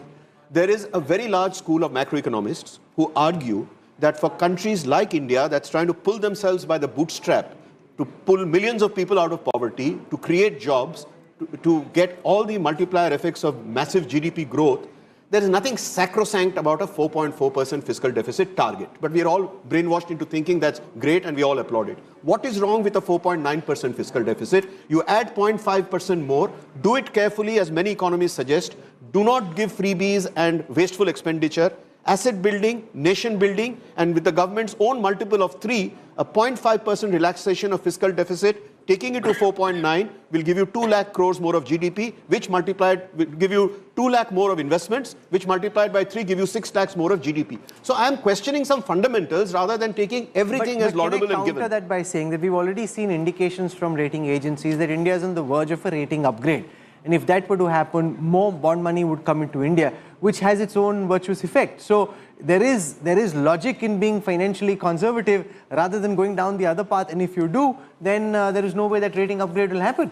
So the million-dollar question is that what is the magic number? Suppose I was an economist and I argued with you that the magic number is 3.9 and that 4.4 is really not acceptable. No, but the government has set a fiscal glide path. You can't keep changing your mind on the path that you're setting for yourself. The question is, you are setting this budget in a situation where you have seen 5.4% GDP. You have seen GDP growth slipping. You have seen central Capex slipping. You have seen states Capex slipping. You have seen rural and urban demand slipping. You have seen job creation slipping. In this scenario, where you have to pull yourself by the bootstraps, I could give you a convincing set of arguments for this year. Let us go back to 4.9%. 2 lakh crores more of investment. No, but then your numbers have no credibility with the rating agencies. Yes. Vinayak, the debate, nobody wants to debate with Vinayak, and we all humbly submit to Vinayak's debating prowess. But, after having done that, there is something, and I would like to tend to talk about, if we really we wouldn't have focused on fiscal prudence. It's just not the credit rating agency. And if we would have just, growth is important. And yes, we can grow at 8%. We need to aspire to grow at 10%. There's no doubt about it. But we also need to be cautious about overheating, etc. But look at the other point which has come out very prudently in the budget is the debt target. If you really look at the debt to GDP ratio, which is now being targeted to 50 plus minus 1% by 2031, that also shows that, that also, you talked about credit rating agencies, that also brings in investment. So there are other mechanisms which are being... you want to come in on this? Should the government have tried to do more to grow faster? Well, let me put it this way. First of all, I think fiscal glide path, fiscal prudence is important, and it has many ramifications. I think CB already alluded to that, so I'm completely aligned with that, and that was also CIA's recommendation to stay with the fiscal glide path.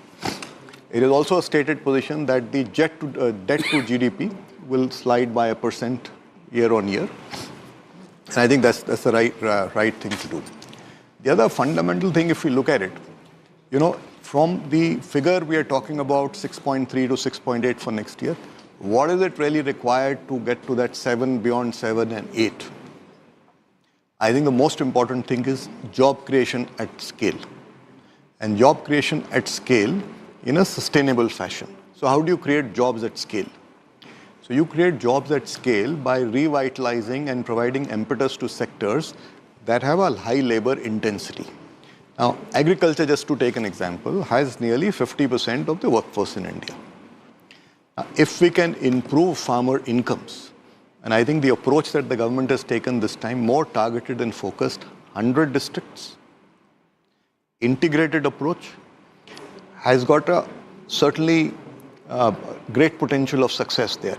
And it's been done, for example, in aspirational districts. There are about 100 plus districts there. and there were the public-private partnerships. And in that public-private partnerships, farmer incomes have actually grown substantially, in fact, doubled in many cases. Look at MSMEs, in that particularly look at footwear, look at toys, look at tourism, and look at exports. Now, these are all sectors that typically have high labor intensity, right? And that's what the budget is, the whole budget is around. The second point I want to say is that to make these happen faster, what needs to make this happen faster and more of it to happen is certainly a lot of ease of doing business, a lot of flexibility in labor regulations, a lot of next generation reforms are required. And that I think the statements there, we must acknowledge a strong statement, setting up a high-level committee to kind of create the blueprint for it. So these are things that will, over time, take the trajectory of the economy to 7 and beyond. Well, so I think a lot of pluses are there in the... The message in the economic survey was get out of the way, and there's a high risk of economic stagnation if you don't. Setting up a committee is just the first step. The recommendations of the committee, then the implementation of the recommendations of the committee, that's where the proof of the pudding lies. But let me also say this, that it is, while the vision is getting created, it is not that, what I read in the budget, it's not that everything is going to wait for the committee. Of course. On tax regulations, something are announced. On exports, the integrated approach, the incentivization to the states and collaboration with the states in certain areas. I think these are already steps being taken while the blueprint emerges. Sure. So we've had a fascinating conversation. It's good that everyone's spoken frankly, candidly, and what is in their mind, put that out on the table, which is the whole point of setting up this India Inc. brainstorm. So I want to thank all my guests for joining us and lighting up the shoulders through capacity expansion via public infrastructure. Now the government is changing the calculus, handing money to the middle class, to the taxpayer who seem to be getting irked, whose mood seemed despondent, saying, okay, here is extra cash in your hands. Let's see the multiplier this has on the Indian economy. To talk about the potential impact on growth of this union budget, we've set up a corporate brainstorm here at the CII headquarters. We're broadcasting from the Le Méridien. And I want to introduce you to my guests joining me for this special discussion. I want to start with Sanjeev Puri. He heads up ITC, is currently the president of CII, so welcome. Flanking him is Chandrajit Banerjee, who had several crucial inputs in the formulation of this budget. On behalf of India Inc., is the Director General of CII, so welcome. We have the incoming president of CII, Rajiv Memani, heads up Ernst & Young in India. Thank you, sir, for taking out time. To my left, I want to welcome Mr. Mukundan from Tata Chemicals. Then we've got the infrastructure minister, Vinayak Chatterjee, and we've got Naresh Trehan, who's representing the pharma sector, health sector, and remember, not just during this budget, we're also hearing from Donald Trump that there could be new tariffs against the Indian pharma sector. So what impact will that have? Let me start by asking Sanjeev Puri about the potential impact on growth, because if India needs to be in Amrit Kal, become a developed country by 2047, we need to go 8% plus. The economic advisor said we're likely to grow between 6.3 to 6.8 next year. Do you see the maths in the way the finance minister has organized it having a positive impact on growth for next fiscal? Absolutely, Rahul. I think the estimates, no doubt, for next year are realistic. But very clearly, the pillars have been identified to accelerate this growth going forward. And there are multiple levers that are being touched upon. One is really a lot of focus on areas or economic activities which have a high labor intensity.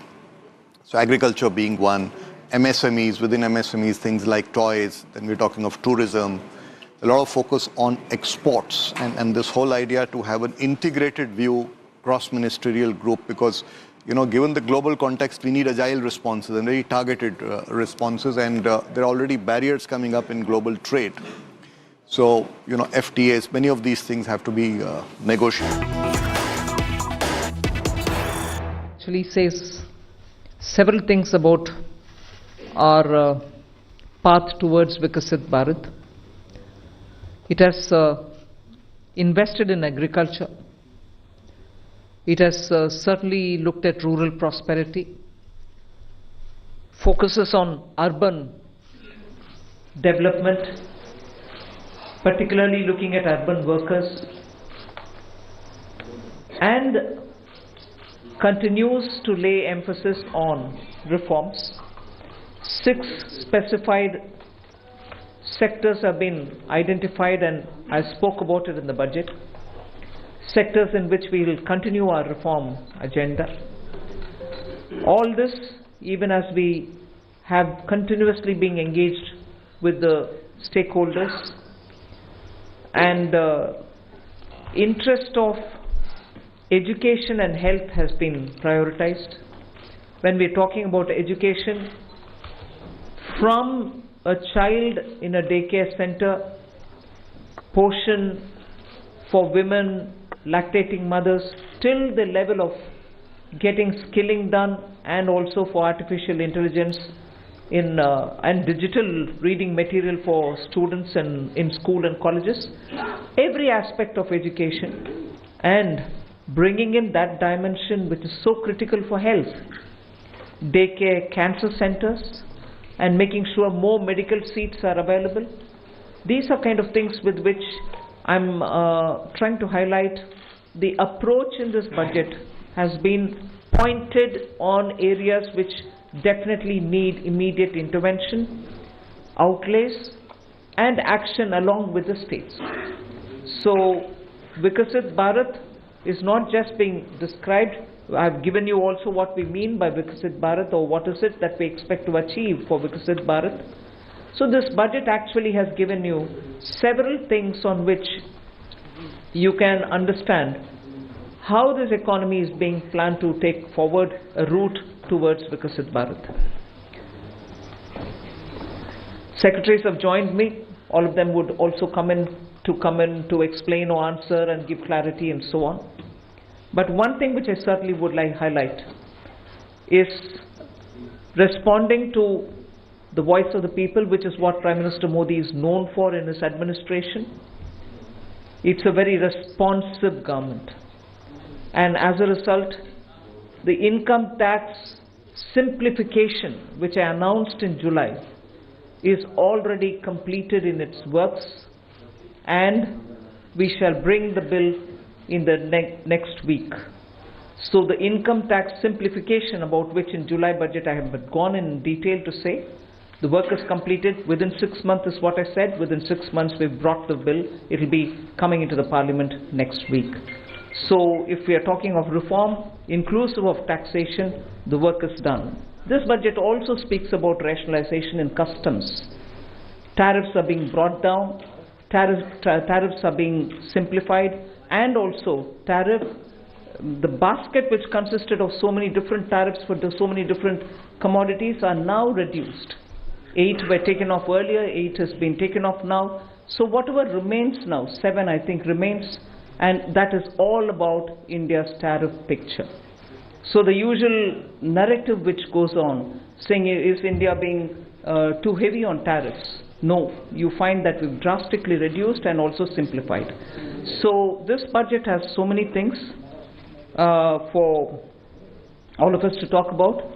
The more important thing about agriculture, which performed very well during COVID and which has contributed to India's food security, the proposals which are mentioned in this budget actually talk about everything to do with beej to bazaar, literally from the stage of seeds, hybrid seeds, climate resilient seeds, seeds which can give greater output, seeds which are going to be high yielding, all this together to the final point of India becoming the world's food basket. That's the definition I put in when I was talking about Vikasit Bharat. So we are making sure that India's agriculture gets the support across the board, whether it is on seeds, whether it is for skilling the farmers, whether it is rural prosperity, whether it is going to have agriculture and allied industries being set up in rural areas, and whether it is going to be farmers getting better and more loan with interest subvention, not just farmers, fishermen, and also dairy, meaning animal husbandry. So the picture for rural development and the picture for supporting agriculture is across the board, and that has been narrated. The second thing which I would want to highlight is the continued emphasis that we are giving since vote on account budget, July budget, and now on the MSMEs. whether it is giving them sovereign guaranteed loan, whether it is support during COVID, whether the definition being changed now for better, more inclusive growth in MSMEs, access to bank credit. So MSMEs have also been given greater emphasis. Together with this, I'd like to highlight the point that energy security has had greater attention in this budget. We've highlighted in July budget how even pump storage will have greater attention. Solar and wind and renewable energy has also been taking consistently good importance in our budgets. This time we are talking about the small modular reactors. I've also announced that there shall be 2 amendments, one to the Atomic Energy Act and the other one for the civil liability. All of this is going to help us attain energy security. Insurance sector's FDI limits have been enhanced. That is another important announcement. I'll end my opening statement with 2 things. There is no reduction in the public spending on capital expenditure. Let's put that up front. We continue to place emphasis on the multiplier effect that capital expenditure done by government has shown, has sustained us. We continue on that. And with all this, our fiscal prudence has aligned itself to the glide path that we announced in 2020-21. So we've kept ourselves in alignment. Fiscal prudence has been maintained. And the next year, coming years, estimate is also been given. Well under 4.5 is what we had said earlier. We are also projecting the same. So this is just as an opening statement. There's a lot more to say, but as you all ask questions, so shall we answer. Thank you. Thank you, ma'am. 225. 225. Mic, please.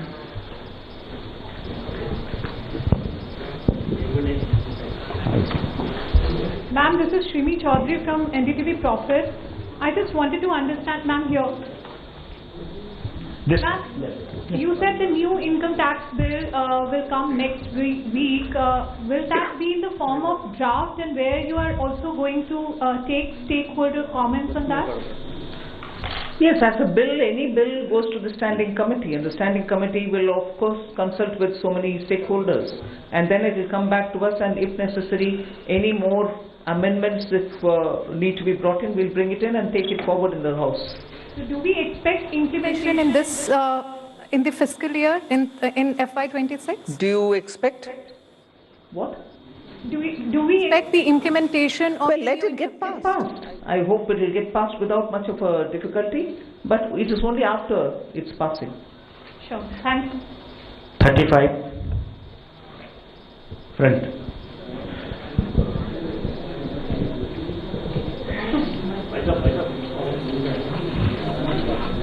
Ma'am, Jaipuriya, this side from CNBC TV 18. As you said, this is a very responsive government, which is why government decided to give these tax rebates. But given the structure that you have announced, ma'am, up to 12 lakh is the rebate. Any reason why this rebate has been hiked from 7 to 12 lakh? Is it that the incomes or salaries were not growing up to the mark, which is why government thought that this rebate needs to be given? And also, how do you make up for this 1 lakh crore of revenue loss? Will it not impact the budget estimates? Where will you get this money from?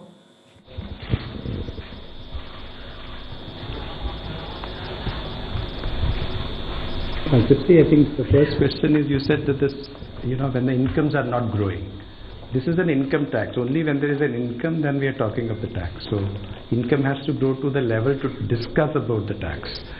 Now, why from 7 to 12 lakh? It is something like, it was earlier 2.2 lakhs. When 2014, it became 2.5 lakh, nobody is going to pay tax. Then there was a 2019 that, we said 5 lakhs, nobody is going to pay tax. And we said it was raised to 7 lakhs. And now it's being raised to 12 lakhs. So this is a perception that the government feels that, on the average 1 lakh per month, if you have, then you need not pay tax, which means that, we are doing it in 2 ways. One is we are reducing the slab rates, We are expanding the slabs. If you would have noticed, the slabs are now 0 to 4, 4 to the uniform slabs, and there is a gradualism. There was a thing when we had earlier 20%, then it was jumping to 30%. Now it is 20, we have introduced 25 also. So it's a gradual thing which has been done. Now this benefits every one of the taxpayers, because whatever benefits which has come from the slabs gets transmitted across. So therefore everyone gets a benefit. Now the second part, FM decided that, well, some people should get a little more benefit than merely slab rate reduction could have given. And so therefore an extra rebate. So slab rate reduction for everyone, and extra rebate for 7 lakhs were already getting it, now 7 to 5 lakhs more people have been added. So this is the philosophy behind it. And as you said, why you do it, I think we expect that all that money which they gave, it comes back to the economy in either consumption, savings or investments, in whatever way they choose to do. I just want to add to that. If you compare what we've done today with what prevailed in 2014 under the Congress government, what we are, most often the narrative is we should put money back in the hands of the people. I want to please give this comparison for your consideration. If you compare it with the 2014 tax rates under the Congress, for somebody who's earning 8 lakhs, nearly 1 lakh more money is in their pockets today because of the amendments that we've brought in. Meaning, 1 lakh income tax in 2014 is 0 income tax now. So that money is going back to the people in their hands for those who are earning 8 lakhs. For those earning 12 lakhs, 2 lakh was the income tax in 2014 versus today 0 which is proposed. Meaning nearly 2 lakh more money in the pockets of people who are earning 12 lakh. Alright, did I stop it there? As Finance Secretary rightly said, across the board everybody is getting benefit because the rates have also been brought down. Not just the rebates being given to up to 12 lakhs. Rates for everybody is being brought down.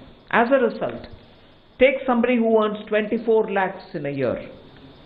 The income tax on them in 2014 was 5.6 lakhs. 2014. For them, now it is only 3 lakhs. The rate change has benefited somebody who earns 24 lakh as well. So 2.6 lakh rupees more in the pocket of people who are earning 24 lakh. So it is not just those who are up to 12 lakh because they are not paying any tax at all, because rebate is given to make up for the tax amount which they have to pay. It is not just up to 12 lakh. Even for others, benefit is accruing, and compared to what it was in 14, that much amount of money is going back to those respective money earners. Just compare it with 24 tax rates, which is prevailing now, and what is being proposed. I would like to draw the comparison. 8 lakh people, meaning those who are earning 8 lakhs. 30,000 rupees more is being put back into their pockets, meaning they would be paying 30,000 in the prevailing tax, 8 lakh salaried wale. Now they pay 0 in the new proposal. Similarly, 12 lakh salary or income wale would have 80,000 rupees tax to pay in the current prevailing taxation rates. They would have 80,000 rupees now go back to their pockets. They don't have to pay that tax. Go to the 24 lakh and compare with the present rates. Present prevailing rate, they have to pay 4.1 lakh rupees as tax. We are saying now they will have 1,10,000, 1.10 lakh in their pockets, which they don't have to pay as tax. So we have put good substantial amounts into the pockets of people who deserve to get that. And I would want that to be highlighted compared to what prevailed in 14 and what prevails just this year. 3. Three number. Ma'am, many congratulations. Something that was being quoted to you as well as the Prime Minister and yesterday the Chief Economic Advisor hinted in terms of disinvestment and where you should not get into, government. You yourself have been talking from 2020, 21, and subsequently, government should be in less spaces. Has it been a strategy? Because I know you're committed to it, but last budget you didn't refer to it. This budget you have not referred to it. The target still remains there. Is there any impetus that you're going to do towards what has already been announced by the budget? For example, bank privatization of banks and others. That's one. And the second because it was unanswered, you're making it simpler, the income tax, and bringing a thing. Does that mean that you can now not necessarily all the time you can do it through a schedule or an executive order if you want to give some relief to a common man in the new income tax bill that you bring in? No, giving relief any time will have to go to the parliament, because if we are giving fiscal relief to people, it has to have approval from the parliament. So but what the tax simplification really means is the complication in the language, the circuitous way in which they were explaining things, and adding too many exemptions. You will realize that when we brought in the new tax regime, we didn't want the old tax regime imitated or copied. In that, there are several exemptions given in the old regime. In the new, we didn't want to give any, because we wanted a simple, straightforward tax regime in which the rates can be brought down. That's what we've done even now. So the act itself had to be simplified. The attempt now is that.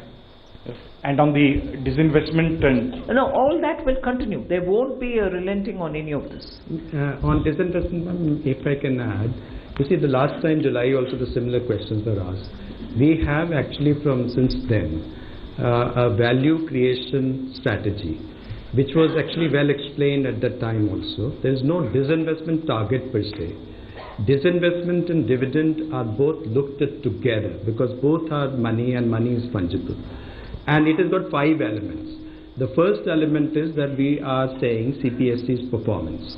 The second is we say that we should have communication of performance. The third we say that the Capex of the CPSC, which is important, as you know, in terms of accelerating growth.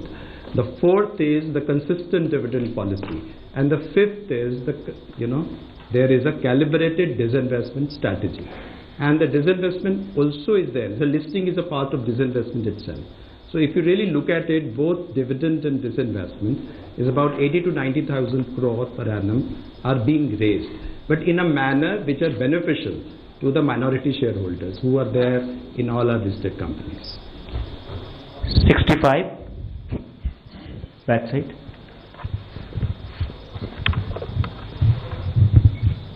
Good afternoon, ma'am. This is Ruchi Bhatia from Bloomberg News. I have a question for the Revenue Secretary and a question for you. If the Revenue Secretary can give us details on the benefits, the number of people who will benefit from the slab, from the rebates going up from 7 lakhs to 12 lakhs. And the question for you, Madam Finance Minister, a lot of people say that while the absolute number for Capex has gone up, the pace of spending has gone down as compared to a few years ago. Is it telling of the institutional capacity in terms of how much Capex push can the government really do? And secondly, as far as a lot of analysts do say that the multiplier that Capex has is a lot more than the multiplier in the economy than that tax cuts have. What would you say to like some of those concerns as well? Well, 1 crore people will both benefit between the 7 lakh and 12 lakhs. Meaning 1 crore more people will pay no tax. On the Capex, I think there are 2 things playing out. One, of course, this particular year has had the elections happening, and because of that, both central government and state governments were catching up with investments, public spending on investments only from the 2nd and the 3rd quarter, so it showed. It's equally true that when fundamental requirements are taken care of, when you're bringing in additional overhead, there is a pace at which those additions happen. So it's not as if there is no thirst for capital expenditure, but now it will be at a pace in which you can build on each one of the developments that you've done prior. So it will continue. There are some departments which will need more. There are others who would probably reach a plateau, but expenditure will have to continue even in them. So the heads where the capital expenditure will happen will vary, but expenditure will happen in building assets. 121.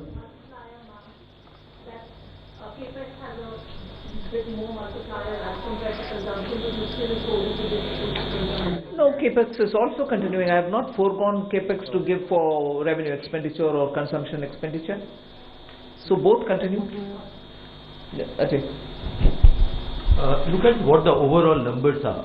Even in the coming year, the next year, effective capital expenditure, including what Government of India provides to state for their capital expenditure, is 4.3% of the GDP, one of the highest.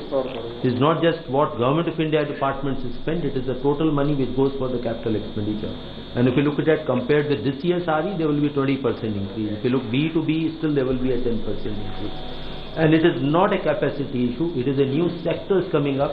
For example, if you notice, urban sector, the allocations are increasing. That's one area which requires a renewed focus. 121. On the Capex, because this point can come up later also. So one is the Capex that we give directly, that is we do a central government directly. Other is that grants that we give to the state governments, for the state governments to do Capex, for example for Pradhan Mantri Gram Sadak Yojana, for example Pradhan Mantri Awas Yojana, and so on and so forth. So if you also include the grants in aid for creation of capital assets, the amount, total amount has gone up to 15.48 crores in the budget estimate for the next year, which is more than 15% increase over the current year's RE. So that is a substantial increase, whereas you consider that the overall expenditure, that is revenue plus capital, has grown by around 7% in the next financial year as compared to this year's RE. So this is almost twice the aggregate growth in the expenditure. Yes. I would like to also add that on top of this 15 lakh crore capex, which is 11.2 there, and the extra money which goes into revenue but goes in capital building at the hand of the states, the CPSE, the Central Public Sector Enterprises, add about 4 lakh crore as capex from their own resources. So that's also the capex which goes in, and that is not counted here. Mike on. Tarun Sharma from Zee business. Ma'am मेरे दो सवाल हैं। एक, ma'am आपने insurance की जो FDI limit है वो 74 से 100% करिए, तो क्या मैम जो इंश्योरेंस अमेंडमेंट बिल था उसकी जो बाकी रिकमेंडेशन है उसको रिजेक्ट किया गया है, सिर्फ इसी को एक्सेप्ट किया है 74 से 100% का? दूसरा मैम, मूडीज ने कहा है कि जो पब्लिक डेट है स्टेट और सेंट्रल का वो अभी भी 80% है, इस वजह से हम रेटिंग अपग्रेड इस बजट के अनाउंसमेंट के हिसाब से नहीं कर सकते। तो do you think is there concern for the on the public debt? Insurance. Yeah. See, now, presently the insurance is 74%. Now, fundamentally, whether it's 74% or 100%, the material doesn't matter. But what actually matters is the psychological feeling that they can actually own the company 100%. Along with this FDI, we are also going to, FM also announced that we are going to simplify certain procedures and rules that we frame, which are including the key management personnel, person who can be chairman of the company, and person who can be the CEO and board of directors, and also repatriation of dividends. All those are part of this, the proposed reforms that has been announced by the FM today. And sir, what about the other recommendation on the draft insurance amendment bill? That's what we are actually bringing.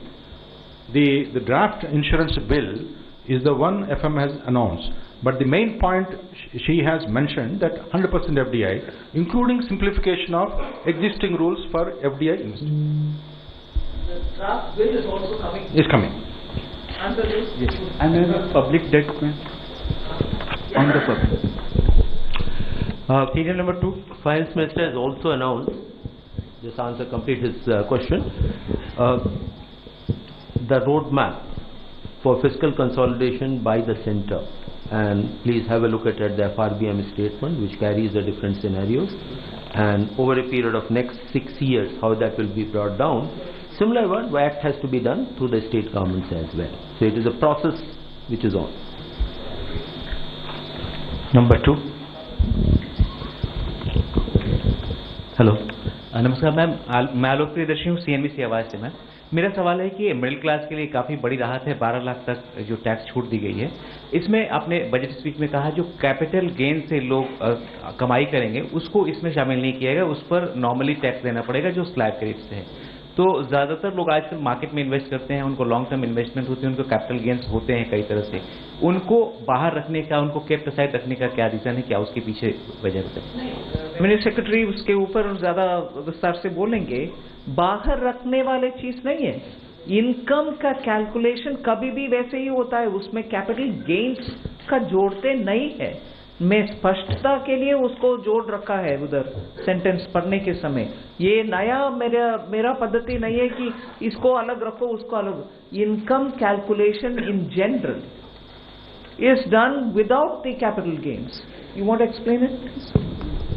Capital gains tax जो है वो हमेशा से rate से अलग है, normal income से अलग है। यदि नॉर्मल इनकम में होता, शामिल होता, तो यदि 30% के ब्रैकेट में कोई होता कि उसके कैपिटल गेन्स में 30% टैक्स लगता, तो वो क्या मान्य होता? तो कैपिटल गेन्स को एक अलग टैक्स की व्यवस्था की गई है जो कि कम है। वो इसलिए की गई है कि रिस्क उसमें है और उसमें लोग रिटर्न करते हैं कैपिटल मार्केट को बढ़ावा देने के लिए, तो उसमें 12.5% हमने टैक्स लगाया, तो वो एक अलग रखा जाता है। उसमें एक अलग एग्जेम्पशन लिमिट भी है। यदि वो एक साल में कैपिटल गेन्स आपको इज इट 1.25 लाख 1.25 लाख यदि हो तो वो एग्जेम्प्ट भी होता है, तो और यदि शॉर्ट टर्म हो तो वो 20% होता है, तो वो एक व्यवस्था अलग है। और नॉर्मल इनकम की व्यवस्था है जो कि स्लैब रेट और उससे काउंट होती है, तो इसलिए वो अलग ही है। कंफ्यूजन ना हो इसलिए वित्त मंत्री जी ने स्पष्ट उसको कर दिया था स्पीच में, क्योंकि ये कंफ्यूजन की संभावना थी कि सब लोग ये समझेंगे, तो उसको स्पष्ट किया गया। 46 पीछे hello ma'am, Harsh Kumar from Business Standard newspaper. Ma'am, since government has decided to move ahead with a comprehensive asset monetization plan, so what are the new changes from the previous one, and if you can give some broader aspects of it in detail?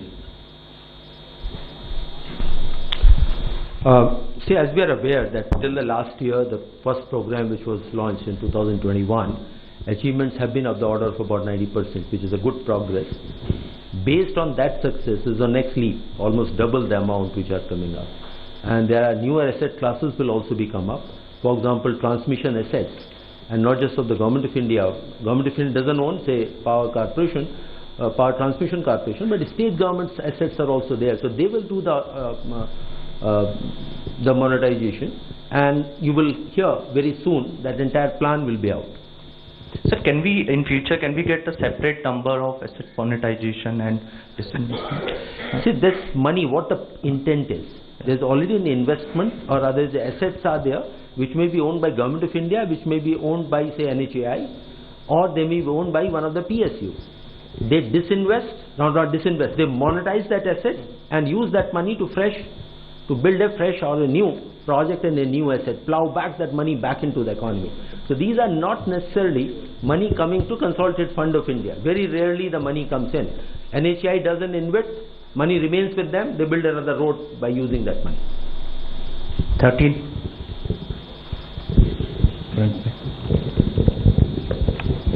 Hi ma'am, good afternoon. I am Kriti, I'm from Informist Media.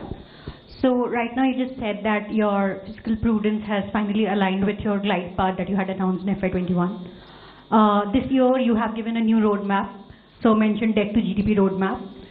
You aim to bring down your debt to GDP ratio to 49 to 51% by FY31, considering the nominal GDP would be in the range of 10 to 11. So based on that, and you said that you will peg your fiscal deficit in a way that it goes on to bring down your debt to GDP ratio. So is there a rough estimation of what kind of fiscal deficit you may have by FY31? And secondly, on 31, when you aim to bring down your debt to GDP ratio. Secondly, on funding of fiscal deficit for the next. Akshay, I can't hear you. All right, that was the finance minister in the press conference taking all those questions right there. Of course, one thing is clear, that finance minister has said that the focus of this budget is the middle class. Our path towards Vikasit Bharat. It has invested in agriculture. It has certainly looked at rural prosperity. Focuses on urban development, particularly looking at urban workers, and continues to lay emphasis on reforms. 6 specified sectors have been identified, and I spoke about it in the budget. Sectors in which we will continue our reform agenda. All this, even as we have continuously been engaged with the stakeholders, and interest of education and health has been prioritized. When we're talking about education, from a child in a daycare center, portion for women, lactating mothers, till the level of getting skilling done, and also for artificial intelligence and digital reading material for students in school and colleges. Every aspect of education, and bringing in that dimension which is so critical for health.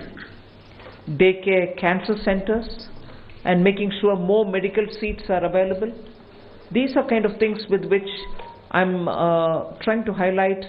The approach in this budget has been pointed on areas which definitely need immediate intervention, outlays, and action along with the states.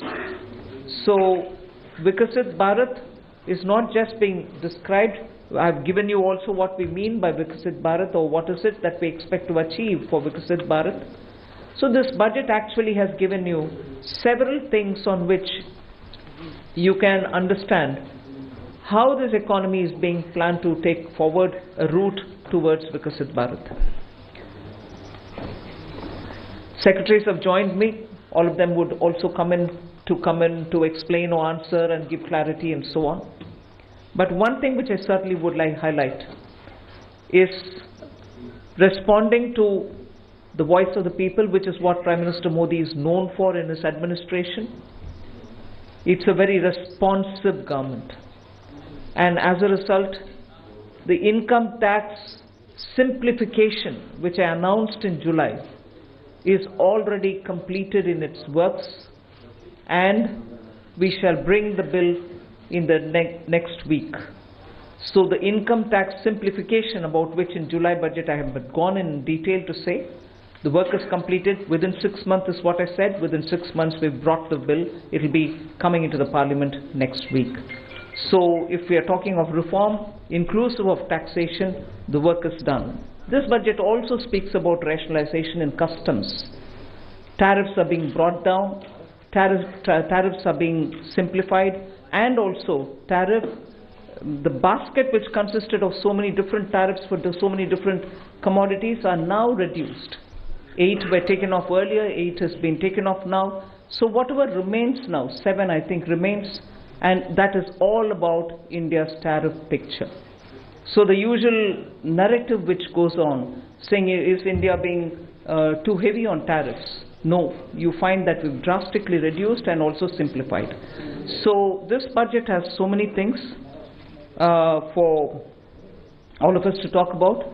The more important thing about agriculture, which performed very well during COVID and which has contributed to India's food security, the proposals which are mentioned in this budget actually talk about everything to do with beej to bazaar, literally from the stage of seeds, hybrid seeds, climate resilient seeds, seeds which can give greater output, seeds which are going to be high yielding, all this together to the final point of India becoming the world's food basket. That's the definition I put in when I was talking about Vikasit Bharat. So we are making sure that India's agriculture gets the support across the board, whether it is on seeds, whether it is for skilling the farmers, whether it is rural prosperity, whether it is going to have agriculture and allied industries being set up in rural areas, and whether it is going to be farmers getting better and more loan with interest subvention, not just farmers, fishermen, and also dairy, meaning animal husbandry. So the picture for rural development and the picture for supporting agriculture is across the board, and that has been narrated. The second thing which I would want to highlight is the continued emphasis that we're giving since vote on account budget, July budget, and now on the MSMEs. Whether it is giving them sovereign guaranteed loan, whether it is support during COVID, whether the definition being changed now for better, more inclusive growth in MSMEs, access to bank credit. So MSMEs have also been given greater emphasis. Together with this, I'd like to highlight the point that energy security has had greater attention in this budget. We've highlighted in July budget how even pump storage will have greater attention. Solar and wind and renewable energy has also been taking consistently good importance in our budgets. This time we are talking about the small modular reactors. I've also announced that there shall be 2 amendments, one to the Atomic Energy Act and the other one for the civil liability. All of this is going to help us attain energy security. Insurance sector's FDI limits have been enhanced. That is another important announcement. I'll